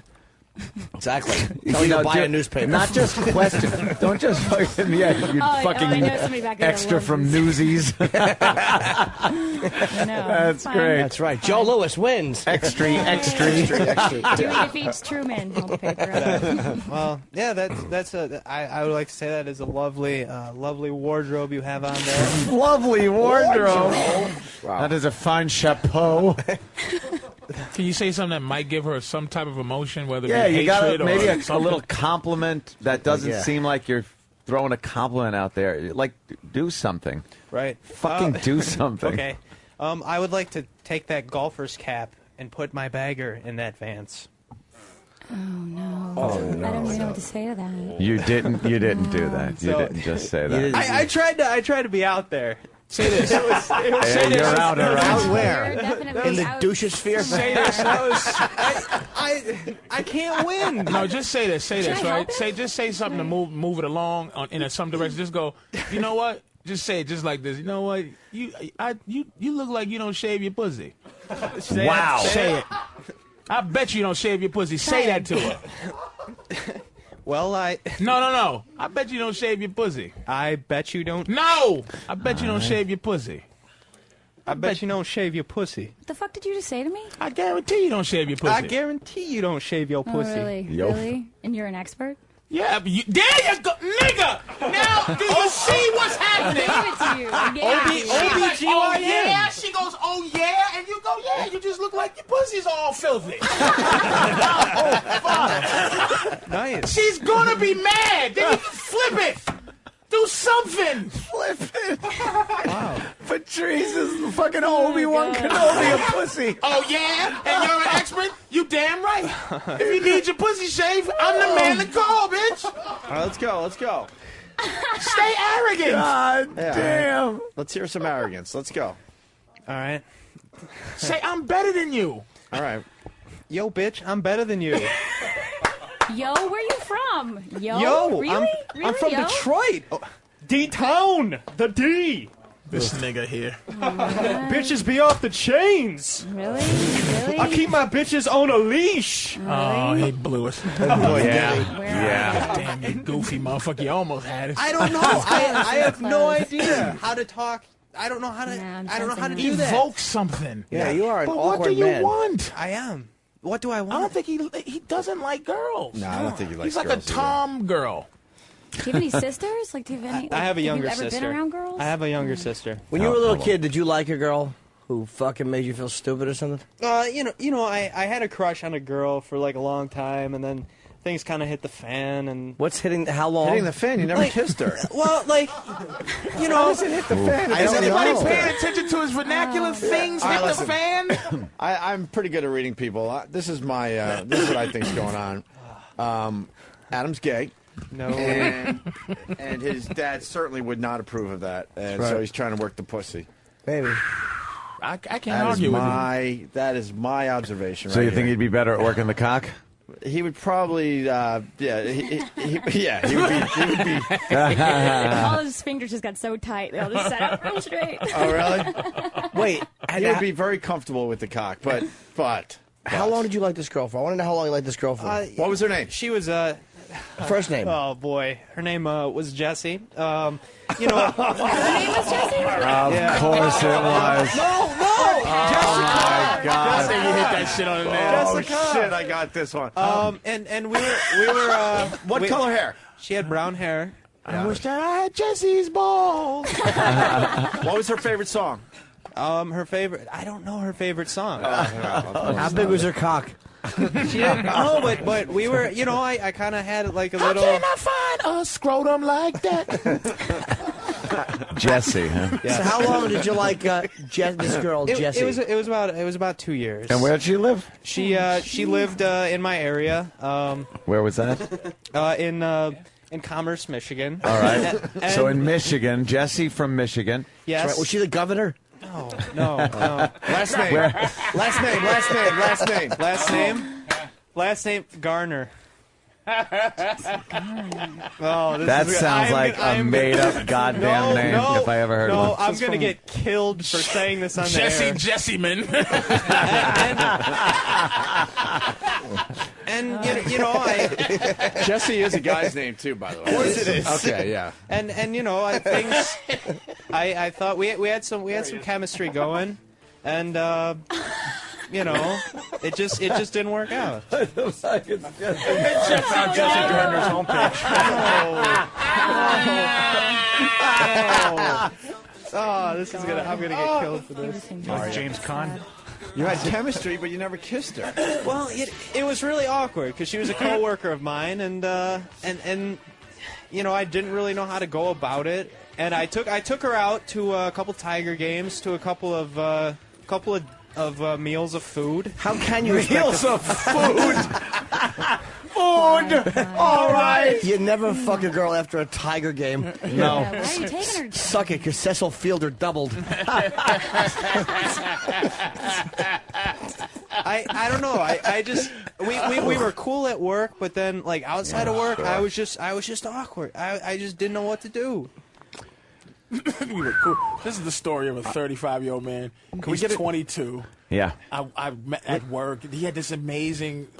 Come on, man. We want a girl. We got to get a girl for you to make out with. Is there any girls that are willing to You take got a one boyfriend? for the team? Not right now. No, you don't? But How old a girl are you? I'm 28. You're 28? Old. What do you mean? You don't want. But, Any, I'm you don't not want gonna anything. train that. You don't No. want anything to do with him, do you? Well, sorry.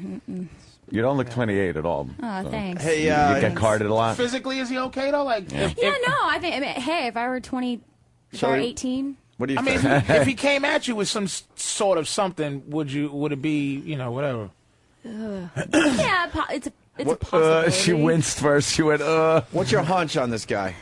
I think somebody nailed it earlier when they said it's an act. Oh, I'm a virgin. No. Oh, my penis is alone. It's like, oh, You okay. think? All right, we're gonna get a girl I in here. would really. A little I think makeout it's session on the couch. I want to see. I don't think anyone's that good. Like he's too good to be acting like You this. think it's too natural? Yeah. Yeah, possibly. I don't know. I can't read it. I'm not 100% sure. Somebody said that about Kaiser Sose too, by the way. He's probably going to take off his glasses. 20/20 vision. He got flop his big dick out and start fucking girls on the street. The greatest trick that Adam ever pulled was convincing this radio show to put him on. Let's go to Sam. Sam's got something on Adam. Whether it's an act or not, he's completely psychotic because he doesn't. It won't drop. He will not drop it. So if it is an act, drop what? If it's an act, I'm saying. It doesn't. So drop. it's like the movie The Prestige, where the magicians live their life. Yes, he's gone for the through act. Yeah. So many questions from me, trying to figure out if it's an act or not, and cultivating this thing. Oh, okay. So he might be like one of those guys that thinks it's Andy Kaufman intriguing to not drop the Tony Clifton. Exactly. Okay. I think he's the real deal. Maybe, either way. Yeah, I would say he's the real deal. Smell his dick, I've known somebody. guys like this. right. They just have no rapport with women, no real interest in women. I guess the jacking off is just purely a biological function, feeling like he's got to just get rid of it. Yeah. What do you like about a woman? I like a good personality. Physically. What do you like? Tits, ass, man? What are you? It doesn't really. As long as she, is talking to me and making eye contact with me, I'm just not into whales. That's it.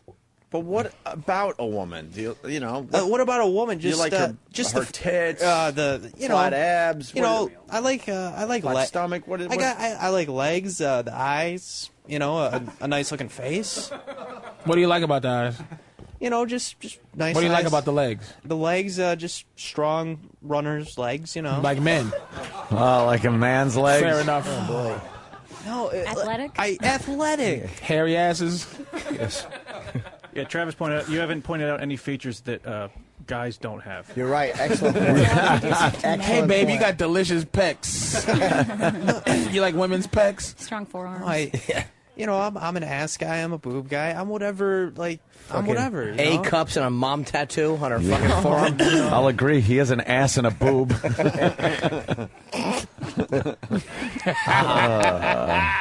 But you're an odd sort. Yeah, we're just scratching the surface. Yeah. We got to move on because we got these guys. I They're waiting understand. to do some And comedy. this is good. We'll have Adam back on the show very soon. Yes, we will. Like Thank tomorrow. Some of the girls that are thinking about coming over to check out the show live, we need one of you to make out with Adam tomorrow. You seem like a clean guy. You don't have any diseases or anything, right? He couldn't. Exactly. No. All right. We'll get you on the couch and see what you could get done. Unless it's some acute personality disease. He got something wrong with his personality. Yeah. What's wrong with you, man? I don't know. I don't really know. I was kind of. I don't You know. realize there is something, all right? He's uncomfortable in his own skin, this guy. Yeah. When are you at your happiest and your most? When are you king of your fucking entire space? Probably when I'm at the batting cages.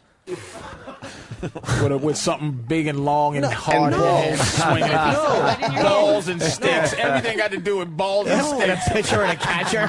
And I'm beating a kid. I'm beating a cat to death. Anything that has to do with pussy. I'm killing fish. I really like baseball, and I just like to go to the cages like once a week just to let off some steam. Just to take a couple cuts. Let off a little steam, right? Well, I just love baseball. You got built up energy there, man. Yeah. So that's your passion. That's I just like baseball and crosswords and reading a lot and doing research. So research on what? Well, I kind of research. I kind of. He's a dick expert. Yes, he does research. He's a big dick expert. What you jerk off to is probably not research. He understands helmets. Well, I want to write a book in the future about dicks. Not about dicks. But about baseball journalism and the history of it and why it's just crumbling today. And why do you think it's crumbling today? Because of cocks. Not enough cocks in everybody's mouth. Oh my God! Oh my God! Get Derek in here. We rarely hear from Derek. Oh, Derek! If Derek comes in, it's usually something good. Derek. Yeah. Derek was creeped out by Adam today. Derek is slight of build. Coincidentally, Derek, Here's grab our Dan's mic over pal, here. Derek. He's never on mic. Derek's lost. He's a sweet boy. Yeah, Derek's a good guy. No, hey, what natural disaster did you lose your shoulders in? Holy shit! Oh my God. The guy just comes in here once in a blue moon. This is and why he's he got to doesn't get want to blindsided. He's dressed like he's in Dead Poets Society. He'd rather be behind the scenes because of this very reason. Derek, what happened with Adam today? I came in. He came in and got my breakfast order in the morning, and then when he brought it back from the deli, he stood there in the corner and started asking me how my day was going, if I was having a good day, as I was trying to get work done. Well, that's interesting. Yeah. What's that It was about? just a little creepy. That's funny how that's uncomfortable though for men. Yeah. Oh, fuck yeah. How are you today, fan? What? Dude. Shut up. Kill you, motherfucker. I would say just about every guy listening to us would never ask another guy how his day's going. No, not out of the blue like that. That's why did you do that, Adam? I was just trying to, I saw Derek for the first time. Hey, Derek, nice day today. Gave him my change and suck your dick. Head off. No. Do you want to have sex with Derek? I don't want. If you could have Derek, sex with any guy that you work with in here, who would it be? I'm not gonna answer. Just that. pick one. Just pick one. Any guy. One of the guys in here that works here. It's all fantasy. Who would it be? Saeed. Holy shit! Just get this that motherfucker. speaks volumes. No, I just. Saeed. I just put it out there because I knew that Saeed. he'd react Wow. like that. All right, here's Saeed. What? Saeed, Yes? Let's see if Saeed's flattered by this. Saeed, Saeed? we haven't talked to you in a while.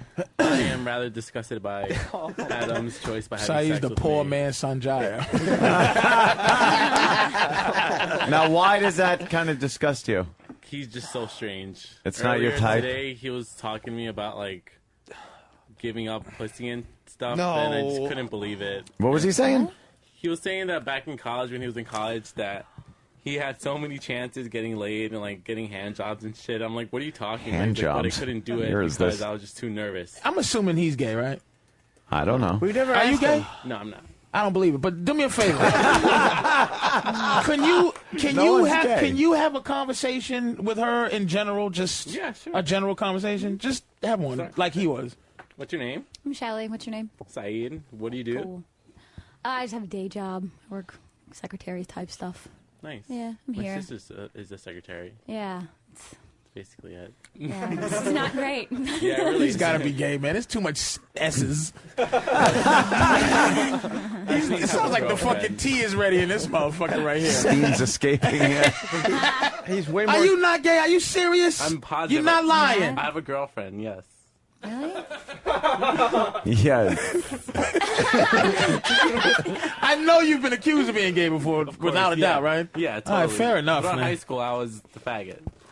It's something with the speech, really. Yeah. It's something It's with the just the speech. speech, Your yeah. S's come out very effeminate. And the hand on the That's what it hip, is. and the fucking, and the tight, Yeah, and the tight DoorDash jeans jeans. and and the tight anal jeans. Jeans are a dead giveaway. There's just something going on, but what's your girlfriend's name? Jessie? Laura. Yeah, Laura? You're dressed like a runaway girl in Seattle. Oh, that's exactly what he's just like. Christ. And the common denominator here is Steve hired all these guys. So Yes, of course. Steve did it. It's wonderful. I just want to be surrounded by boys. Steve holds up a picture of pussy, and whoever goes, ugh, you're hired. Oh my God! All right. Well, Saeed has heard all this before. So, what do you think of Adam? Yeah. He's What's gay? your assessment? I really don't know what to say because I'm just so confused about him. But I really am quite really horrified if I'm. Like, I feel like just beating you in a closet and make you come out of it after I fucking. Saeed make me just so uncomfortable. strange. There's no words can tell how strange he is. He's strange, huh? Yeah. That's what I'm getting over and over again. You're just a weirdo. He's such a shooter, dude. weirdo. I say you don't fucking push him any Yeah, further. you got some. Yeah, you think he's one of those? He's a shooter. You like dude. guns? No, I don't. I'm a pacifist. Oh, okay. Have you been watching him as people? You know, just his he's standing there listening. Very uncomfortable. And very, very strange kid, man. I don't think he's violent though, because he wants to perform, and performers very rarely, he's not isolated. He's a performer. He's open. Does comedy, danced on television, so he gets it out a little bit. He doesn't just isolate and not talk to anybody. All right, Dr. Norton, thank you. That's why I don't think he's. I think you're the type of idiot that accidentally kills the hooker at the bachelor party. Because you're trying to prove you like pussy so much that you just hit her with a sofa. Fucking ornament across her skull. See, guys, it's hot. All right. She's dead, thanks. Bombs are flying. People are dying. Children are crying. Politicians are lying too. Cancer is killing. Texaco's spilling. The whole world's gone to hell, but how are you? I'm super! Thanks for asking. All things considered, I couldn't be better, I must say. I'm feeling super. No, nothing bugs me. Everything is super when you're. Don't you think I look cute in this hat? I'm so sorry, Mr. Cripple. But I just can't feel too bad for you right now, because I'm feeling so insanely super that even the fact that you can't walk can bring me down. He's super. Thanks for asking. All things considered, he could be better, he must say. I'm super. No, nothing bugs me. Everything is super when you're. Don't you think I look cute in this hat? These little pants, this matching tie that I got at home. I'm super. Stick 'em up. Skittles. Okay. Everything is super when you're gay.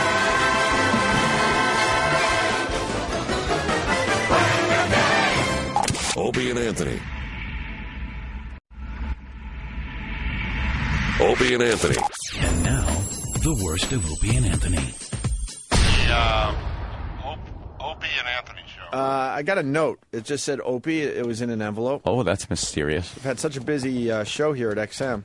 Finally opened it during the break. It says, Opie, please do us a favor and tell your weird intern, Adam, who we met yesterday. Yes, we did. For the first time. We kind of brought him to everyone's attention for the most part yesterday.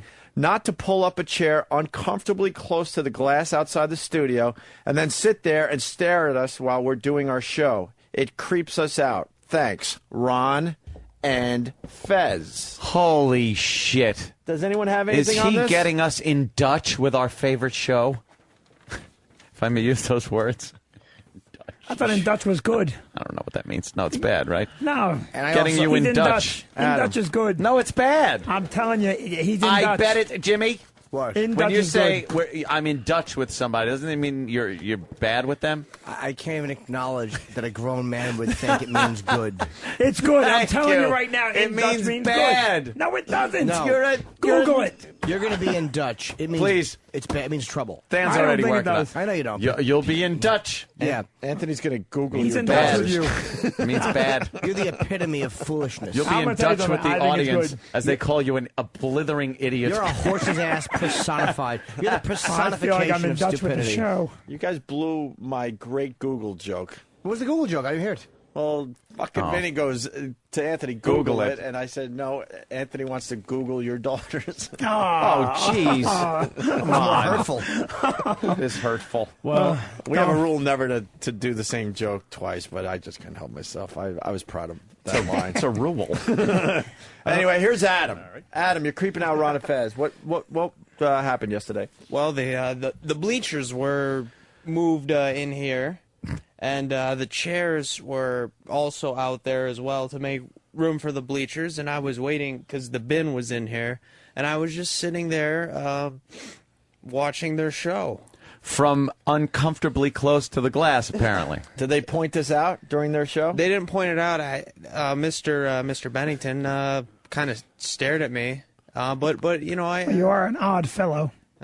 You're a little bit weird. In Dutch, you got it?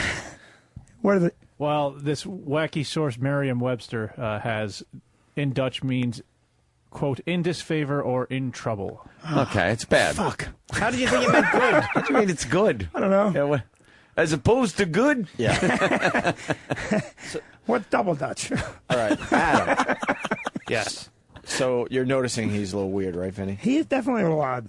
Is that an accent? What Why is were you that? staring at the Ron and Fez show? I was waiting for the bin, and I was waiting for them to go to break, and I was just, lounging casually on the chair, like just normally. Just Remind me of an sitting there. Adam Sandler character. Yeah. You really do. Wow. Yeah. So, Sam, you got anything on this? Oh, man, he's even weirder. Holy shit. Ron and Fez Art actually wrote a Garfunkel's note. kid. He wrote a note. I apologize to Ron and Fez, and that I creeped them out, and I won't do it again. So, are you going to tell us your deep, dark secret yet? What did? No, You're not I don't even know. Well, touched by a know. priest? No. My priest and I are, pretty cool. I started thinking about you yesterday because I went on record and said I think you're gay and you don't know, but I'm not even thinking that anymore. I'm thinking that something happened to you. I'm going with molestation now. Yeah, it could be. No, Have you thought about playing a molestation. Well, Vinny, he's a virgin. He's 22. 22. Has never kissed a girl. Never kissed a girl? Have you thought about playing a nerdy zombie for George Romero? You've never kissed a girl ever? No. So Do you want to? I've had chances, but they were really awkward, and I kind of like. I've had Always chances. awkward. You have to make that move. They're a little awkward. They're a little awkward. No, I just Sometimes it gets a little awkward when I try to kiss a girl. It's getting a little awkward. No, I'm just kind of socially. You hit it right on the head. Yeah, I'm socially awkward and maybe socially retarded. Were you molested? No. Are you sure? I'm positive. But something's going on. Yeah, something definitely happened. I'm not thinking the gay thing anymore because No, I really went home and thought about this one. Yeah. I'm thinking molestation. He has a made-up girlfriend. Hey, did you go to the high school prom? Did you go to the prom? I didn't go to any dances. That doesn't shock me. I don't like to dance. Well, no, I a lot of times I played sports and I had a job after practice, and I, just worked and did my own Loving thing. parents? What sport were you in? Were you in track? Cross country, baseball, basketball. No, Cross country, baseball, basketball. That's a weird sport. I can't even see you playing That must be basketball. hard to play. Cross country, I believe. Baseball, I can. Yeah, basketball. I was like Ball boy? I was like the 10th guy. Yeah. I was the water boy. I'm gonna guess for the some football team. I'm gonna I guess would've something never. else. Your parents are not together anymore, right? No, my parents are married, and In a lovingly way, still. Yeah, definitely. I got a little sister, arguments? and she's cool. And Spaghetti against the wall when you were growing up, none like that. no American Beauty stuff. Did you I love ever? that stuff. Did your father ever talk to you about longer? girls? Like and say, you gotta get laid. Or Yeah, your dad ever talk about pussy? My dad. Well, my dad was kind of like he was kind of like the ladies' man back in his day. And he, Another I think SNL character, the ladies' man. I This think is like a karmatic payback. yes, and I think that he's kind of. He understands that I'm having troubles. Oh no! And he Embarrassed by he it. gives me Of like course he is. He raised an inept fruit. Yeah. Sorry, I'm just He joking. wants a son that I'm no going back offense. to gay. Now I'm going back to gay. I'm What not- does your dad do for a living? he works at Ford. Yeah, he's a man's man. That's right. He's Modeling agency? selling trucks every day. No, he works on the assembly lines. I heard it. Oh, okay. Yeah. And he's a manly. He's quite little King of Scotland stuff going on here. Nothing. No. Hold on. What did you mean? In other words, like the father was so domineering. Oh, shut up. No. I really don't like you. Boo. A puddle of AIDS from Jersey writes, I heard Adam is dating George Glass. Oh, yeah. Are you dating George Glass? That's my boyfriend, George Glass. No. No, huh? No. But when are you going to give up your secret? Something happened to you. I have no idea. I'm just very, very inept. Never kissed a girl at 22 is bizarre. Inept people don't realize they're inept, is what it is. They're just inept. Like you're saying you're inept and you're a social misfit and you just don't know how to act around girls. You should be able to turn that around. Keep your chin up. Yeah. Yeah, but you can't. You're part of a successful radio show. I am. Pussy flying through the doors in this place. What do you do? Yeah, all right. By that I mean cocks. Do you have any girl that you want to date right now? Like you see a girl around that you're like, I want to date that girl. No. There was one back in the day I had a big crush on, and she kind of Wednesday. Yeah. She kind of like rejected me. That's but that's how is mom? That's it. You have to get used to that. You have to get used to that feeling and get past it. Norton did, and now he's got a girlfriend. Yeah. You got to get past the rejection thing. Well, I am past that, but that was like the only Stick girl with it. that I liked. Hold on. know? Don't do it. You raised the girlfriend example. You're right. I did get past it. Now I have a girlfriend. Stay where you are. You're better off jerking off into a napkin and crying yourself to sleep. Trust me, kid. Can I jump in here? Hector V is sticking up for me, and I appreciate it. I'm pissed. Opie pointed out the Adam Sandler thing yesterday. Sorry, Ope. Guess you're right. Just a button pusher. Yeah, half the time these guys don't listen to what I have to say because they don't think I'm actually going to say anything that's relevant to What happened? the radio Who doesn't show. listen? Pretty much everybody. What happened? That's not true. You say things at weird times. Like if I don't hear something, I didn't hear it. Like it's not to be a dick. I brought up the Adam Sandler. Oh, you thing did? yesterday, yeah. All right. How come no one ever brought the Adam Sandler thing up before today?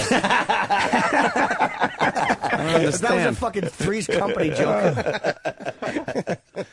All right, Adam, we're gonna go home. So Yeah. because you're not ready to give up your dark secret. I don't have any. But there's real something secrets. that puts you down this road where you haven't kissed a girl and you're 22 years old. What age was the big rejection by this girl you liked? Everyone's been rejected by a girl though. By 22, you're doing some of that fucking. It was. It was this summer. Mm-hmm. It was. That was my. Easy for you to say. Was it like a vicious put down, or she just say no? No, she just kind of like nodded her head, and like it was really awkward, and we kind of just like parted ways, and then that was it. I got it. I finally got it. Very, very, very small dick. No. And so you're He said completely over 6. So yeah, but that was lying because he knows the average is 6. He's uncomfortable with his tiny, tiny little penis. No. Kind of like you almost have like an innie, and you're like, you know what? I better not kiss girls because I know where that might lead to. No. And then I got to pull my pants down and Yeah. show them that I'm hung That's like the an problem. acorn. Problem. Just, ugh.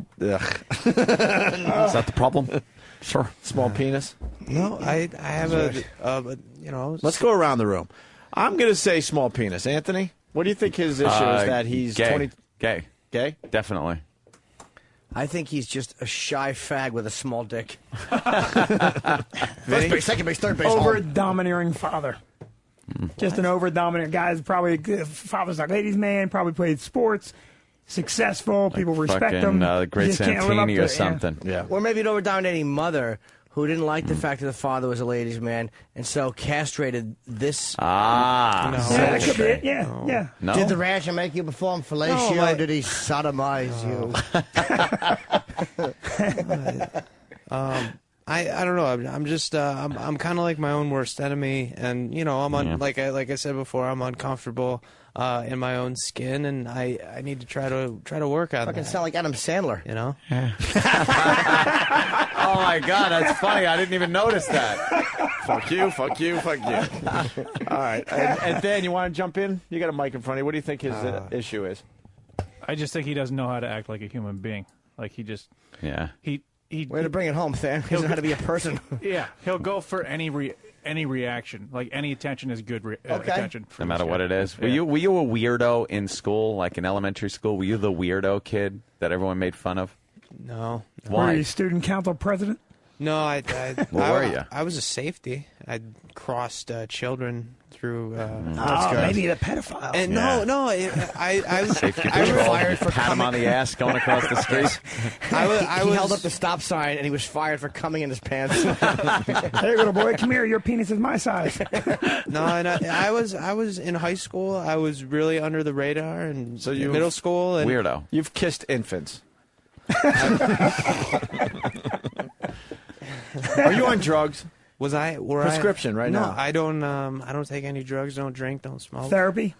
Huh? Don't drink. Don't You smoke. in therapy? No, I did a little bit of counseling back in the day. Yeah. Yeah. Yeah. For what? What was this day? Like a couple years ago. Oh. And it was for what? For depression. You were a little depressed. Well, things were happening, and Things were happening. Yeah. What do you What mean? was happening? Like Yeah. happening. Some things in my life. A couple people died, and Aw. I had to just. You kill them? No. Teasing, of No, course. no. What, family members? Older? One of my coaches from baseball. Hilarious. And my grandpa. Oh, grandpa. Who taught me the game of baseball. So. It was a whole baseball death thing. So, it just, it was, That's terrific. Was it traumatic for you when the scooter died? Did you go in more and outside the money store? I just got a note handed to me, and this is very creepy now that I think about it. He has none of his own opinions. He agrees with anything. You pretty much said yes to He's everything Zelig. you've suggested. Yeah. He's Zelig. He's Earl. He's the white Earl. Thank you, E-Rock. How'd your parents die? Adam and Earl should get together and do a radio show. That's terrible. I'm sorry. An awful, non-opinionated radio show. So you went to therapy for the people dying? I just talked about it and kind of, pave things out a little bit. And You didn't talk about your inability to get a girl or anything like that? we brushed over that issue. Yeah. Did your therapist touch you? No. He was a counselor. He was a good guy. Yeah. I bet. How old was your baseball coach that died? He was 26. Ooh. How'd he go? Car accident. Blindsided by a semi. Yeah, that sucks. Yeah. Hey, Charlie D writes, he suffers from, just updated, he suffers from a loose anus. Oh, poor Thanks. boy. Poor thing. Oh, God. But that's the past, and I'm still trying to go outside my box and do stuff that's fun and interesting. Yeah. I don't really do much. Let me ask you this: could you be with a girl? If someone hired you a prostitute, could you do it? No, I wouldn't do that. Why? Well, because with all the STDs and stuff. Sometimes you need to just get a little push. Exactly. Yeah. Sometimes you need to sore on your cock, kid. Yeah. Yeah.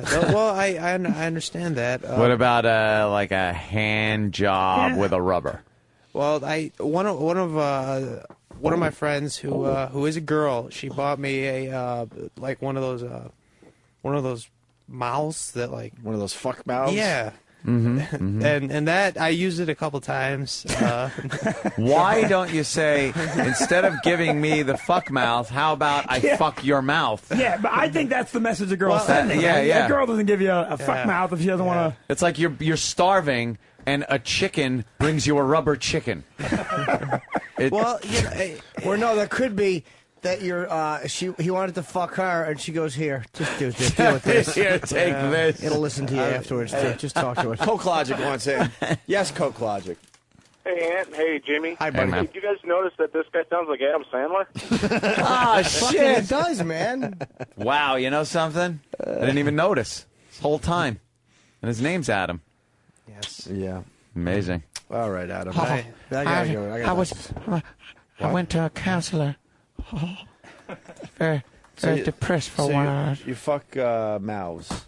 I tried it out once, and then I was like, or once or twice, and then I was like, this all right, and then I just put it in my closet, and hopefully, mom doesn't find it. I was going to ask you live with your parents? No. I live. I went to MSU, and I lived with roommates, and I'm living with my aunt right now in They New molest you? Rochelle. No. Okay. Hopefully mom doesn't find it. Hopefully dad doesn't find it and use it, and then put it back without washing it. Is that like it? No, it's a mouth. What's that? That's a. This is a Eve's pussy. Yes. Yeah. Eve's pussy. You want to put your dick in it? I'll test run it. I'll give it a test run. All right, Adam. You're creeping everyone out. Yeah, you're a weirdo. You're definitely a weirdo. Sorry, guys. You giving us the willies? Yeah, just don't stare at Ron and Fez. heebie-jeebies. I won't. Please. We have enough problems with those guys. Speculation threat. That's not an act. That's We don't know. We don't know. We're really trying to He'd have figure to it be a out. good actor because that's pretty good. I kind of look at him. Even just him walking. Yeah, I don't think it's an act. Hey, this is Paul Stanley, and you're listening to the worst of Opie and Anthony. Opie and Anthony. And now, the worst Just pathetic. of Opie and Anthony. They call it toilet humor. Toilet humor. Can I ask you a quick question before we start this? Oh, Just no. as guys. Oh, no. What happened? If I do this signal, do you guys know what this means? If I look at you as an intern and I go, what does that mean? I would say I want to enter a swimming competition in the Olympics. I'm taking my two fingers, my pointer, my middle, and I'm chopping them like Pac-Man. Right. Like if I looked at you and I said, Yeah, actually, I would say I need some scissors. Yeah. That is the universal finger symbol for please bring me some shit. scissors. I really thought you were asking for young intern cock. oh, no, I really did. That would be I point to my mouth and I give a thumbs up.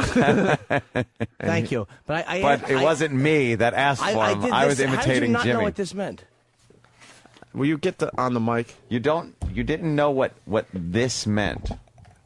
No, I did not. I didn't know. I think didn't I was know. a Vulcan? What could that mean? You live long and prosper. These guys are insane. Adam came in really fast to give Jimmy scissors, and as Adam takes a mic, Danny runs around the room and hands out intern Adam fun facts. Fun facts. This is cool. This would go on the back of his baseball card. Don't read over my shoulder, please. Thank you. Adam. Sorry. Oh man. Intern Adam fun facts. Yes. And here's one. Yesterday, he spoke to the girl he had a crush on, Jessica, and admitted he's been in love with her for 2 years. That's an Adam fun fact. Why couldn't we do this on the air?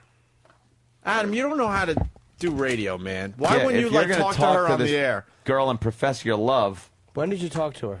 What? Is she on the air? He apologized for being... I have no idea. Oh my Say God. that again. Can I see your phone for a second? He apologized for being an asshole. We're getting Jessica on the phone? Yes. All right, sorry, Anthony. What? He apologized for being an asshole. Okay. Fun fact. After she told him she was upset with his behavior, he called her a bitch cunt. Point Adam. This was during the phone call yesterday? Point Adam. Yeah. He says she's moving to Colorado with her boyfriend soon, and this could be the last conversation they have. It's dramatic stuff. Adam has admitted to some of his fellow interns that he is on probation for shoplifting, and that he is a kleptomaniac. No. Wow. What is that you just did? Wow. Don't do it again. Have you shoplifted? I have. You have. Yes. And are you a kleptomaniac?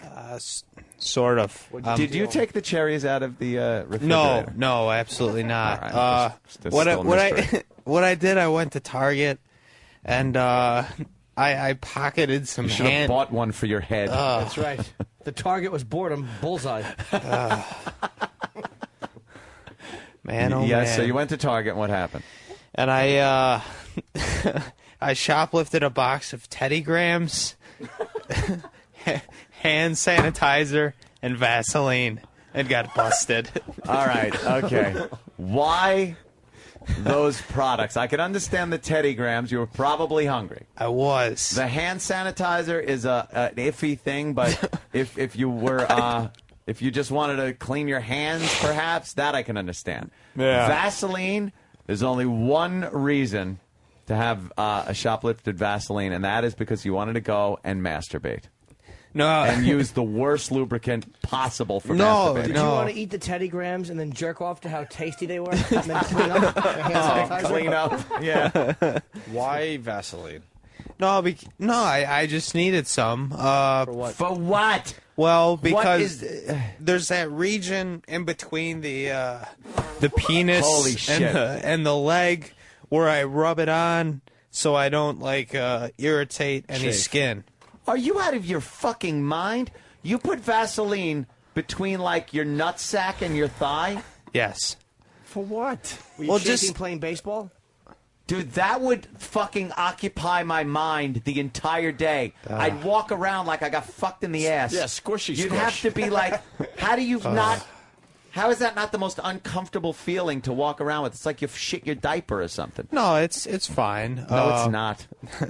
No, I used to. I don't know. It's just it's kind of like my morning ritual. You do it every. You have Vaseline right now between your ball sack and your thigh. After I take a shower, I got my cupboard. And I just pick it up and I do fucking the little Charles Ingalls. Go to the cupboard, half pint. Use the cupboard. I think He he still. colon cancer. I think he's coffee enema. I think he still thinks he's going to make the major leagues. Who? You. Me? It Oh, seems is that like you're obsessed with that'll baseball look a little stuff. that'll look a little odd. Him dipping his hand down his pants and then we got spitballing it with the Vaseline from his ball Listen, bag. We got Jessica on the line now. Who is this Jessica girl again? She's a coworker. I've worked with her for like 4 years. At Target? No. At we work at a hospital together. Oh boy, Angel of Death. Please tell me you're a male nurse. I do nurses' aid Holy stuff. shit! How many people have you put out of their misery? Holy shit! It's all starting to make sense. How many people have you just put out of their misery? They were suffering. It's okay. I just wipe ass and do the nurses' aid thing.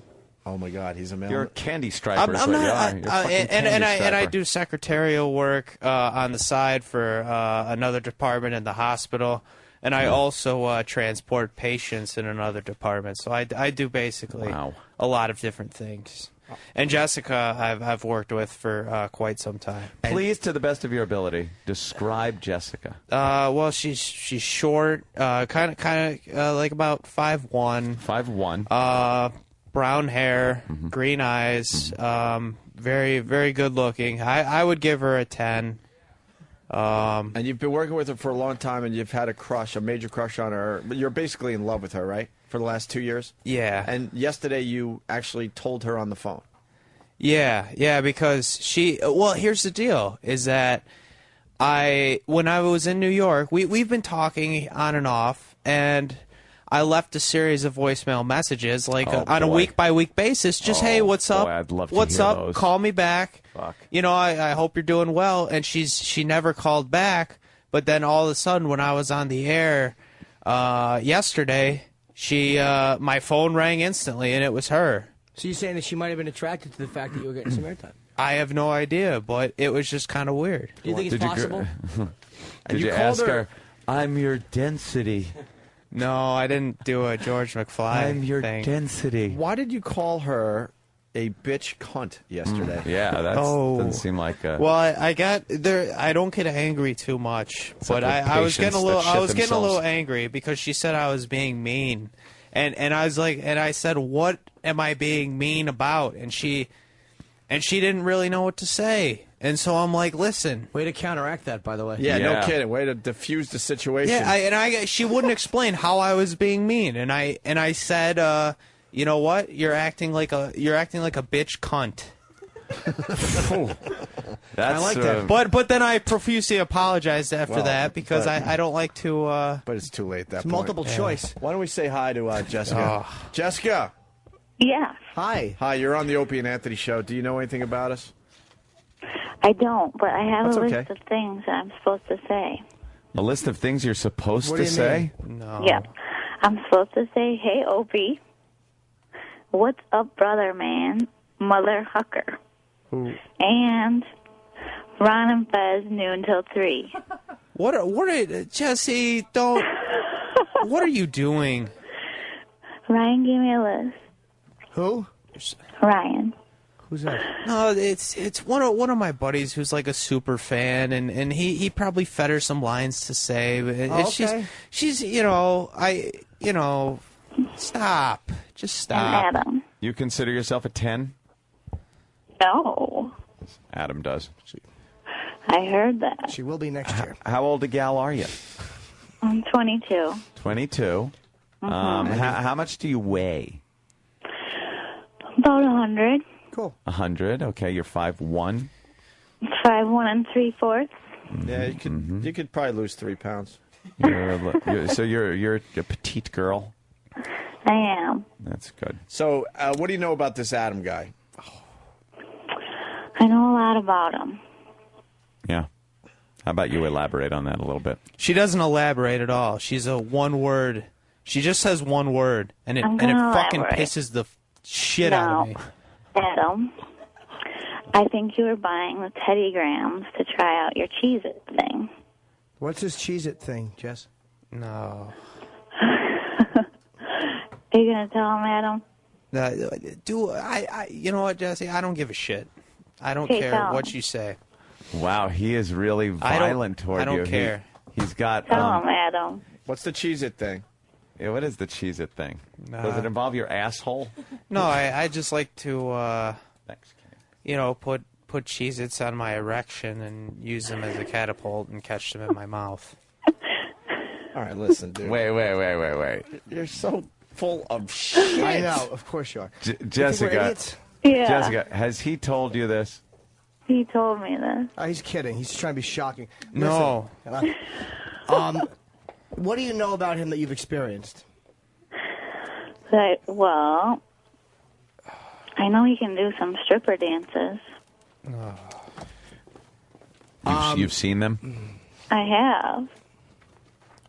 So you guys worked in the hospital together? Are you guys in cahoots together? Of course you are. No. Are you trying to get airtime? No, what is this about? No, she's just a terror. She doesn't know how to emote. She's a one-word gal. I try to get something out of her, but she doesn't really say what she feels, or she doesn't. Who came up with the Cheez-Its gag? Where you said you that's made up. Of course it is. That's made up. No, it's not. How do you know? He told me. Exactly. When? When he told me the remote story. When was that? The remote story where he measured his dick When with is his that? remote. When When did he tell you this? How long ago? Like last year at work. So now, do you like this girl? I do, but it's complicated because I'm very awkward, and she has a boyfriend who she's constantly on and off with, and so I don't really know. I don't really know how to make my move. I don't have any moves really. You know who he reminds me of? Adam Sandler, a little bit. You actually do. Sound like him. So, Jess, wait, Chester's Liver's saying that's a Dane Cook bit, but he uses a different food product instead of Cheez-Its. What does he use? Like fucking peanuts or something? I don't remember. I just remember that was a Dane Cook. Oh, yeah. Yeah, it's cashews. Eric Cashews. Yes. In the audio. Yeah, what the fuck? Come on, dude. That's a Dane Cook bit. Yeah, but I juxtaposed it with Cheez-Its one day. He is weird, but I'm starting to think it's a big put on. Yeah. No. You Jess, went over what's he the like top at- with the cheese. Yeah. cheese What's he thing. like at work, for real? What's Adam like at work? Yes. He is awkward, like he said. Okay. He's funny. Okay. Really funny. But toward the end, he got cocky, How cocky? How? rude, and cocky. Did you know And that is why I didn't call him back. Did you know that he liked you? I did. Because one night he got really drunk and told me. How'd he say it? He just came right out with it. And said that, what, he loves you? Yep, he's had a crush on me for 2 years. Yes. Sam. Did you say he got really drunk and told her? Yeah. Adam has proclaimed off the air that he has never tried alcohol. Well, no, is your web of lies Sam. No, it's all coming apart. It's crumbling. I think we got him on the ropes here. If there's a party, and people are offering and people are drinking. You said you had never We ever got another tried eye patch alcohol. situation here. Yeah. Linger longer. So now explain this. How What? did you say you've never had a drink? Well, I said I don't drink. And no. From what Sam's saying, he's saying you elaborated to the point where you really made a point of saying that you've never drank. I don't like to because That's not what you said. Mars is a witness. Mars is in here. And he said to both of us that Mars? you... No. Adam said... No, I know. I'm just getting Mars. Yeah, Adam, you said you don't drink at all. No, yesterday. Yes, you did. And you said you never have. No, I don't. There was a period where I just gave it up, and I just don't do it anymore because it brings out stupid things. That's not what he said yesterday. What did he say, Mars? He said he doesn't drink and he has never tried it. Oh, he did say he's never tried. I didn't say something to Yes, that he effect, did. right? Absolutely. Oh, we got another witness. Tony? I asked him if he wanted a spitter, just joking around. What's a spitter? Skull. And he told me he's never done nicotine or alcohol in his life before. That was second day he was here. Now, why would you say that? Well, I don't do tobacco. I don't smoke, but I drink occasionally. Wait, Tony, don't go anywhere. And it brings out the worst in me. And I don't do it. I do it very rarely. And Tony's very opinionated and the true star of the Than and Sam show. Yep. Tony, No offense, guys. What do you think about this kid? Well, we went out for interviews on the street Tuesday, I believe, and he seemed pretty normal to me. I mean, there was no kind of shenanigans going on. He was just, getting people, and it was like any other intern. And then when he comes in here, it's crazy. It's all like, I was just trying to help you guys out and get. No, you did a good people. job. This is a wacky character. He's wacky character guy. Is this a wacky character? That he won't break. Yeah, I think as soon as you guys come in here, it kind of flips. He was fine this morning, and then you guys come in here and he's screaming baseball players' names with big heads while the door's open. I think you're wacky. Jess, is his Character guy. diction different now than you know him at work? Is he a little more stilted now? He seems a little shyer. Are you part of the bit, Jess? You could tell What? us. Are you part of the bit? No. How did he prep you? Just tell us that. Yeah. Just see if it's consistent, because we were told that he prepped you. I want to see if it's the same way. Oh, no. I talked to him yesterday, and he told me I could say whatever I wanted. Okay. He called you a bitch cunt? A stupid bitch cunt. And when he was trying to, tell you how he's perceived on the show, what did he say? He didn't really say too much about that. He He- just said he was the intern, and He didn't say that he's kind of weird and. No, she already knows that. She already knows I'm fucked up. Don't try to interfere with my fucking ruse, my clever ruse. Yeah. My line of questioning. I think no, it's a he bit. didn't. Yeah, what's the bit there? What is the bit? What's Adam? the end game with this one? There's no bit. There's no bit at all. I just I had all my ducks in a row. I would like to say that Jessie has been probably the only girl that I've ever associated with on a normal basis. The only girl who's gotten me. And I didn't really know where to take that. And I had a couple opportunities here and there. I missed them immensely. Oh my God! Listen, I'm bored with this guy. First don't of all, know- the remote story is also BS. That's from Rescue Me. Dennis Leary. Thanks for reminding me of that one. Dennis Leary talks about that in Rescue Me. The other thing, it's so obvious you're lying at him because you won't look at anybody. I mean, who do you think Yeah, you're yeah, you dealing just with? kinda- You I'm think not- we're- You think no. we're fucking rookies? No, I know body language. I've No. been studying body language since I was 18 years old. No, you're I- looking down at the console because you know if you look in someone's eyes, you're going to be had.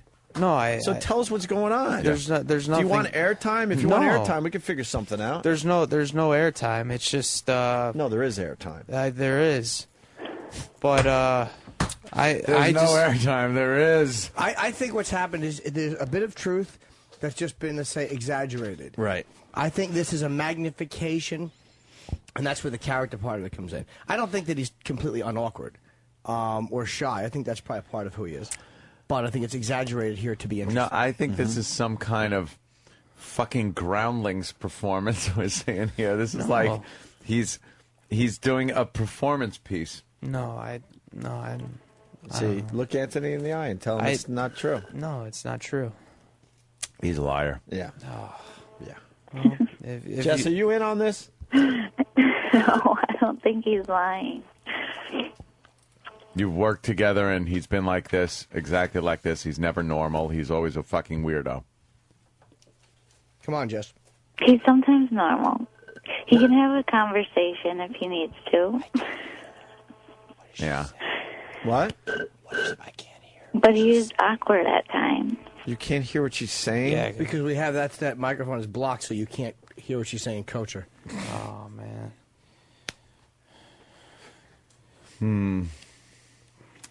What the fuck is going on? I don't know. He won't fess up. Why did Tony leave? Yeah, I love Tony. Why did Tony turn into fucking Samuel the Shy Sea Lion? I don't know. He's... Mars? No, it's okay, Mars. He doesn't need to hear it. No, I know. You sure? Pause. There you go.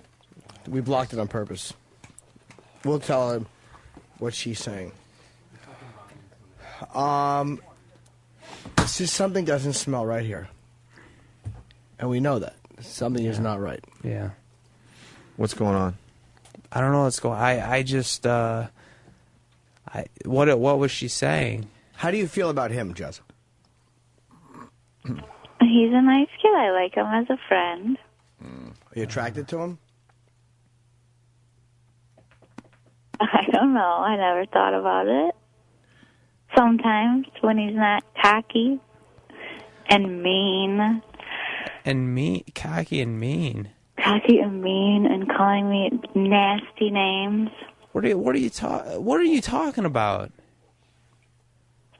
He sounds like he's acting. No, you know, I was just cocky and mean because I would, you know, my life's for the past fucking 3 years, my life has been shit, and the past year, you know, things have been working out for me, and I was joking around, laughing, having a good time, and you know, And nobody else was. I don't know how you feel about that, but it's you know, I come into when I, you know, I'm just happy, you know, and I'm just trying to be a different guy because. You know, like things are working out, and I don't know Hold if on, she says, you don't like what, sweetheart? I don't like the different guy, new guy. You don't like the new He's guy? too cocky. The new guy.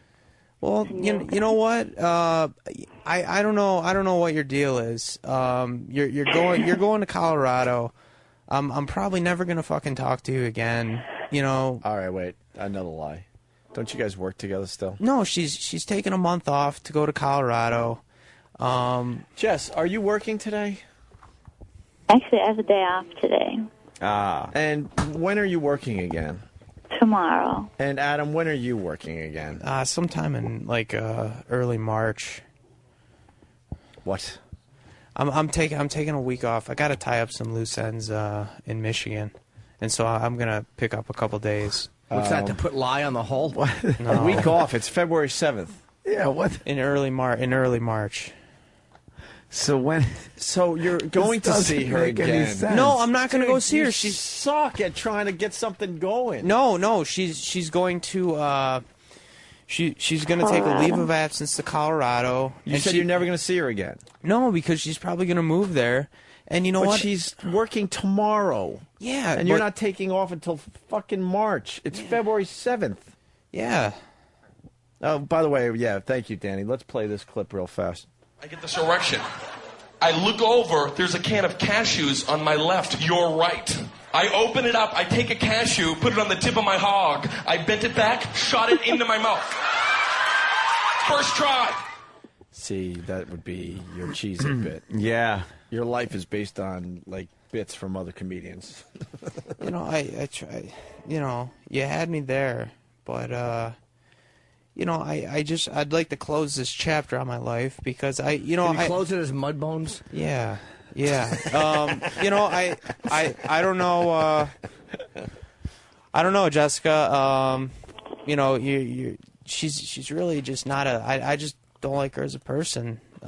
She treats people like shit. She's treated me like shit for 2 years. She's walked all over me. And keeps going back to this, even though we're not even addressing the you and Jessica thing. No, for the most part. there is no thing. No, we're addressing the fact that we think you're bullshitting with your whole act here. No, I'm just I'm trying to get into trying to do new things, and I'm trying to put myself out there and do a lot of different things that I've never done. Just be you. Go ahead. Break this character and go ahead. Just be the guy you always are. Be the guy you are when you're not on the show. Go ahead. How does I don't even know how. It's not this character that you're doing. You're doing like a character. No, come on. I don't. We know you're doing a character. This is a character. You're faking right now. I'm not. It's fake.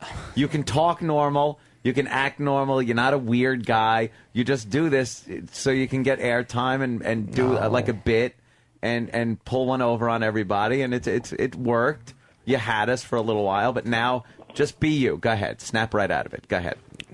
Well, I don't really know how to be me. Talk about sports. Something you know real well, like baseball. You know baseball real well. You're not tentative and hesitant when you talk about baseball. Yeah, I like baseball. I like old time baseball from like the 1900s, and I like to read about it and everything. All right, listen. I'm bored with you. Listen to me. Can we get a lie detector test in here? We really should.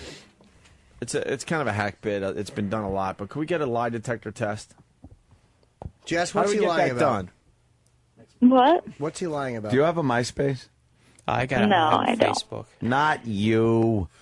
You got what? I have a Facebook. Facebook? Can we punch it up? Yeah, fine. All right, hold okay. on. Give Danny the go over there.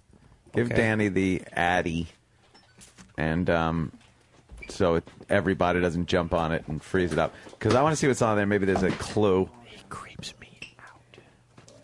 Yeah, it's creepy on one hand, but on the second, I think it's such an act that he's an actor.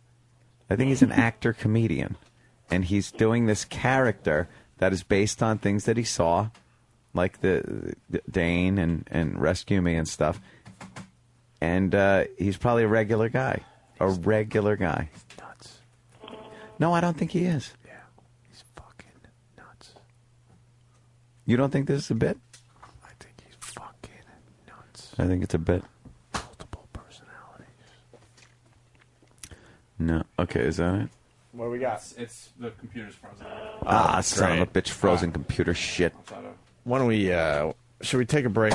Let's take a break, see if we can find that thing, and then, yeah, I don't think he's All right. crazy. I think it's a bit. All right, okay, Tony gave me something. Adam? Yes. I want you to write down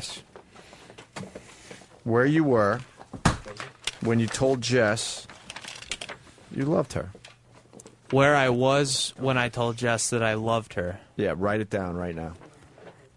Here's a Sharpie and paper. He's writing. La-di-dee.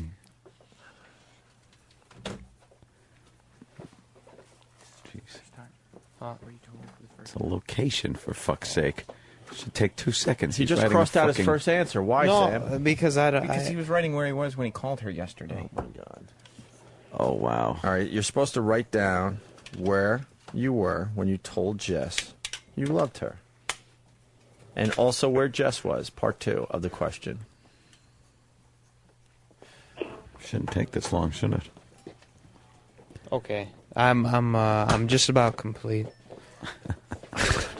You're who shall I give this to? Give it to Anthony. Okay. I really don't want any contact with you. I smell psychopaths. Psychopaths? Yeah, you got multiple personalities. You fucking scare me. He says a party in the summer, and then where she was there as well. Jess, is that true? That's true. We were sitting on the couch. We were supposed to have Jess answer first. Because if she's in on the bit, we just play into his hands. Well, no one told me what the fuck was going on. He gave me the paper and I read it. Because I don't trust her either. I didn't know what the bit was. The whole bit was to have her answer, and then we read Adam's answer. That would have been good. We just fucked it up. Oh, well. Oh, that could have been it right there. Because I don't. Because she sounds suspicious too. I had no idea what the fuck that was. It would have been, nice if someone told me. I had no clue. Can you redo it? Tony? I don't know. I think maybe we do whose party. Where was it at? I don't know. I thought that was the way to go. Oh, we fucked it up. Tony had a good idea too. All right, how about where was the party? That's a good thing. Hold on. Don't say anything. How about he writes down his answer and then she says it? Yeah. Am I late to another? Yeah. Just right on the back of my ear. No, those are my tour dates. Right there.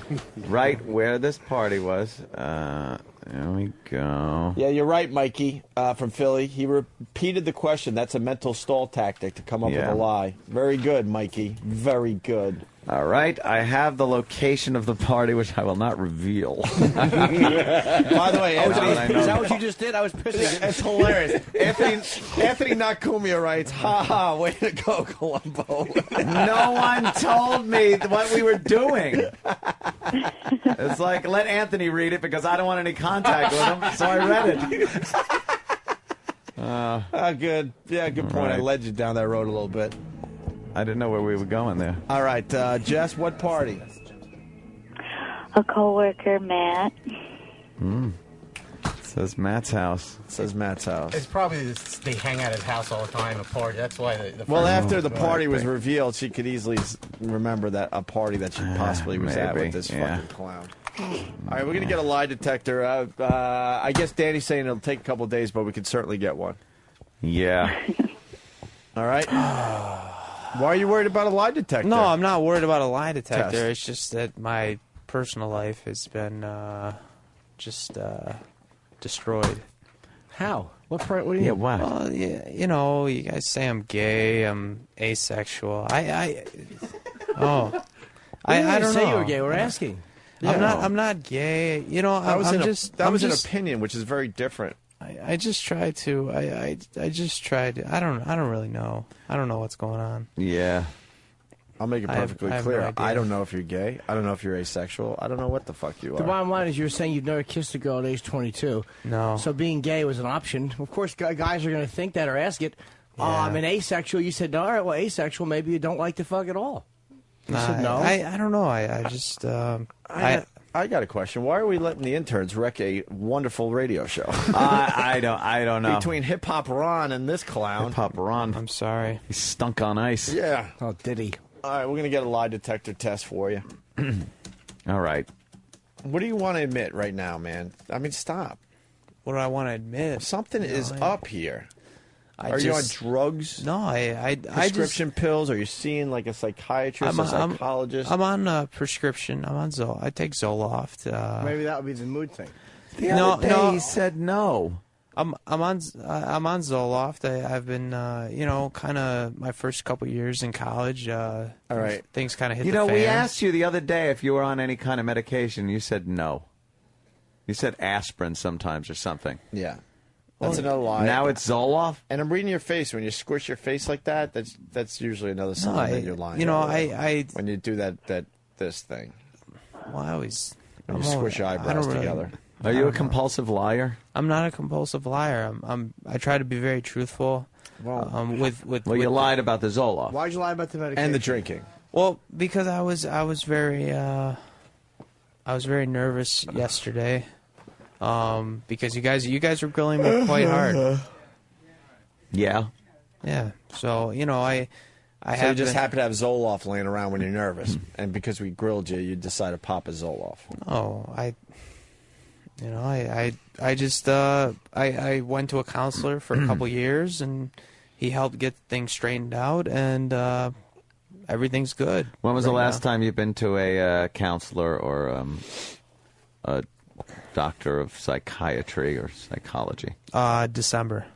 This past December? Yes. And is that when you were prescribed the Zoloft? No, I was prescribed the Zoloft 2 years prior. But you said you don't do drugs, or No, not drugs. We have like- audio of you not- saying that. not we also drug- have audio. We got to find it where you admit you've never drank before. No, but drugs not like hard drugs or marijuana. No, we asked you if you were on prescription drugs like Zoloft or something like that. Well, you said no. The thing is, yesterday you guys took the wind out of my sails.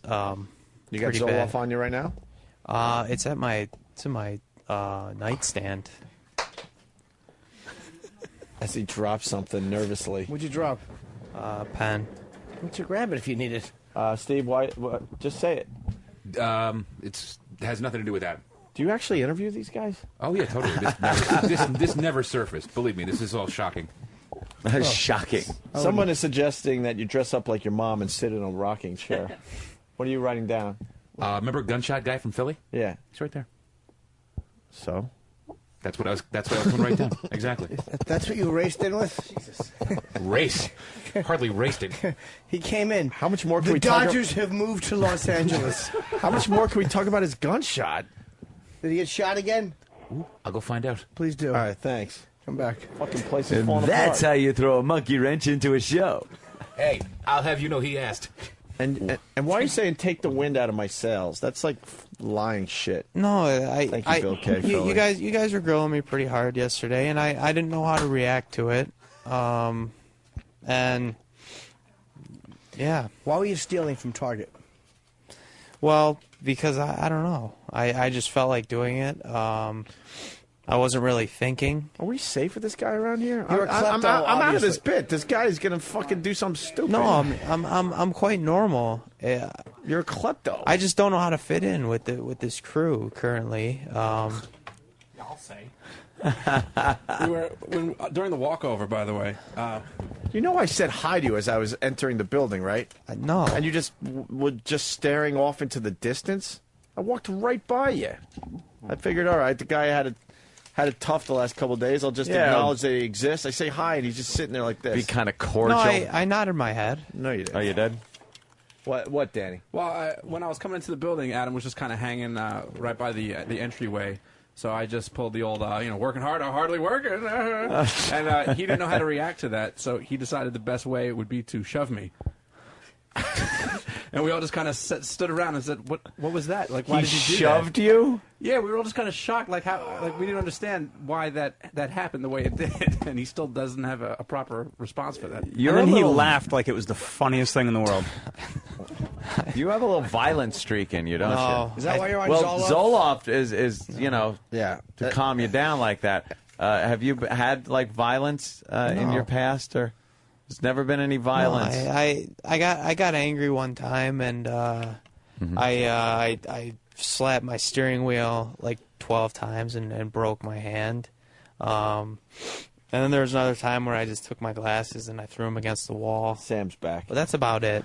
You ever have any problems with any kind of violence against people, assault? Or No. battery, nothing like that. Nothing like that. Not even just an arrest without any charges being. Kenny can look it up. Kenny's the next Oh cop. yeah. And by the way, when do you work next? Tomorrow? Monday. All right, you're bringing in your Zoloft. You know that, right? Yeah. Yeah, okay. And Sam, what do you got? Did you ever shoplift before any other time than at Target? Yes. Where? Like all over. Oh. Like What else have you stolen? Like DVDs and when The Sopranos, the final season came out, I would take those from various stores and then just sell them on eBay and get like $60. So now, what makes me think our shit is safe around here? If No, he no. steals it, goes on eBay. No, it's not like that. I've been to probation. I've talked. deal. I've talked to a woman, and that helps. A woman. So have I. Yeah. It didn't help my anger or. yeah, it's all getting straightened out. I admitted my guilt, and it's all being straightened out. You're missing the point. I'm not talking about the legal shit. I'm talking Legal about shit. the idea of that you do that a lot. You obviously have done it a lot. You've stolen a lot of different shit. So why would we feel comfortable with our stuff around you? Oh my God. No, and the lies keep coming in. Jimmy, good point. Hold that thought for a second because I don't want this to go flying by without reading it. He said yesterday, where the fuck is it? God damn it. This kid pisses me off.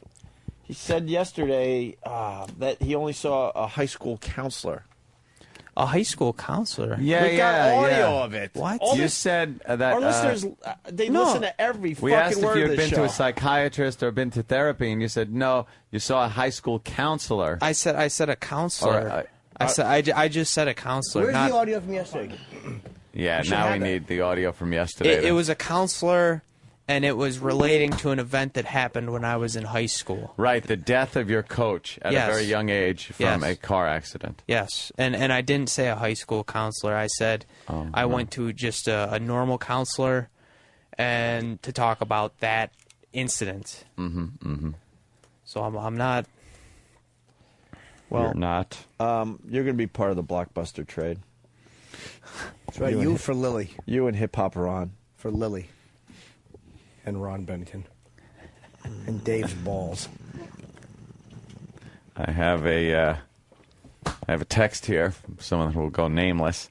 It says, "Give me his pedigree info. I'll run his lying ass." Okay. K to the C. So we'll need no. Oh, no. Cool. No. Someone else. Good. That's very good. Yeah, we'll get your info. We'll have him run you. How old was your? See what you got. How old was your baseball coach when he died? Either 25 or 26. Well, yesterday you said 26. I even I know that, and I could give a shit about your stupid baseball coach that died in a car accident. Yeah. But it was very obvious you said 26. 20. But it affected you so deeply that you had to go to counseling. Right. Yeah. Compulsive liar. That's what's coming in. No. You really are kind of getting tripped up on a lot of this. I'm questioning. not. I'm just. No, you are. You're tripping up on some questions. Just a few. All right. Mm-hmm. Where'd you steal at Target again?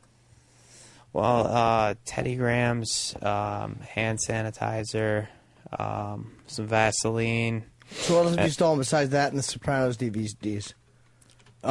Just papers, gum. Come on, man. I'm trying to think about what else. Some DVDs of series of like HBO stuff from Best Buy. Why so vague? What? Why so vague? You Why should be able to just go, I stole this DVD, Well- that DVD. Well, because Curb Your Enthusiasm, Arrested Development, Sopranos. And you've how much money have you made selling those? About 500. 500 on eBay. Yeah. All right. Look up his eBay name. Give him your name on eBay.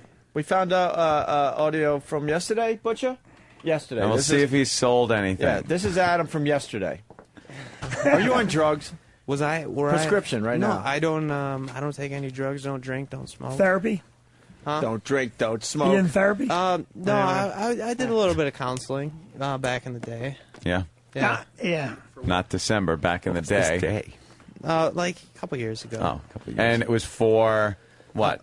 For depression. You were a little depressed. Well, things were happening, and Things were happening. Yeah. What do you mean? was happening? Like Yeah. happening. Some things in my life. A couple people died, and Aw. I had to just. You killed them? No. Teasing, of No, course. no. What, family members? Older? One of my coaches from baseball. Who else died besides your coach? That was yesterday, where he said no drugs, no drinking, no smoking. Yeah. Counselor a few years back. Well, Yeah. he did. I am looking up here. He does indeed have some Sopranos stuff for sale. Yeah, everything that he sold is all DVD box sets. DVD box sets. Yeah, it's. I don't really like to talk about this because it happened like 6 months ago when I finally got caught, and I really just feel uncomfortable talking about it. It happened 6 months ago. It said you're a weird dude. What the fuck is up with you? All these fucking sales end January 20th, 2008. That's not 6 months ago. That's 2 weeks ago. Well, because I just 3 weeks ago. I just got around to selling them. The fuck is up with you, He's bro? still selling the stolen goods.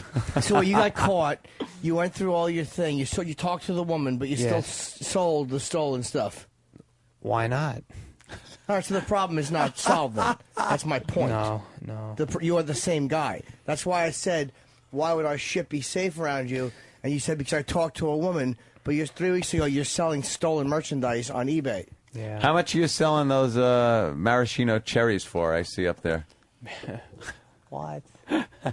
3 jars. Wow. No, I didn't take any of those. Of course not. No. What's your record like on eBay? You got a good record as a 13. 100% feedback. 100% feedback on stolen merch. That's great. Yeah. All right, something's up. I'm not proud of it. I'm not proud. I'd be. That's pretty cool. Actually, got away with it. Who else died besides your coach? Well, my grandpa did. Oh, that's right. He wasn't like terminally ill. He just kind of instantly just kind of hit the deck randomly. What was the name of your baseball coach? Dave Susala. Throw that into Google. How do you spell his last name? Susalla.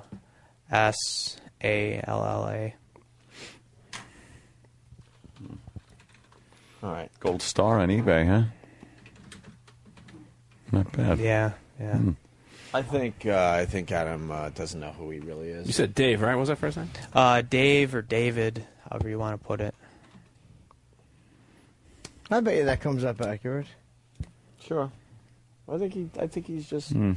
compulsive liar, probably. No, And a klepto. Klepto. I'm not He's a got klepto. issues. He doesn't know who he is, so he steals his shit from comedians. Yeah. To make himself more I think interesting. you're afraid you're not going to be interesting. Like, why else would you take a Dane bit and make it part of your life? Like, you don't do that. Well, I have tried it after I heard it, but you know, I did. Yes, I did steal that bit, and I apologize for that, Jimmy. No, don't apologize. You're not a comic. I'm not saying it's wrong. You told a chick a lie to make yourself interesting. That's fine. Yeah.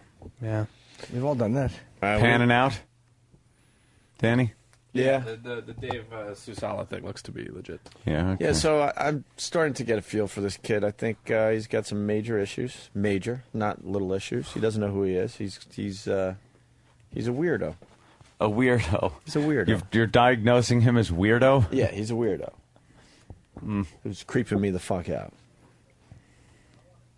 Then he has these moments of normalcy. That I was just trying to get people on the street to talk to Tony on the mic. I was trying to just block all my weirdness and all the shit going on, trying to get people to get good audio. You own any guns? I don't own any guns. No. No, I was just trying to do my duties. I try to block this stuff out. I try to get the job done. You know, and I do have issues. What are your issues? Because now you're starting to admit some shit. You know, Klepto. my minor kleptocracy. I don't know how to say it. Kleptomaniac. And you lie when it's convenient. You like to paint a picture of yourself that's not necessarily accurate. Just spit it out, dude. I'm an alcoholic. I'm an addict. I'm a sex addict. And we all have character defects. No, I'm not all of us. I'm pretty much close to perfect. No, at okay, this we have point. a grandiose sociopath. Everybody has things wrong with them. Fuck you, Jimmy. Not even a pause. You didn't even think about it like, well. Anyway. And by the way, you said you weren't a klepto 10 minutes ago. Now you're finally admitting that. I mean, I had some issues. There was a period of time when I was just taking things. You know, I do have some depression issues that I'm getting over, and you know, I'm dealing with those right now, and I'm just trying to think positive about everything. Mm-hmm. All right. Should we take a break? Yeah, sure. Yeah. Let's let this all simmer and marinate for a little while. Danny, we could get a lie detector guy. That's what I'm hearing. It'll take a few days just to get the money approved, but we could. Really? We could do it. How much is it, Dan? I don't know. Steve's working on it. All right, we're going to try to set that up. We're going to do moment of truth with you. Yeah. See, now that you brought to everyone's attention, now we got to end this thing somehow. Yeah. Or this just ends up being just a boring hour of radio. So now we got to fucking hook you up to a lie detector test to fucking save this shit. No, it's not a bit. I am who I am. I really can't help it. Puddle of AIDS. Please let Kenny waterboard this lying prick. Kenny. I'm worried about your guy's safety. No, I'm not worried about safety. No, Kenny and I do not get it. Kenny does not like me. No, because he's He probably sees that there's something off about you. Yeah, Kenny's. And you're not being genuine. Kenny's a perceptive. He was an interrogator. That's what he did. Yeah. No, he doesn't really like me. Maybe we should get Kenny on the phone and find out why. Is he still around, or did he left? Right? Could interrogate you. All That'd right. be a tough interrogation. All right, we'll do a lie detector test. Thanks, Adam. You're welcome. There he goes. Out the studio very slowly, very methodically, messing with his glasses. Where's Poe? As he steps out. Poe's right there, behind you. All right. He's a weirdo. Poe? Well, yeah. E-Rock, you got anything on Adam? We're trying to get in touch with, I think it's his aunt over at Channel 11. What? Yeah, he apparently has some kind of family member that works over at Channel 11 for the morning show. Oh. Okay. So Steve's trying to track down exactly who it is, because apparently this is the person that got him on Jill's Dance Friday. Jill Nicolini? And I guess put in a good word for him for his internship. So well, I'm trying to track this person down. All right. Jill Nicolini is good if you're thinking about buying a bra. Go to her for some advice. Yeah. I mean, all right. Now that we're all fucking tired, we're gonna regroup again because of another intern. How you doing? This is Club Soda Kenny, and you're listening to the worst of Opie and Anthony, which ain't that bad. Opie and Anthony. It was awful. Worthless. They're the worst. Just screaming every racial epithet you can think of. An abomination. It's the worst of the Opie and Anthony show. I had a gun question for you too when we get a chance to throw that in there. Go ahead, throw it in. Love it. It's a pop culture gun question. Ooh. Your favorite movie gun of all time. Literally in a movie, your favorite movie gun. Wow, that's a good one. And not general, but like the gun from this is Yeah, my yeah. favorite movie gun. Yeah. Off the top of my head, without really thinking about it much, that friggin' helicopter machine gun from fucking Predator. Oh, the okay, all right, Oh, yeah, right. that's a classic. That was pretty good. I mean, That's a that classic. ripped shit apart.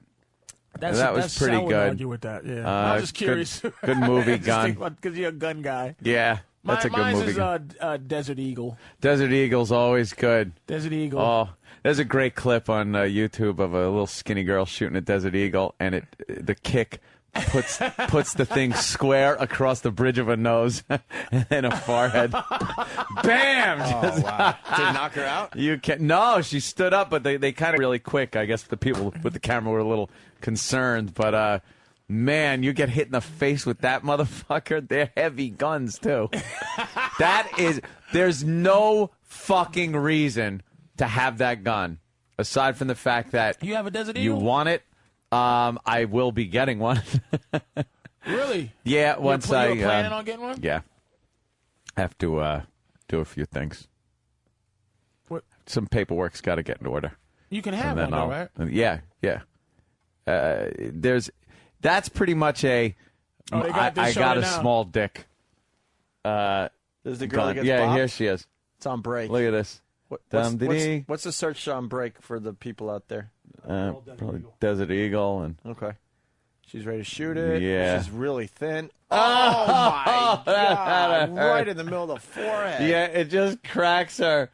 Oh! Wait, the front of the gun pops backwards. Yeah. Wow. Damn, she Smacked her She's on the lucky nose. another shot didn't come Yeah, she out. coulda died, She could have right? shot herself in the head. Hey, it's coming out. Oh, is that The fantastic? Rose McGowan gun in Planet Terror. The leg. Yeah, you like that one? Oh, that leg. was a little weird. Nah, that one, I wouldn't say that. I'm looking for more. That's Real. just weird. That was like, Crisco. Like the real guns. like a real gun that just How in about a movie. RoboCop's gun? Yeah, that's not That real. is a That's fucking pretty cool. great gun, Like that shit dude. that comes out of his leg. It's a machine pistol. Yeah. Great fucking gun. That might be a top. Yeah, that's a good That's a movie top gun. man. That's cool. That's coming That's in. a top gun. Scott from New York has one. Scott. Hey, boys, how about, hey, Anthony, you know that movie Runaway with Gene Simmons? Remember Oh uh, yeah, with the little missile that came out of the gun. All right. All right, so if you're going to get magical guns, Yeah, magical. fucking Judge Dredd's gun. Oh, yeah. All right. The yep, one that yep. he talks to, that he makes, Yeah. grenade or but I was thinking more regular guns Yeah, you can get your hands real on. kind of guns. There's a lot of great fucking magical guns. I mean, Yeah. Terminator. When you first see Terminator, that's the first movie that ever had the laser scope.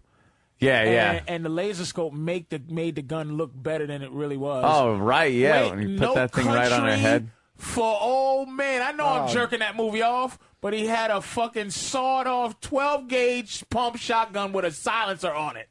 Yeah, that thing was sick. a pump shotgun with a silencer on it. That was thing phenomenal. was twisted. Well, then you got the other thing he was using. I don't even know what the fuck you call It was it. it's to kill kill cows, but he was knocking the locks off out of doors. Yeah. And well, he used it on Occasionally a couple pop people, yeah. someone's head open with it. I would also say there's a few guns from Commando that are spectacular. Yeah. He has a couple of really good guns in Commando. I'm sure Arnold Schwarzenegger probably pound for pound. Sam Jackson has a good gun in Pulp Fiction. Pulp Fiction, yeah. He has a great That's a good great one. gun. Made Ringo's look like a little piece of shit when he grabbed it and then put that fucking big great fucking gun in his face. Great gun in that movie. Yeah. I personally That was a cool one, too, that John Travolta had that he left on the counter. That little machine Uzi, the little pistol Uzi, with the big silencer on it. Yeah. Butcher just brought up Desperado. Hmm. The wrist, the spring-loaded ones. Oh, right. Desperado. Yeah, that had a lot. Well, of that's cool also Oh, right. That Taxi Spanish Driver. one, He right. had that whole thing where he had on the little rails that came out into his hand, but they were just regular How guns. about the first time you ever saw the 357? Or the one, the Clint Eastwood. Dirty Harry. Dirty Harry stuff, sure. Yeah. The first time you saw that one. 357. That was like the Dirty Harry in the last movie had a great gun. That was a 357 when they shot his dog Meathead, and he was standing there, and the gun was almost at his feet when he had it down. Yeah. It was the longest barrel. Yeah, that gun big you've ever barrel. seen. Let's go to Jason in Oregon. Jason. Hey, what's up, boys? Hey. Hey, one of the best guns ever in a movie has to be out of Jackal, man. Oh shit, man! I don't know. The Jack. That wasn't the one with Bruce Willis, was it? Yeah, Bruce Willis. That was a great fucking gun. It was a Damn, I don't 50. remember that one. It was like a. Watch it out. It was a. And this is the gun I dream about killing people with. I do a lot of dreaming about killing. I don't but very. My killing is very. What's the word? Is what's the word I'm looking for, man? It's not a bullshit just murdering anybody. It's like very quality killings. calculated and Very I don't want to say anything Very to get me smart. in trouble. Very Like you're- necessary. You die. You die. Uh-huh. You die. Like very Jesus-y. Very coming back. Very you're helping the world. Yes, very coming back. I dream about being on the news making a announcement of who's going to die. No one can stop me. Who's going to die and in what order. And there's nothing you can do about it. I'm going to get people that deserve to die, and starting with this guy. And I say it on the news. No one can stop me. And the gun that this guy's talking about is the gun I use to kill people. It's a remote-controlled super gun where you sit and it has a camera. You can sit about, you could be a mile away, and you sit in your car, and, and it's man. almost video game type. You put it in a van. and you just you kill people with the gun or put it in a building and you remote control the killing. And I dream about, you know, end of your life guy, but on a higher level. Like, dude, that would be a great movie right there. It's pretty cool. Serial killer with like a freaking remote control. Remote gun. control. But it's been a couple of it. That movie Shooter with was like that. Yeah, you had a remote control gun. You know, you just right with a little pin, and you know, you just. I don't know. I don't know, man. End of your life guy is a very attractive thing to me. I don't know why. Just because some people, you know, there was this cunt at the DMV that just, you know, not that you want to kill her. She should, and you know, her family should cry, but just, you know, kill you and then bring you back to life to say, do you see and say, see that? The options? How quickly that could have like happened? For you to just arbitrarily be a cunt to me? Because I find, you know, I have less of a problem with dudes in service position. Dudes don't act. You know, when you're on the phone, it seems like dudes are more helpful on the phone when you're dealing with cable or you're dealing with the telephone company. It just seems like women are just miserable, just a miserable creature. And not to get into that, but it's like sometimes you just want to kill a motherfucker. you know, and just to say there's an option out there, just to do something fucked up. Now I want to say certain people. Jobs, but you can get in trouble for even fucking announcing that. So it's like, I would just love to. Yeah. Just to say I did it. Let's go to Crotch Critter. He's got Anthony's gun. That See, Osama bin Laden. That would be a fun thing. Wouldn't you like to just say the doctor tells you you got a year to live. You'll be healthy up until you die, but you got a year to live. Who wouldn't want to just pack up, go to Afghanistan, and just give it a whirl? Take a shot. Just take a shot at it. What about this? What about Walker? That's your bucket list. That's my bucket list right there. That's a much better If I'm bucket told, list. Who I'm cares taking about the Grand Canyon. I'm grabbing every penny out of the bank. I'm fucking chartering a plane. Drop me somewhere. Would you kill him if you knew you was going to die? If I knew, if you knew you was going to die in an attempt to kill him, in an attempt to kill him, would you go and kill him? I Even guess if you knew you was going to get I think shot. the adrenaline would take over. If I was, you would do that. Yeah, if you're at the point where you're there and ready to kill him, I guess you're not going to go like you mean he's got people around him. There's going to be no getting away from it. But you got the shot. You are going to die. You blow his head off, and the only way to kill him is to get. Then you have to die too. You have a Wait a minute. Before I forget. Wait a minute. 1 second. Let's not like what I'm thinking of. It made me think of a gun in the line of fire. A fucking wooden gun that he made with just 2 bullets. Oh, that thing, yeah, that he little carved a gun. Yeah. That what's his name? John Malkovich. Now you have that gun. That's a hell of a memory, by the way. You have that gun walking up on Osama Bin Laden, yeah. Bin Laden. You walk up on him.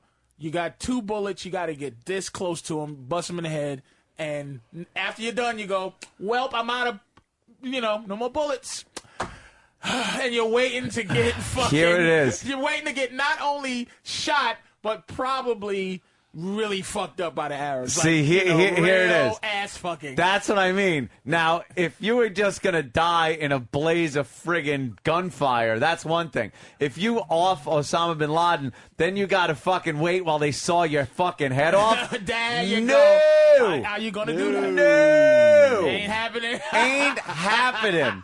I am not getting my head sawn off. How about this? So there's a soldier out there that might end up killing Osama bin Laden, right?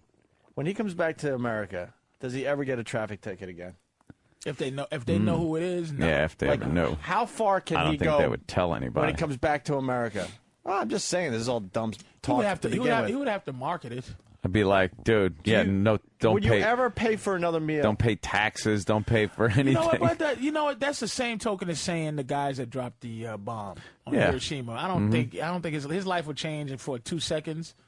But I think he'll be just regular dude. Did you ever see? You saw Fog of War, right? Yeah. Where one of these guys, he was the McNamara. shit back in the day. And they show him stuck in traffic in Washington. I'm like, man, I'm thinking if you were the shit back in the day, that you would never have to worry about any of that crap ever again. He's in the rain. He's in traffic. He's one of the most powerful guys in the world. He was at the time, and now he's just a regular dude, like stuck in old traffic, guy in traffic, like we are. And that just was interesting to me. I'm still hung up on this whole Osama bin Laden thing. Like, it would have to be. You got the wooden pistol, one bullet next to him, and you fucking have nothing else. You got close to him. They checked you a couple of times, and what happened is they left you. They checked you before. It was like 10 of them checking you. Because you remember, in the line of fire, he had the bullets in a rabbit's foot. Right. He had the it was other all, thing, and he was able to put it all together. Under a table. Yep. So you get in. You got a camera. They check that. You have like something on your hat. The feather is like a bullet. Yeah. Your keys are like whatever, and you can make a little gun with one bullet in it. You're an interviewer. He got one fucking goofy guy. You're interviewing for about 45 minutes. They're comfortable with you. You take out that wooden pistol. And then blowy. And now you're just chilling like, and now what? What, you can't save one for yourself? Like, bam, bam. No suicide plans. Damn it. That's rough because they are going to fuck you up. You're not going to just die. See, that's it. It's like, oh, would you die to take him out? Under a certain circumstance, sure. But you're talking about, would you go through unimaginable pain and then a horrific death before, you die after killing him? I don't think I'd be ready to have my head sawn off. Here's another ethical catch. Uh-huh. Ready? Yeah. This is not on TV. So basically, they're never gonna tell the world that you fucking killed Osama, and they're gonna cut your fucking head off unceremoniously. So now you're just you're a body dumped in the river. Oh. And no one might, because we already think that motherfucker's already dead. And no one knows he's even dead. So it just goes like, you killed him, but you're dead. So you're the only one. They who burn his body, knows, so no one knows that he ever was killed. Like the Hitler death. He'll just always be a still mystery. Think he's alive in his little bunker, walking around. That's not unreasonable to think. So oh wow. That's pretty good, because then that brings the whole sin of vanity and pride into the whole thing. That's a tough question, because you would want some kind of recognition, especially if you're going to pay the supreme sacrifice for it. No. I say no. I want people to fucking know at least that he's dead. Maybe for them to go, someone did it. Right. So you have some posthumous fucking accolade. It wouldn't even have to be recognition that I did it, but there would have to be confirmation that he did get killed. I got one. That somebody got through and killed him. I got one. All right. So you killed bin Laden. Mm-hmm. But at the last second, they say they're going to spare your life, and you don't die for killing bin Laden. Okay. But for the rest of your life... You can't tell. No, everyone knows. But for the rest of your life, you have to suck cock. Jesus Christ. What? You can't. I get to kill bin Laden if I can suck dick. But now I have to suck dick, and it's the only way I get to live. Would you take that? You have to. That sounds like something the Muslims would come up with over there. Yeah, right, sure. Exactly. Yeah. Jesus, that turned heroically gay. Yeah, what happened, Opie? Why did it have to go heroically gay? Just to, throw a little curveball. He's a war hero.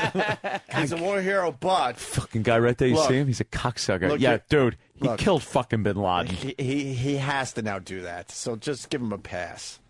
That gay guy. He has Wait no a minute, choice. though. Okay, you're heterosexual, but now you're that gay guy that killed bin Laden. Yeah. I don't even know if that's bad, but it's bad for your own pride. Right. But it's set up in such a way, if you don't suck the cock, you die instantly. Oh, you have to suck a dick there. No, just all the time now. How are they going to know? What if you get back to the U.S. and you go, No. I mean, I'll suck the dick to get out of that beheading. I mean, when you get back to the States. My promise? Suck my dick. Any guy out there is sucking a dick to keep from getting his head sawn off. You know how many Arabs is getting their fucking balls licked to get me out of that beheading? And then I get home and I go, I killed bin Laden.